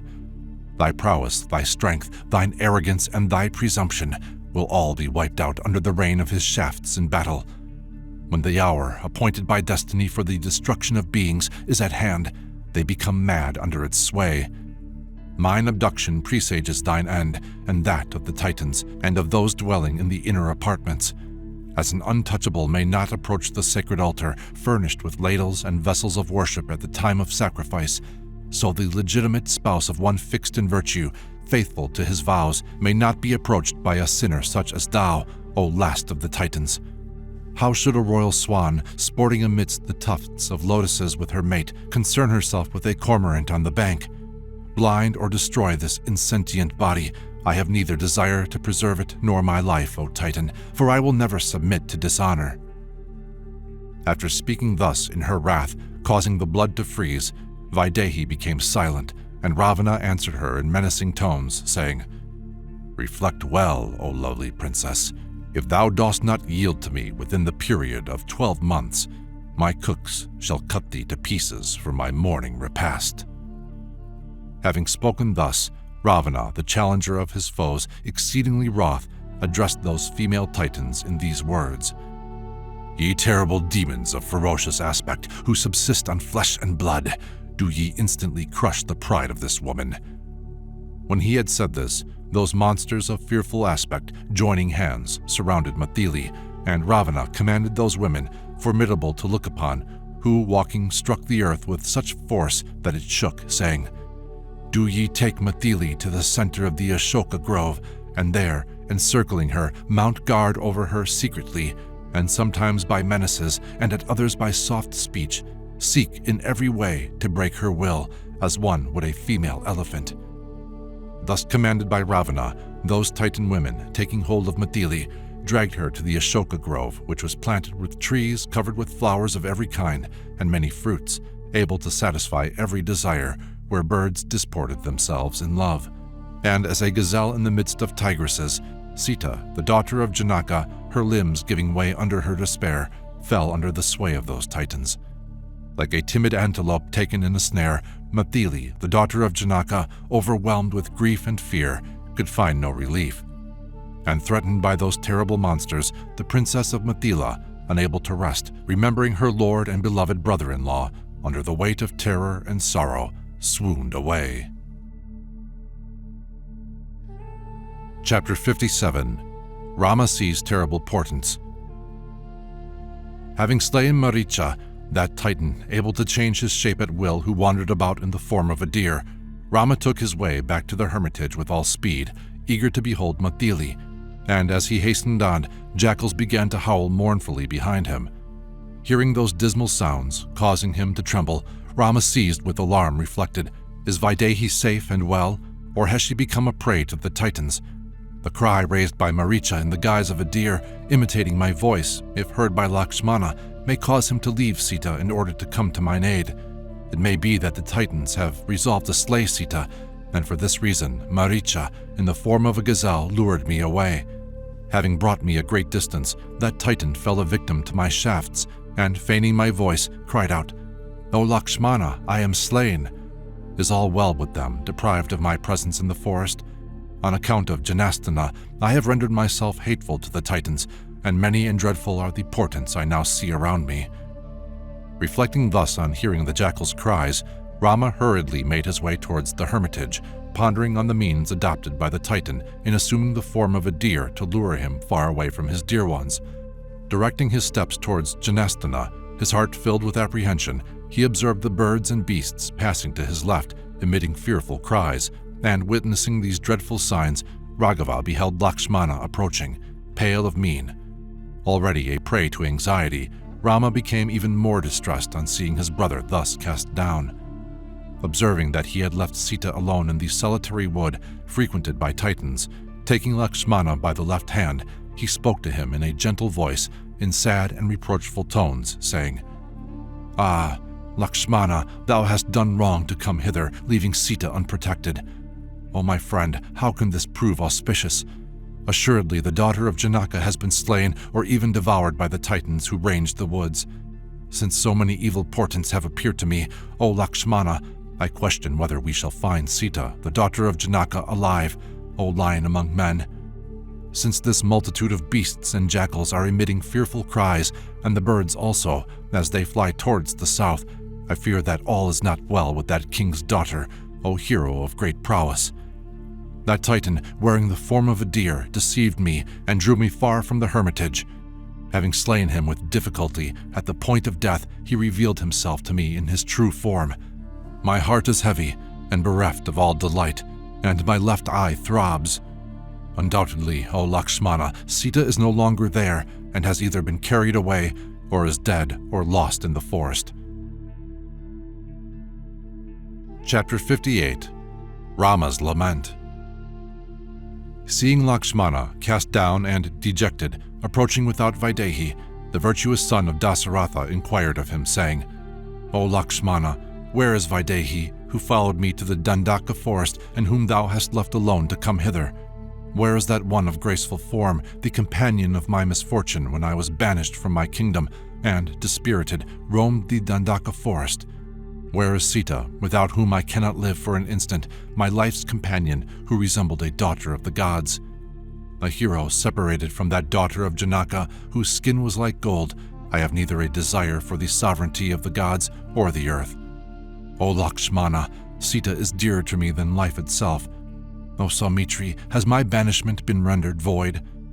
If on account of Sita I should die and thou return to the city alone, will it not prove the consummation of Kaikeyi's desires, and she find felicity?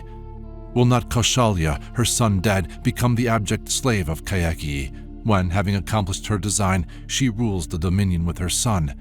If Vaidehi still lives, I will return to the hermitage, but if my virtuous spouse be dead, I shall yield up my life, O Lakshmana. If on returning to the ashrama, the daughter of Videha, whose words were ever preceded by a smile, does not speak to me, I shall renounce my life. Tell me, O Lakshmana, if Videha is living or no, or whether in consequence of thy leaving her, that unfortunate creature has been devoured by the Titans. Alas, the wretched Sita, so tender and fragile, never having experienced unhappiness, will be wholly desolate in mine absence. Did that Titan, full of cunning and craft, crying out, O Lakshmana, inspire thee with fear? I surmise that Videha, hearing that cry for help, uttered in a voice resembling mine, besought thee to find out what had become of me, and thou didst come hither with all speed. Thou hast done an irretrievable wrong in abandoning Sita in the forest, thus affording those cruel and ruthless Titans an opportunity for avenging themselves. Those flesh-eating demons are aggrieved on account of Khara's death, and now, without doubt, have slain Sita. Alas, I am wholly submerged in an ocean of sorrow, O destroyer of thy foes. What shall I do now? I tremble before that which awaits me. Thus immersed in the thought of Sita, that paragon among women, Raghava hastened towards Janasthana in company with Lakshmana. Heaping reproaches on his younger brother, who was overwhelmed with distress, tormented by hunger, fatigue, and thirst, Rama, sighing heavily, his countenance pale, a prey to despair, entered his hermitage and found it deserted. Returning to the ashrama, that hero ran hither and thither where Sita was wont to disport herself, and recollecting those haunts where she used to roam, he became distracted, his hair standing on end. Chapter 59. Rama reproaches Lakshmana. Issuing from the hermitage, Rama, the delight of the house of Raghu, continued to address Lakshmana in a faint voice, saying, Having confided Mithili to thy care during mine absence in the forest, why didst thou abandon her? Seeing thee appear alone, having left Mithili unprotected, my spirit was troubled, apprehending grave danger. O Lakshmana, watching thee approach from a distance unaccompanied by Sita, my left eye and arm twitched, and my heart throbbed. At these words, the son of Sumitra, who bore the marks of royalty, was seized with distress, and said to the stricken Rama, Nay, it was not of myself that I came hither, nor of mine own inclination that I left Sita and set out to meet thee, but I was urged thereto by her entreaties to come to thine aid. The cry, O Lakshmana, save me, as if uttered by her lord, broke on Mithili's ears, and she, hearing this despairing call from affection for thee, weeping and filled with terror, said unto me, Go, go. While she thus continued to urge me, repeating go, I spoke to her, seeking to reassure her, saying, I know of no Titan who can excite Rama's fear. It is not he, but another who calls, O Sita. How should that illustrious warrior, the inspirer of awe in the gods themselves, utter so base and shameful a word as, save me? Who has imitated the voice of my brother and pronounced these cowardly words, and for what motive? Assuredly, it is a demon who, in his extremity, has uttered the cry, help. O lovely one, it does not become thee to tremble like a low-born woman. Take courage, calm thyself, and banish thine anxiety. There is none born, nor yet to be born in the three worlds, who is able to triumph over Raghava in the field in open fight. He is incapable of being defeated in combat, even by the gods with Indra at their head. Thus addressed by me, Videha, distracted and shedding tears, uttered these cruel words. O Lakshmana, in thine extreme perversity thou seekest to unite thyself with me on the death of thy brother, but thou shalt never possess me. It is on Virada's instigation that thou hast accompanied me, since, despite his despairing cry, thou dost not go to his aid. Concealing thy true purpose, thou hast treacherously followed Rama for my sake, and for this reason dost refuse to assist him. Hearing Videha's words, I left the hermitage, my lips trembling, mine eyes inflamed with wrath. When Saumitri had spoken thus, Rama, who was distracted with anxiety, said to him, O friend, thou hast done a great wrong by coming hither without Sita. Thou knowest well that I am able to defend myself against the Titans, yet on account of a hasty word, thou didst abandon Videha. I am not pleased that thou didst leave her, nor that thou hast come here on account of the reproaches of an indignant woman. Submitting to Sita and giving way to the impulse of anger hast caused thee to contravene the spiritual law and disobey my command. That Titan who assumed the form of a deer in order to lure me from the hermitage now lies stricken by mine arrows. Stretching my bow, I placed an arrow on it and loosed it, as it were in sport, laying him low. Discarding his deer's form and assuming the shape of a Titan adorned with bracelets, he emitted cries of agony. Thereafter, feigning my voice, in accents capable of being heard afar off, he called out, and on hearing that sinister cry, thou didst abandon Matili and came hither. Chapter 60. The Search for Sita. As Rama hastened on, his left eye began to twitch. He stumbled and was seized with a fit of trembling.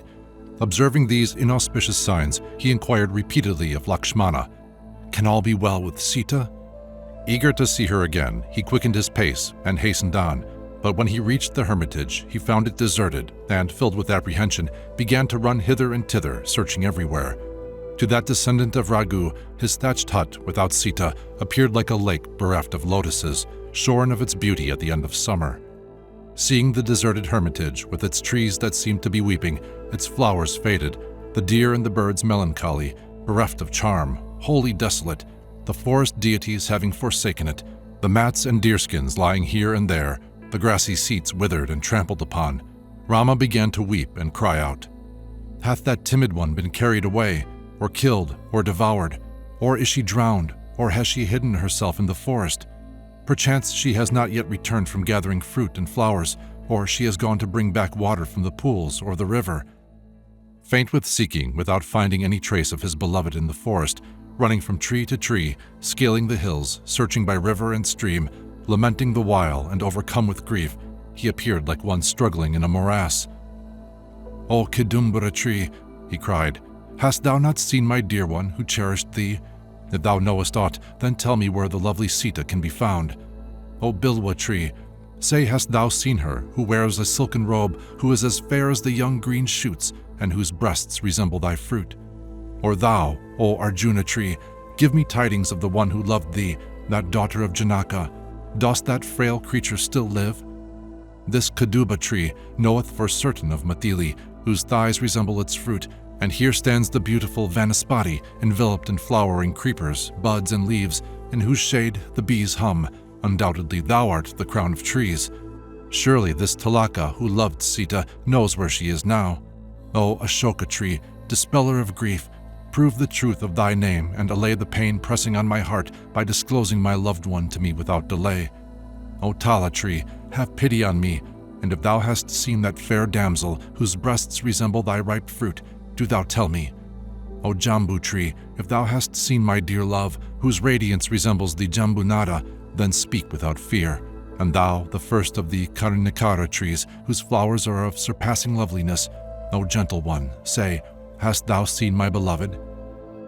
Thus did the illustrious Rama question every tree, Kuta, Nipa, Giant Sala, Panasa, Kuravasa, also Vakula, Punaga, Kandana, and Kitaka trees, running hither and thither in the forest like one demented. Thereafter he addressed the beasts, saying, O dear, do ye not know where Matili is to be found, whose eyes resembled the gazelles, who with her doe-like glances was followed by the fawns she had tamed? O elephant, methinks thou dost know her, whose thighs resembled thy trunk. Pray tell me, hast thou seen her? O tiger, if thou hast seen my gentle spouse, whose countenance resembled the moon in radiance, then tell me fearlessly. Why art thou hiding, O my beloved? I see thee, O lotus-eyed one. Do not conceal thyself amidst the trees without replying. Stay, stay. O princess of lovely limbs, hast thou no pity for me? Why dost thou mock me? It is not thy nature to yield thyself to this folly, O lady of fair complexion. It is vain for thee to fly me. Thy yellow sari renders thee easily distinguishable. I have seen thee. Stay, if thou hast any love for me.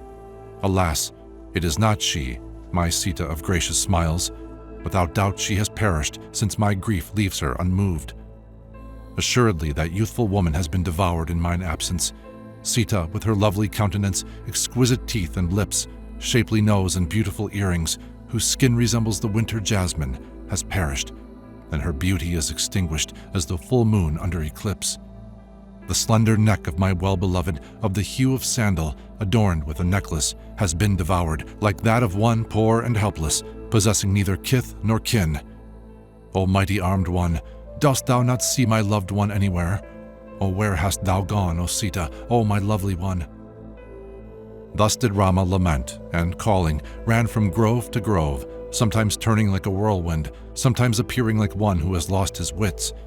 Intent on finding his love, ranging the forest, scaling the mountain, exploring the rivers and waterfalls, he sped through the woodlands without rest. Searching on every side without pause, seeking Matili throughout the forest, hoping to find his beloved, he became utterly exhausted.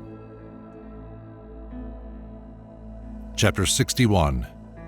Rama's Plaint. Seeing the hermitage and the hut deserted, with the grassy seats strewn here and there, and not finding Videhi anywhere, Rama, the son of Dasaratha, lifting up his beautiful arms, uttered these sorrowful words. O Lakshmana, where is Videhi? Where has she gone? O Saumitri, who has carried away or devoured my dearest one? O Sita, if thou hast concealed thyself behind a tree and art mocking me, then bring this jest to an end. Thou hast enjoyed my distress long enough. O darling, the young gazelles with whom thou didst play languish in thine absence, their eyes filled with tears. Without Sita I cannot live. O Lakshmana, I am overwhelmed with grief on account of her abduction. Today I shall rejoin that great monarch, my sire, in the other world, who will reproach me, saying, How comes it that thou, having left me in order to redeem my vow, art come hither before the appointed time? O slave of thy desires, thou art bereft of honor and loyalty. Woe unto thee! Without doubt, thus will my father address me in the other region. O cruel one, distracted as I am and overwhelmed with sorrow, thou hast deserted me, as a fair name parts company with a swindler. O lovely princess, do not leave me. O slender-waisted lady, in the abyss in which thou hast plunged me, I shall yield up my life. Thus did Rama lament, desiring to behold Sita once more, but the unfortunate Raghava could not see the daughter of Janaka anywhere. Sunk in misery on account of Sita, he resembled a mighty elephant trapped in marshy ground in which it has set foot. Then Lakshmana, in his ardent desire to console him, said, O hero, O mine of wisdom, do not grieve. Let us unitedly put forth our endeavors. This hill is famed for its many caves, and Matili, who, enamored of the woods, often wandered in these thickets, has doubtless ventured into the deep forest or visited the lake covered with lotuses in bloom, or she has gone to the river filled with fish and frequented by birds of beautiful plumage. Perchance she has hidden herself in the gorge to frighten us and to see if we will search her out. O lion among men, let us seek her without delay. O fortunate prince, if thou deemest her to be somewhere in the forest, we will leave no quarter unexplored. Do not grieve, O Kakusta. These words of Lakshmana, inspired by fraternal affection, comforted Rama, who with Saumitri began to search for Sita once more with a tranquil heart. But ranging the woods, hills, rivers, and lakes on every side, searching the plateaus, caves, and summits of the mountain, those two sons of Dasaratha could not find Sita anywhere, and having sought her in every part of that mountain, Rama said to Lakshmana, I see no trace of the lovely Videhi on this mountain, O Saumitri. Then Lakshmana, in great distress, addressed his brother, who was endowed with flaming energy, saying, It is by ranging the Dandaka forest that thou wilt be reunited with Matili, the daughter of Janaka, O sagacious one, as Vishnu covered the earth on subduing Bali. Being thus addressed by the valiant Lakshmana, Raghava, whose heart was heavy with sorrow, answered in piteous accents, saying, The whole forest has been searched with care by us, and the lakes where the lotus blooms, and this mountain with its many caves and waterfalls also, O prudent prince, yet no trace of Videhi, who is dearer to me than my life's breath, can I find. Thus mourning, Rama, overcome by anxiety, his heart contracted with grief, in an excess of anguish, swooned away. Trembling in every limb, his mind bewildered, stunned and broken, that unhappy prince, heaving deep and burning sighs, in a voice strangled with sobs, cried out, O Sita, O my beloved! Thereupon Lakshmana, distracted with anxiety, sought to console his dear brother by every means, standing before him with joined palms. But Rama gave no heed to the words that fell from Lakshmana's lips, and, not beholding his dear Sita, continued to call upon her again and again. Chapter 62. His Despair. In the absence of Sita, the lotus-eyed, righteous, and mighty Rama, his mind distraught with suffering, tortured by love for her, though unable to see her, with bitter sighs reproached her as if she were present, saying, "O thou, whose youthful flowering is more graceful than the Ashoka branches, do not conceal thyself and increase my pain. O darling, thy thighs resemble the plantain boughs which conceal thee, yet, O goddess, thou canst not hide from me. Laughing, thou hast taken refuge in the Aranya-Kanda grove, but enough of this jesting which is torturing me. It is not fitting to sport thus in a hermitage, though I know laughter to be natural to thee, O darling. Return, O large-eyed damsel, thy hut is desolate. Alas, it is certain that those Titans have devoured my Sita, or borne her away, and it is for this reason that she does not appear. She would never mock me thus in my sorrow, O Lakshmana.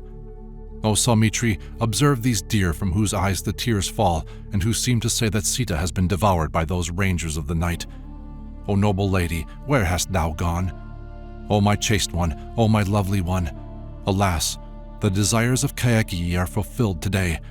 I went into exile with Sita, and shall now return alone. How shall I enter the palace of the queens, bereft of her presence? Will not the people say, he is a heartless wretch? By the loss of Sita, I shall bear the stigma of cowardice, and when my exile is over, Janaka, the king of Mithila, will inquire of me as to our welfare. How shall I answer him? The sovereign of Videha, seeing me return without Sita, will be overwhelmed with grief on account of her death and become a prey to madness. No, I will never return to Ayodhya ruled over by Virada. Heaven itself would prove a desert without Sita. Do thou leave me in the forest and return to the opulent city of Ayodhya. As for me, I cannot live anywhere without Sita. Embracing Bharata tenderly, say to him in my name, it is Rama's command that thou rule the earth. Making obeisance to our mothers Kayaki, Sumitra, and Kaushalya with due respect, protect them with all thy might, taking counsel of the wise. O destroyer of thy foes, it is for thee to recount to them the death of Sita and mine own in every detail." Thus did Raghava lament, while ranging the forest full of distress, far from Sita of lovely locks, while Lakshmana, his features blanched with terror, felt himself about to lose his reason in the excess of his grief. Chapter 63. He continues to lament. That son of a king, stricken with sorrow and a prey to anxiety, separated from his dear one, having caused his brother distress, fell into deeper and deeper despondency. Sunk in an abyss of grief, Rama, with burning sighs and deep groans, addressed Lakshmana, who was overwhelmed with anxiety in words inspired by his own affliction, saying, "There is none in the world I deem more wretched than I. Misfortune after misfortune follow each other in uninterrupted succession. It is breaking my heart. Surely, formerly I either designed or executed innumerable evil acts, and now their fruit has matured, and greater calamities beset me. The loss of my kingdom, separation from my relatives, the parting from my mother, the remembrance of these things adds to the sum of mine unhappiness. Yet those griefs were forgotten, as also the privations of mine exile in the forest. But now the disappearance of Sita reawakens their memory as an almost extinct brazier suddenly bursts into flame. My youthful and timid spouse has been carried away through the sky by a Titan, emitting heart-rending cries unceasingly in her terror, she who formerly was wont to converse so sweetly. Assuredly, the breast of my beloved, sprinkled with saffron of great price, is now soiled with blood and dust, yet I still live. Sita, whose speech was gentle, clear and sweet, whose beauty was enhanced by her curly locks, has grown pale, having fallen a prey to the Titans, and she has lost her radiance as the moon in the month of Rahu.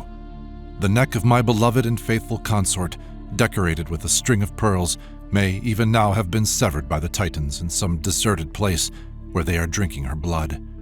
Deprived of my presence, surrounded by Titans in the forest where they dwell and borne away by them, the unfortunate large-eyed Sita will be crying out pitifully like a wounded osprey. In this valley, Sita of gracious mien, sitting beside me, addressed thee with gentle words and sweet smiles, O Lakshmana. Is she perchance wandering on the banks of this most beautiful of rivers, the Goraveri, so loved by her? But no, she was never wont to walk alone. She whose face resembled the lotus, her eyes like their petals, has gone to gather water lilies. But how is this possible, since without me she would never gather flowers? Has she entered the forest full of blossoming trees, frequented by flocks of bird of every kind? Alas, no. She was too timid to venture forth alone, and would have died of fear.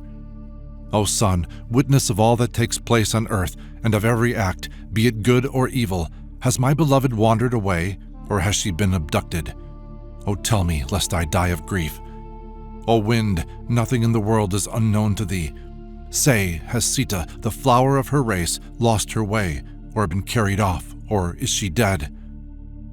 Thus did Rama lament, a victim to grief and despair, and the valiant Saumitri, fixed in his duty, addressed him in words fitting to the occasion, saying, O hero, abandon thy grief and take heart. Look on the disappearance of thy spouse with detachment, and engage with vigor in thy search for her. Men of spirit do not allow themselves to be cast down, even in the face of extreme adversity. Thus did the highly powerful Lakshmana speak, despite his distress, but Rama, the foremost of the house of Raghu, paid no heed to his words, and once again gave himself up to his great sorrow. Chapter 64. Rama's Wrath. Stricken with grief, Rama addressed Lakshmana in broken accents, saying, O Lakshmana, repair with all haste to the river Godavari. It may be that Sita has gone thither to gather lotuses. At these words, Lakshmana immediately proceeded to the lovely river Godavari, and having visited the sacred fjords, returning, spoke to Rama, saying, I have searched all the holy places, but I have not seen her anywhere, nor does she answer to my call. Where can Vaidehi have gone? I do not know where that lady of slender waist can be, O Rama. Hearing Lakshmana speak thus, the unfortunate Rama, distracted with anxiety, ran to the banks of the Godavari river, and there cried out, Where is Sita? But neither the spirits of the forest nor the river dared to inform Rama that she had been borne away by that Indra of Titans who merited death. The Godavari, recollecting the former exploits of the wicked Ravana, was restrained by fear from imparting what was known to her of Vaidehi's fate. The river's silence caused Rama to abandon all hope of seeing Sita again, and overcome with despair at her disappearance, he said to Saumitri, The beloved Godavari has no answer for me, O Lakshmana. What shall I say to Janaka or Vaidehi's mother when, returning without her, we meet once more? Seeing me without Vaidehi, I shall become an object of odium to them. When dispossessed of my kingdom, I was forced to live in the forest on wild fruits. My misery was assuaged by the princess of Videha. Where is she now? Far from my kinsmen, unable to find Vaidehi, how shall I pass the long nights without sleep? I have searched everywhere, by the Mandakini, in Janasthana, and on the mountain Prasravana, to find Sita. O hero, observe the wild deer, full of energy, who regard me unceasingly, and by their glances seem to wish to communicate with me. Beholding them, that lion among men, Raghava, fixing his gaze on them, cried, Where is Sita? In a voice broken by sobs. Thus addressed by that lord of men, the deer rose and turned their heads towards the south, looking upward, thus indicating the path by which Sita had been borne away. Thereafter those deer, turning southwards, sometimes fixing their gaze on that chief of men and then looking towards the sky, emitted cries, running in front of the two brothers, seeking to attract their attention, and Lakshmana, understanding their movements and their cries, said to his elder brother, O my lord, since thou accosted these deer, saying, Where is Sita? They, rising up, have indicated a southerly direction. Let us therefore follow that path. Perchance we shall discover some trace of that noble lady, or she herself. Be it so, answered Kakusta, directing his step towards the south, followed by Lakshmana. Thereafter, casting his gaze on the earth, he observed some flowers scattered on the ground, and, exceedingly distressed, said to his brother, O Lakshmana, I remember these flowers, for I gathered them in the forest and gave them to Vaidehi. With these she decorated her hair. Methinks the sun, the wind, and the earth have preserved them for my pleasure. Thereafter Rama addressed the mountain of innumerable torrents, saying, O Lord of the hills, hast thou seen that princess of lovely limbs, that gracious one I left in this charming grove? Thereupon, in tones of anguish, he began to threaten that mountain, as a lion roars in the presence of a deer, and cried out, "O mountain, show me that lady whose skin resembles beaten gold, or I will shatter thy crests." Thus questioned by Rama concerning Sita, the princess of Mithila, the mountain would fain have spoken, but through fear of Ravana it remained silent, whereupon the son of Dasaratha addressed that rocky mass, saying, "My fiery arrows shall reduce thee to ashes. Thou shalt be stripped of thy verdure, thy trees and thy creepers, and none shall inhabit thee. O Lakshmana, this river too shall be dried up by me if it does not reveal where Sita may be found, whose radiance resembles the full moon in her course." In his wrath, Rama would fain have consumed the mountain with his glance, when suddenly he beheld the imprint of the Titan's foot on the ground and those of Vaidehi, who in her terror had run hither and thither before being dragged away by him. Seeing the marks of Sita's feet and those of the Titan, with the shattered bow, 2 quivers, and parts of the chariot, Rama, his heart beating rapidly, said to his beloved brother, "See, O Lakshmana, the scattered fragments of Vaidehi's ornaments, and the many garlands and the drops of blood shining like molten gold, covering the earth on every side. It is certain, O Lakshmana, that the Titans who change their form at will have hewn the body of Sita to pieces, which they have now devoured. On account of Sita, a terrible struggle has taken place here, O Saumitri. This great bow, encrusted with pearls, marvelously inlaid, which is broken and lying on the earth, to whom can it belong, O friend? To what Titan or to what god, O my child, does this golden armor belong, bright as the rising sun, enriched with emeralds and pearls, the pieces of which are strewn on the earth? Whose canopy is lying here, possessing 100 staves, decorated with celestial garlands, its supports broken?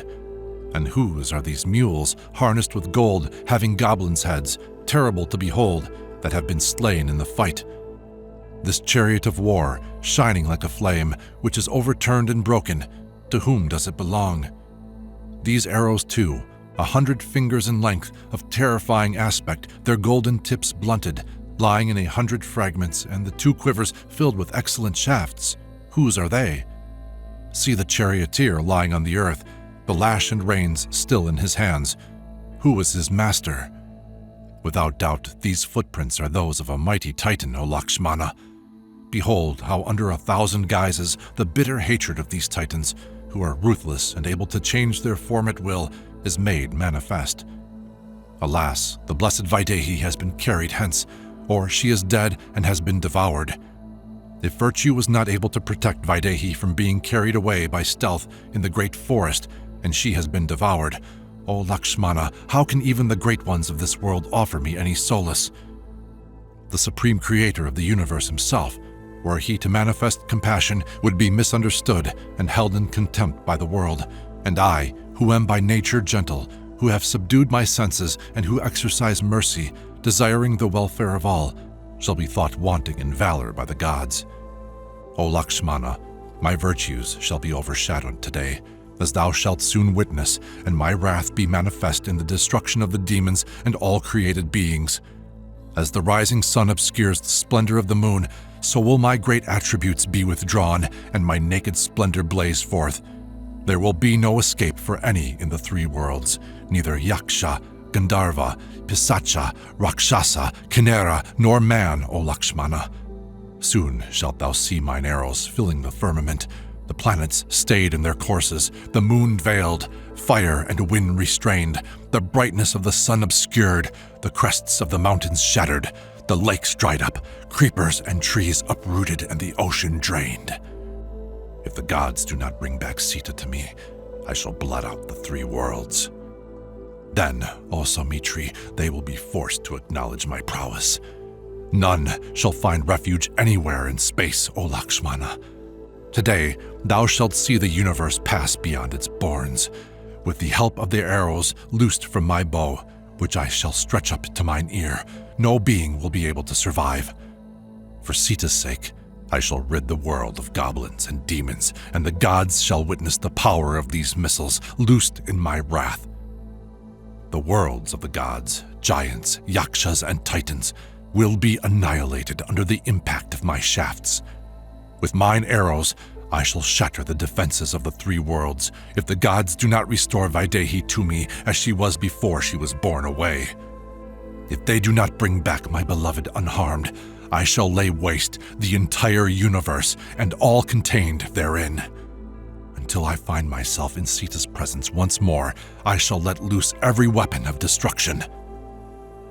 Having spoken thus, Rama, his eyes flashing with anger, his lips compressed and trembling, tied fast his robe of bark and deerskin and knotted his hair, whereupon the sagacious one resembled Rudra, bent upon the destruction of Tripura. Taking his bow from Lakshmana's hands, he drew it with might, selecting a terrible steel-pointed shaft resembling a venomous serpent, and the effulgent Rama, filled with wrath, the scourge of his foes, resembling the fire at the destruction of the world, said, "As beings cannot escape old age, destiny, or death, so is none able to restrain my wrath. O Lakshmana, if I do not recover Sita this day in all her pristine beauty, I shall destroy the universe with its gods, Gandharvas, human beings, Punagas, and mountains." Chapter 65. Lakshmana seeks to pacify Rama. A prey to grief on account of Sita's abduction, Rama, resembling the fire of dissolution, sought to bring about the destruction of the worlds. With burning sighs, he contemplated the stringed bow as Khara, at the end of the world cycle, stands ready to consume the universe. Seeing Rama transported with rage, hitherto never manifested by him, Lakshmana, his features pale with terror, addressed him with joined palms, saying, "Formerly thou wert ever gentle, of controlled mind, and devoted to the welfare of all beings. Do not now give way to wrath and renounce thy true nature. As the radiance of the moon, the brilliance of the sun, the velocity of the wind, and the forbearance of the earth, so is thy glory manifested without equal and without end. Wherefore dost thou seek to destroy the worlds on account of one man's sin? It is not yet known to whom this shattered chariot belongs, nor because of whom, nor between whom, the struggle of which we see the traces took place. This spot bears the marks of wheels and feet, and is sprinkled with drops of blood. It is the scene of a desperate struggle, O son of a king, but it is a fight between single combatants, O most eloquent of men. I see no trace of a great army, and it is not fitting that thou shouldest destroy the worlds on account of one man. Kings should always rule with justice, gentleness, and moderation. Thou wast ever the refuge of all beings and their supreme asylum. Who would condone the bearing away of thy consort, O Raghava? Rivers, seas, mountains, gods, Gandharvas, and Danavas have no desire to displease thee, even as the officiating priest will not harm the one undertaking a sacrifice after he has performed the preparatory rites. O Prince, it is for thee to seek out Sita's abductor, followed by the great sages and by me with my bow. We will search the ocean, the hills, the forests, the deep caves, and innumerable lakes filled with lotuses. We will inquire of the gods and Gandharvas in every region until we find the captor of thy consort. If the chiefs of the gods do not restore thy wife peaceably, then, O King of Koshala, adopt those measures that thou considerest fitting. If through gentleness, humility, and prudence thou dost not regain thy spouse, O Indra among men, then let loose thine innumerable golden-tipped arrows resembling Mahendra's thunderbolts." Chapter 66. Lakshmana seeks to inspire Rama with courage. Overcome by grief and wailing like one orphaned, Rama, sick at heart, was plunged in misery, whereupon Lakshmana, the son of Sumitra, taking hold of his feet and pressing them, sought to console and comfort him, saying, "By great austerity and innumerable pious acts did the king Dasaratha obtain thee, as the celestials acquired the nectar of immortality. Bound to thee by thy virtues, that great monarch on thy departure returned to the heavenly region. Thus have we heard from Virada. If thou art not able to endure the calamity that has overtaken thee, then how should an ordinary man do so? O chief of men, take courage. What living being is not subject to adversity, which approaches like a flame and instantly passes away? Even so is the world. Did not Yayati, the son of Nahusha, fall from heaven overcome by ill fortune? In a single day the great sage Vasistha, the chief priest of our sire, was bereft of 400 sons born to him, and the mother of the world, the earth herself, revered by all, is sometimes known to tremble, O master of Koshala. The sun and moon, the eyes of the world, the very symbols of virtue by whom all things are ordered, suffer eclipse. Those great beings, the gods themselves, are subject to fate, O lion among men. How much more man? It is said that even Indra and the gods endure vicissitudes. It doth not behoove thee, therefore, to lament. Even should Vaidehi be dead or carried away, O Raghava, it is not worthy of thee to yield to despair like a common man. Thine equals are never moved, even in the greatest perils, but look on all with equanimity, O Kakusta. O thou best of men, after due consideration, discriminate between that which is good and that which is evil. Persons of right wisdom are ever cognizant of what is right or wrong. Owing to the element of uncertainty, one cannot at once distinguish the advantage or disadvantage of a deed, but if one fails to act, the desired result will not take place. Thus hast thou often instructed me, O hero, man who is able to teach thee anything, not even Brihaspati himself. Even the gods are powerless to fix the limit of thy wisdom, O thou of mighty intellect. I would fain arouse the power that sorrow has quenched in thee. Having reflected on the strength of the gods, of men, and of thyself, O lion of the Ikshwakus, prepare to overcome thine enemies. Of what use were it for thee to destroy the world, O thou best of men? Seek out thy perfidious adversary and put an end to his life. Chapter 67. Rama encounters Jatayu.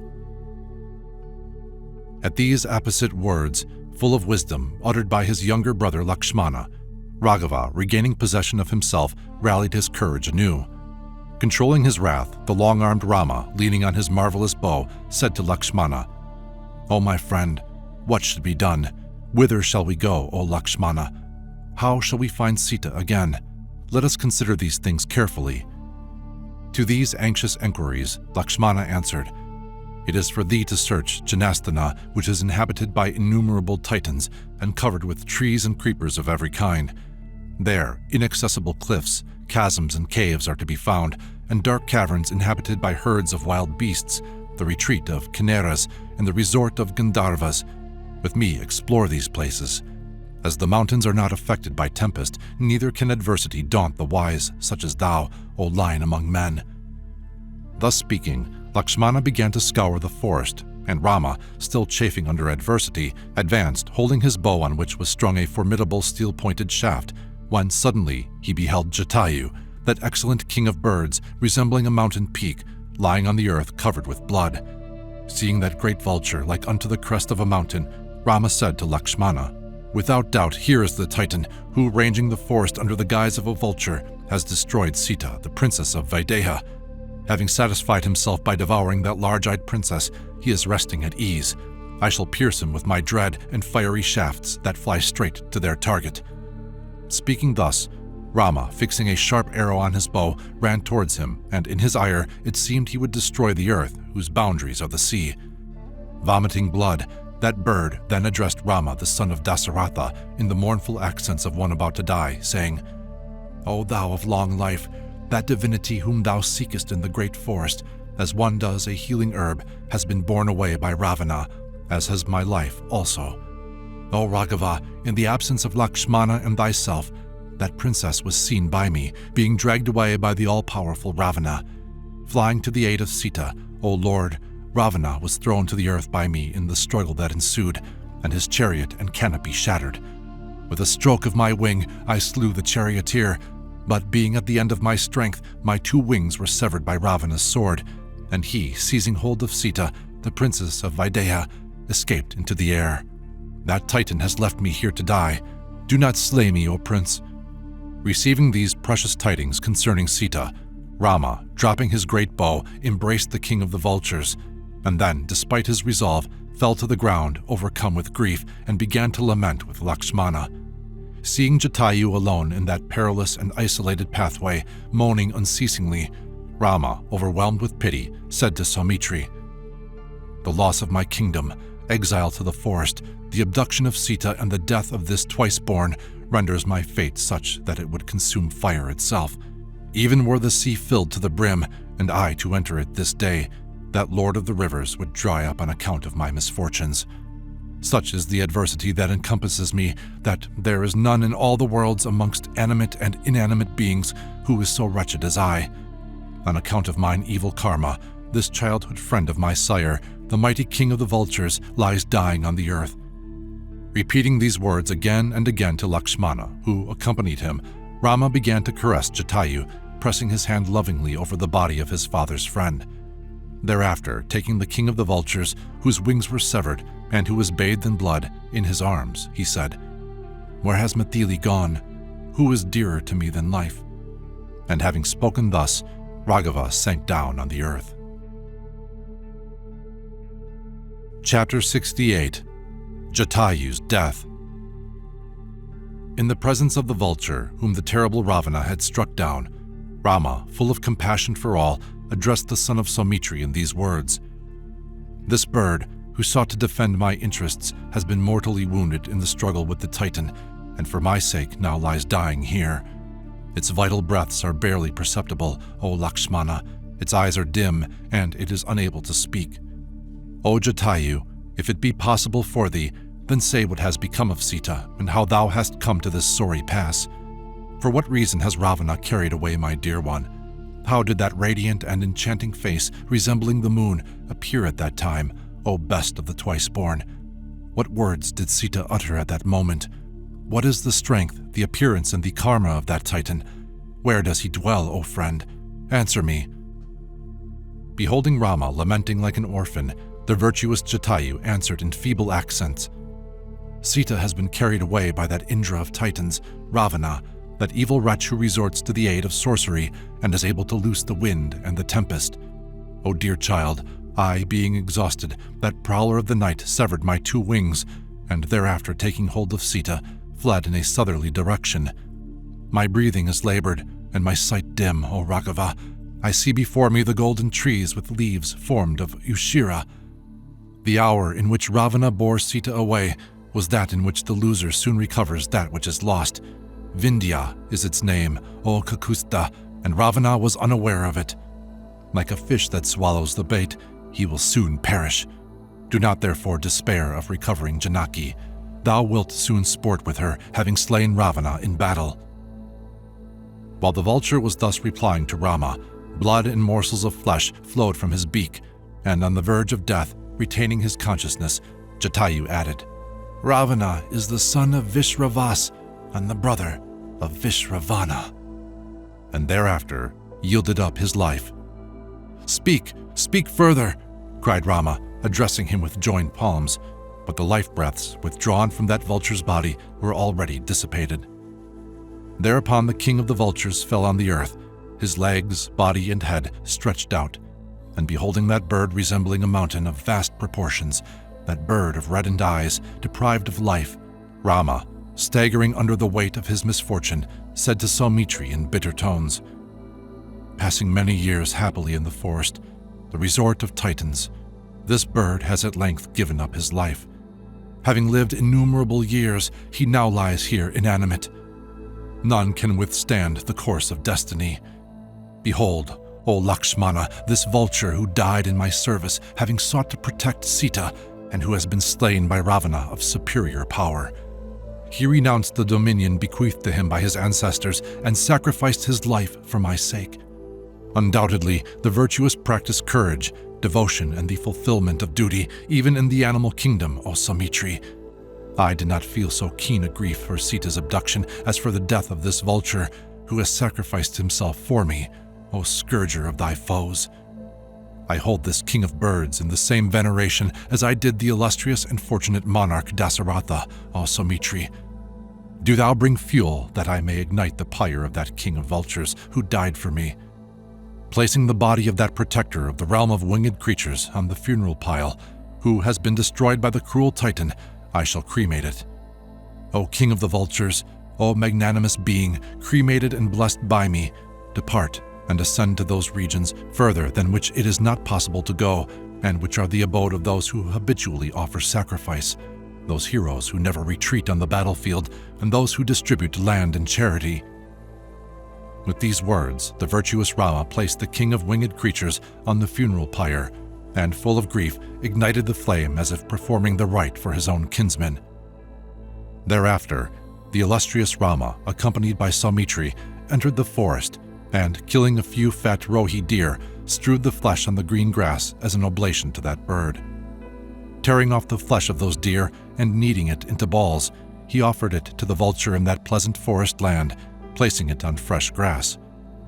Thereafter, in order that Jatayu might soon reach the celestial abode, he recited those sacred formulas uttered by the Brahmins, after which the two princes repaired to the Godavari River to offer water in honor of the kingly bird.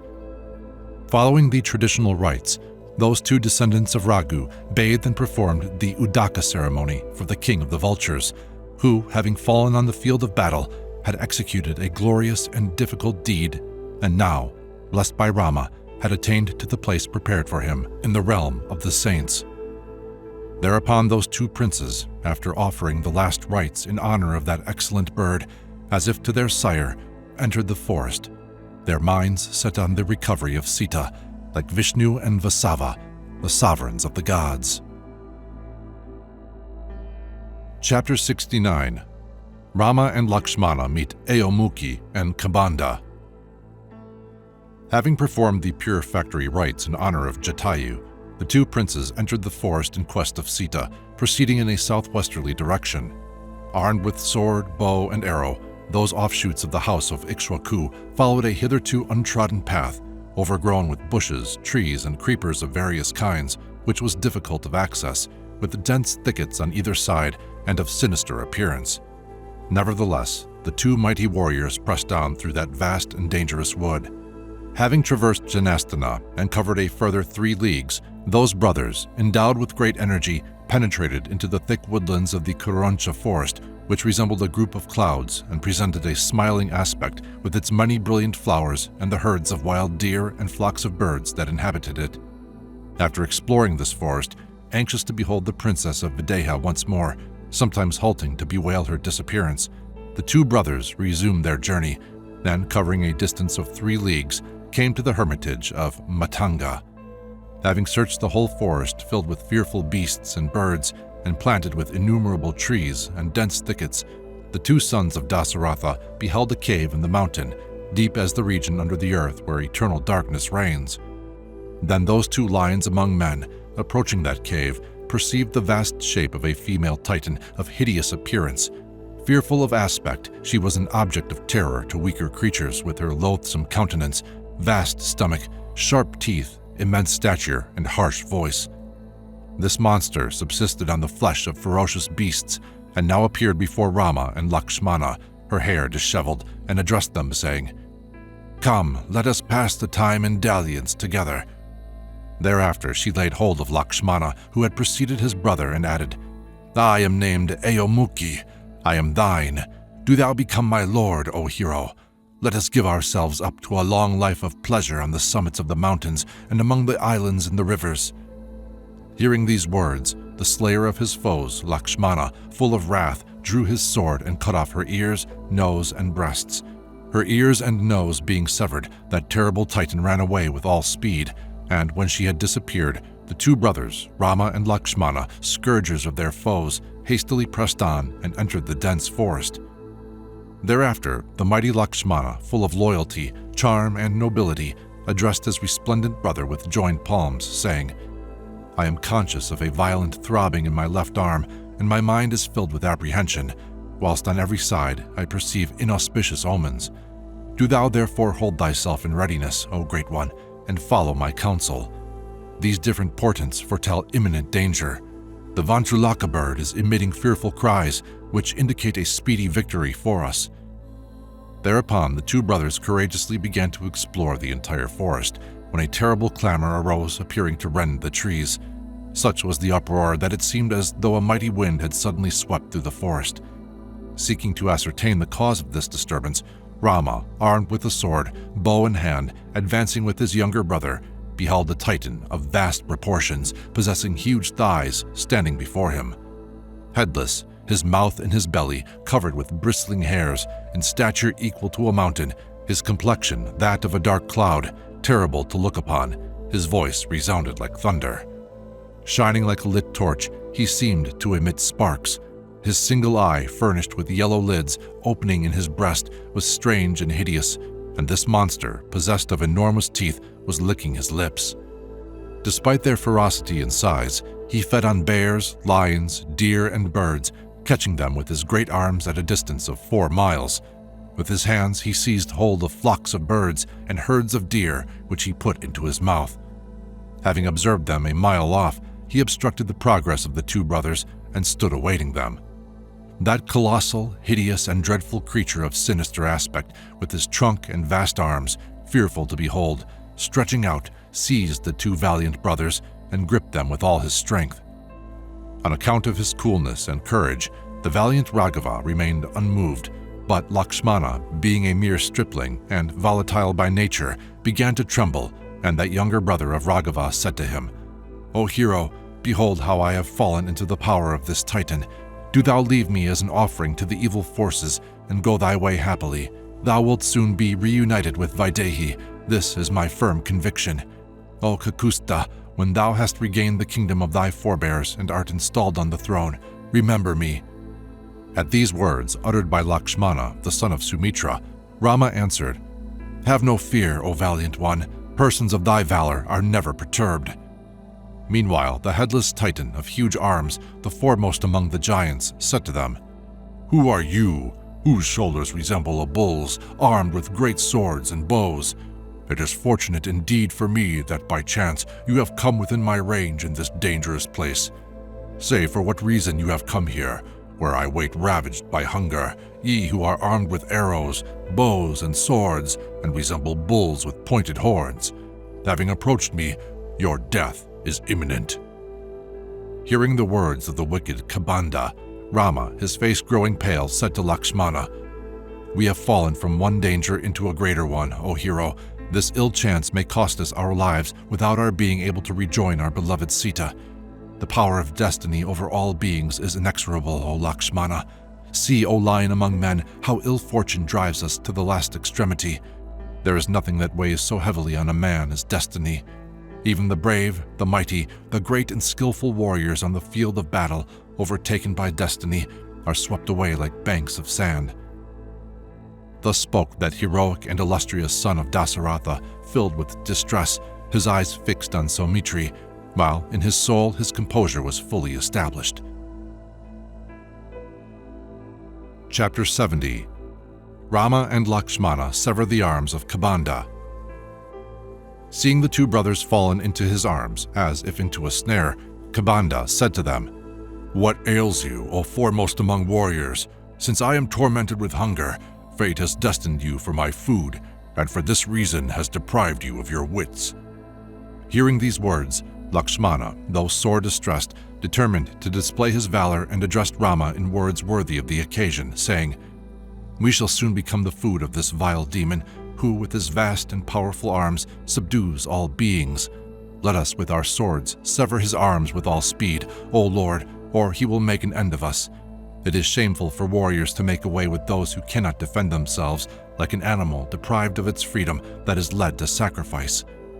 These words infuriated the demon, who opened his terrible mouth wide, preparing to devour them, whereupon the 2 brothers, choosing a favorable moment, as if in sport, cut off his 2 arms at the shoulders, Rama cutting the right and Lakshmana with a vigorous stroke of his sword, the left. Thereupon Kabanda, his vast arms severed, emitting loud shrieks which resounded through the earth and the sky like thunder, fell upon the ground.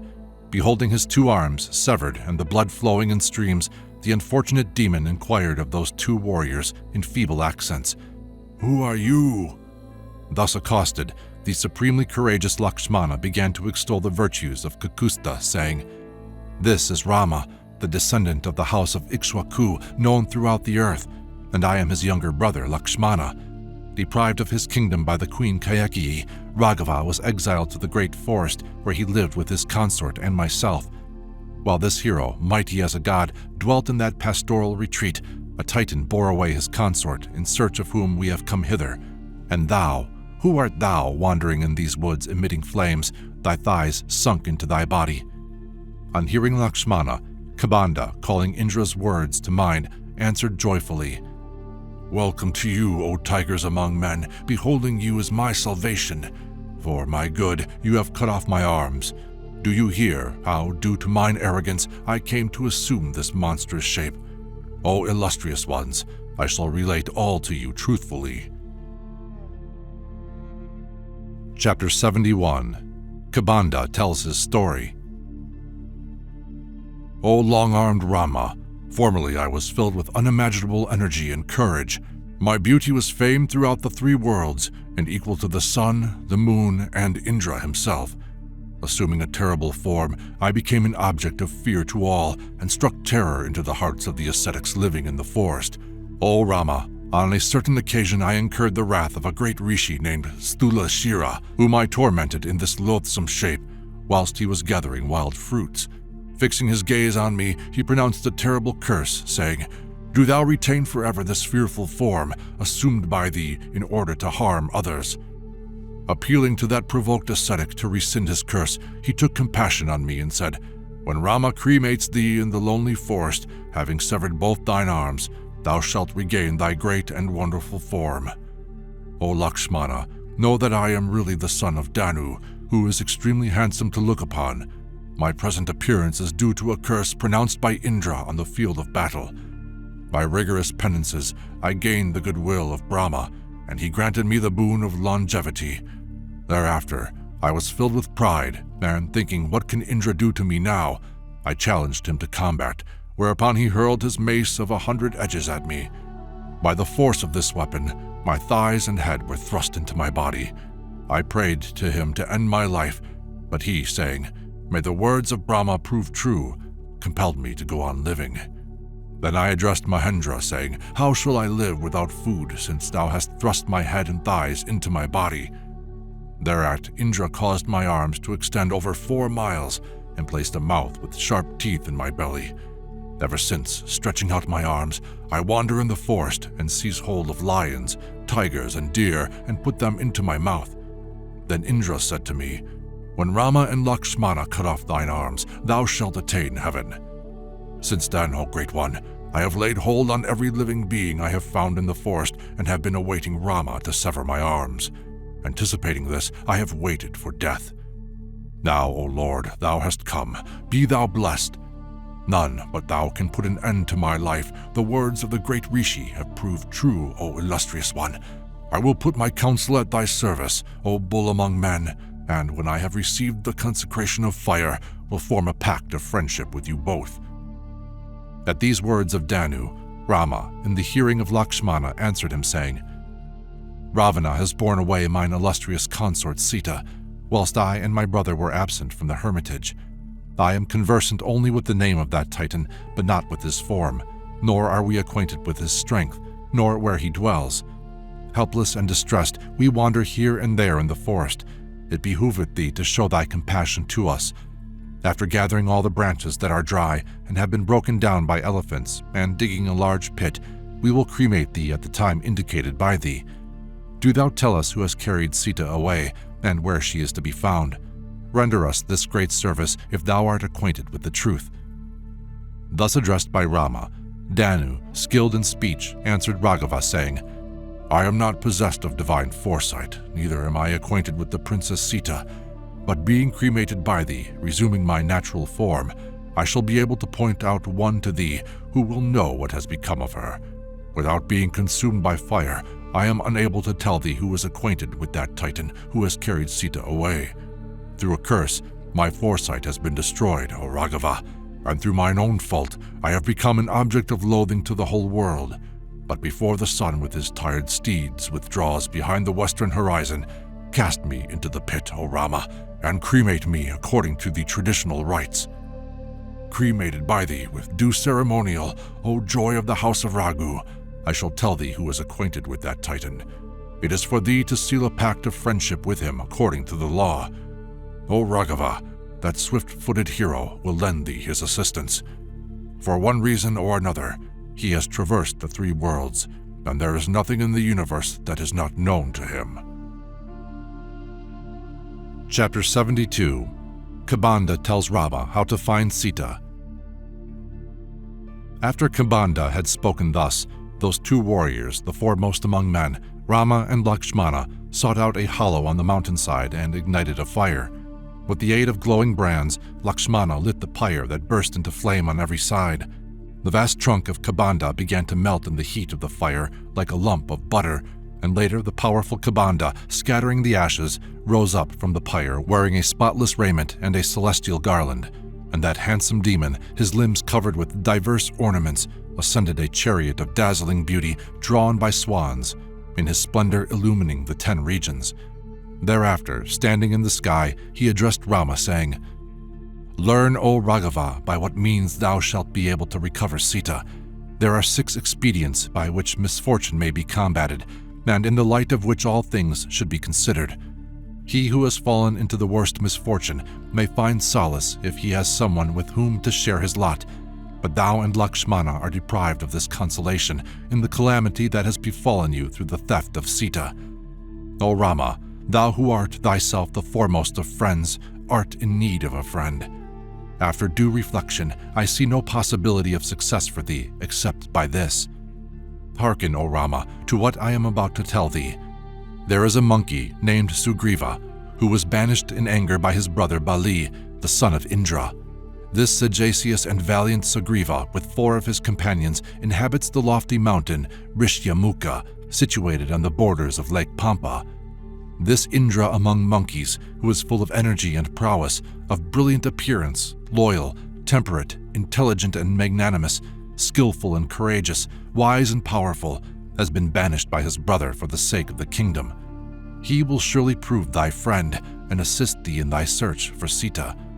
O Rama, do not be disturbed on this account. That which is destined must come to pass. O lion among the Ikshwakus, fate is inexorable. Do thou go hence with all speed, O valiant Raghava, and seek out the powerful Sugriva. Without delay, conclude an alliance with him, and, swearing mutual loyalty in the presence of fire, unite thyself with that beneficent being. Thou shouldest not disregard that king of the monkey tribe, Sugriva, who is of a grateful disposition, able to change his form at will, and worthy of thy friendship. Thou too wilt be able to accomplish his designs, but benefited by thee or no, he will execute thy purpose. This son of Riksha consort and of Bhaskara wanders about restlessly on the borders of Lake Pampa and is at war with Bali. Laying aside thy weapons, seek out the retreat of that monkey on the Rishyamukha mountain without delay, and enter into a bond of friendship with that inhabitant of the forest. That foremost of monkeys is conversant with all the haunts of the flesh-eating titans in the world, and has thoroughly explored their retreats. There is nothing on this earth that is not known to him, O Raghava. As long as the many-rayed sun continues to shine, O scourge of thy foes, he with his companions will search the rivers, the crags, the inaccessible mountains, and the caves for thy consort. He will send out his monkeys of vast stature to scour every region in order to find Sita, separation from whom has rent thine heart. He will seek for Mathili of lovely limbs even in Ravana's own abode. Should thine irreproachable and beloved Sita have been taken to the summit of Mount Meru or abandoned in the nethermost hell, that lion among the monkey tribe, having slain the Titans, will restore her to thee. Chapter 73. Kabanda's Counsel to Rama. Having revealed the way to recover Sita, the resourceful Kabanda counseled Rama in the following significant words, saying, "This is the path leading westwards to the Mount Rishyamukha, O Rama, abounding in blossoming trees, Jambu, Priyala, Panasa, Nayagroda, Plaksha, Tinduka, Ashwata, Karnikara, Kutta, Naga, Tilaka, Naktamala, Nilashoka, Kadamba, Karavira, Agnamukha, Ashoka, Raktachanda, Peribhadraka, and many other trees grow there, and climbing or bending them by force, they should be used by you to sustain yourselves on the way with their sweet fruits. Passing through these flowery woodlands, O Kakusta, thou wilt reach others resembling the Nandana gardens, where, as with the northern Kurus, the trees bear fruit and produce honey in every month of the year, and every season is represented simultaneously as in the forest of Chiatarata.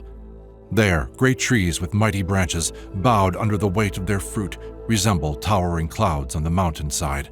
Lakshmana will climb those trees with ease, or pull them down to offer thee the fruit equal in taste to the nectar of immortality. Ranging over those lovely mountains, wandering from hill to hill and wood to wood, O hero, ye shall reach the lake Pampa, covered with lotuses, free from boulders and gravel, whose level banks present no crevice, and therefore no danger of falling. O Rama, its bed is sandy and it is covered with floating lilies. Swans, ducks, herons, and ospreys are heard calling sweetly on the waters of that lake. Nor do they fear man, O Raghava, since none has ever hunted there. Do ye feed on these birds, fat as butter, O Rama, as well as on Rohita, Shakratunda, and Nala. O Rama, the devoted Lakshmana will offer these diverse and excellent fish, devoid of scale or fin, plump, possessing a single bone which may be spread with arrows and roasted on the fire. And when thou hast feasted, Lakshmana, drawing pure water, fragrant with the scent of lotuses, fresh, limpid, sparkling like silver, shall offer it to thee on a lotus leaf. In the evening, ranging here and there, Lakshmana will point out to thee the great monkeys, who dwell in the woods and in the hollows of the hills, and thou shalt see those wild and savage apes, roaring like bulls, coming to the borders of the lake to drink. Wandering abroad at dusk, thy grief will be assuaged on beholding the flowering trees and the auspicious waters of the lake, and thou shalt see the blossoming Tilaka and Naktamala trees with the red and white full-blown lotuses, which will dispel thy sorrow. No man has ever gathered those blooms, nor do the garlands made of them ever fade away, O Raghava, for the disciples of the great ascetic Matanga lived there, who, proficient in penance, laden with the wild fruits they had collected for their guru, covered the earth with drops of their perspiration, from which these flowers have sprung. By virtue of their austerities, these blooms never die. Those ascetics have now passed away, but there still liveth one who served them, a mendicant woman named Shabari.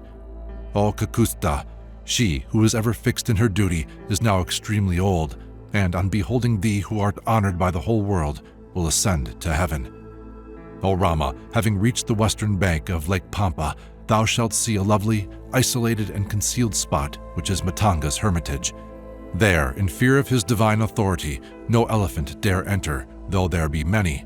This place is known as the Matanga Wood, O Raghava, and there, O joy of the house of Raghu, where every variety of bird sings and which resembles the garden of Nandana, or a celestial grove, thou wilt be able to rest. The Rishyamukha mountain, covered with flowering trees and filled with birds, rises opposite Lake Pampa and is difficult of access, young elephants barring the way. This lofty mountain was formerly created by Brahma, and a virtuous man who sleeps on its summit and dreams of treasure will find wealth on waking, whereas an evildoer who attempts to scale it will be seized by demons while yet asleep.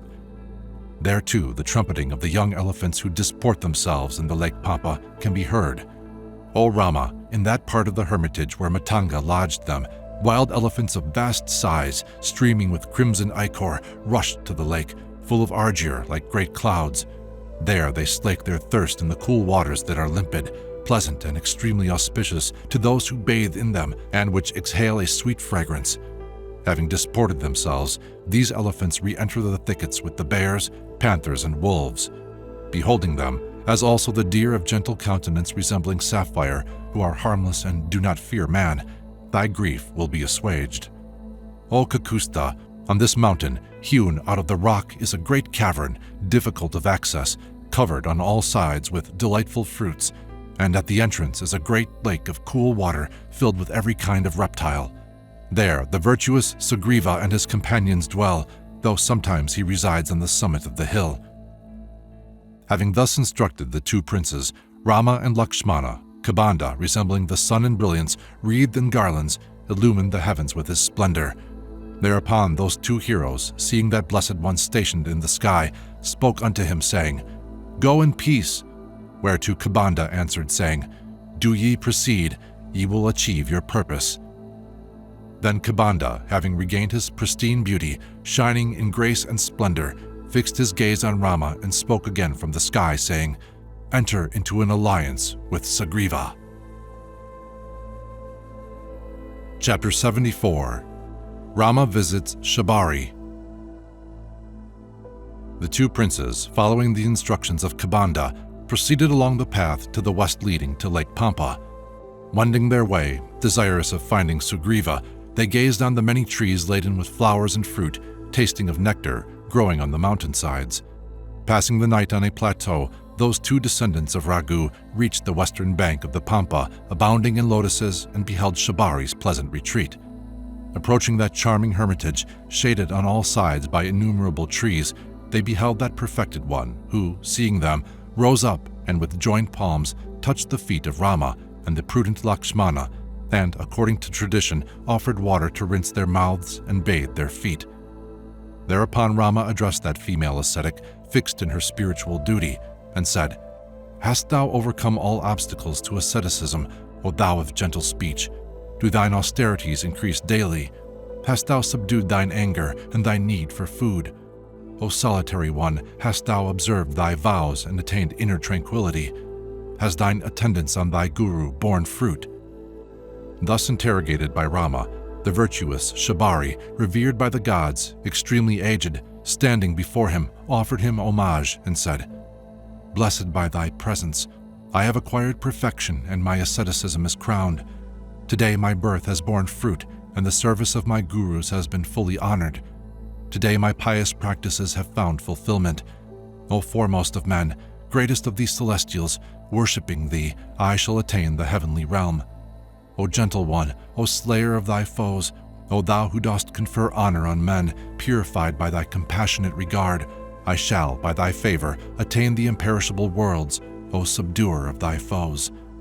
When thou didst set foot on the Mount Chitrakuta, those ascetics I served, ascending celestial cars of incomparable splendor, departed to heaven, and those great sages conversant with virtue said to me, Rama will visit thy holy retreat. Do thou receive him and Lakshmana with traditional hospitality. On beholding him, thou shalt attain the highest sphere from whence none returneth. O foremost of men, thus did those blessed ascetics address me, and for thee I have gathered the wild fruits of diverse kinds that grow on the borders of Lake Pampa." Hearing these words, Raghava said to her, who had not been left in ignorance by her gurus concerning the past and the future, "I have heard the truth about the greatness of thy gurus from Danu, and now I would fain witness it with mine own eyes, if thou judgest it fitting." Listening to these words falling from Rama's own lips, Shibari, guiding the two brothers to the vast forest, addressed them, saying, "O Raghunanda, behold this forest resembling a dark cloud filled with birds and beasts, known as the Matanga Wood. Here my gurus of pure soul sacrificed unto fire their persons, consecrated by mantras through which they had purified them, thus consecrating the forest and rendering it a holy place. Here too is the altar facing the west, where, with hands trembling with fatigue, my worshipful preceptors offered flowers to their gods. O foremost of the Raghus, behold this altar of incomparable beauty, which, through the power of their penances, still sheds its luster, illumining the four regions. Behold also the 7 seas, drawn here by virtue of their thought, since, through fasting and the weight of years, they were unable to walk. These robes of bark, left hanging on the trees by them at the completion of their ablutions, are still wet, and the lotuses of azure hue offered by them in worship have not faded. Now thou hast seen the forest and hast heard all that thou didst desire to know. I will abandon my body so that I may approach those pure-souled ascetics whom I used to wait upon, to whom this hermitage belongs and whose servant I am." Hearing these pious words, Rama, who was accompanied by Lakshmana, experienced great delight and exclaimed, "Wonderful it is!" Thereafter, addressing Shibari of ascetic practices, he said, "O Holy One, I have been fully honored by thee. Now repair whither thou wilt and be happy." Having received permission from Rama to depart, Shibari, wearing matted locks, robes of bark, and a black antelope skin, cast herself into the fire, thereafter rising into the air like a bright flame. Adorned with celestial ornaments, wreathed in garlands, emitting a divine fragrance, sprinkled with sandal paste, and clad in celestial raiment, she appeared exquisite and illumined the heavens like a flash of lightning. By virtue of her meditations, she ascended to those sacred abodes where her spiritual preceptors, those high-souled ascetics, dwelt. Chapter 75. Rama reaches the Lake Pampa. When Shibari had ascended to heaven through the merit of her spiritual prowess, Rama, with his brother Lakshmana, began to ponder over the pious influence of those great ascetics, and reflecting within himself on the divine authority of those holy men, Raghava said to his brother, "O friend, I have now visited the retreat of those magnanimous sages of miraculous deeds, where deer and tigers roam, together with birds of every kind. O Lakshmana, we have performed our ablutions in the sacred waters of these 7 seas and have offered oblations to our ancestors. Our evil karma has thereby been destroyed and prosperity made manifest. My heart is filled with peace. Methinks, O lion among men, that we shall soon meet with good fortune. Come, let us walk towards the enchanting lake Pampa. The Rishyamukha mountain may be seen in the distance. It is there that the 4 great monkeys, with Sugriva, Surya's son, dwell in constant fear of Bali. I am impatient to see this lion of the monkey tribe, Sugriva, for it is he who will ascertain where Sita can be found." Thus did the heroic Rama speak, and Saumitri answered him, saying, "Let us repair thither without delay. My heart too reaches out to that place." Thereupon, issuing from Matanga's hermitage, the mighty Rama, Lord of Men, accompanied by Lakshmana, proceeded towards Lake Pampa.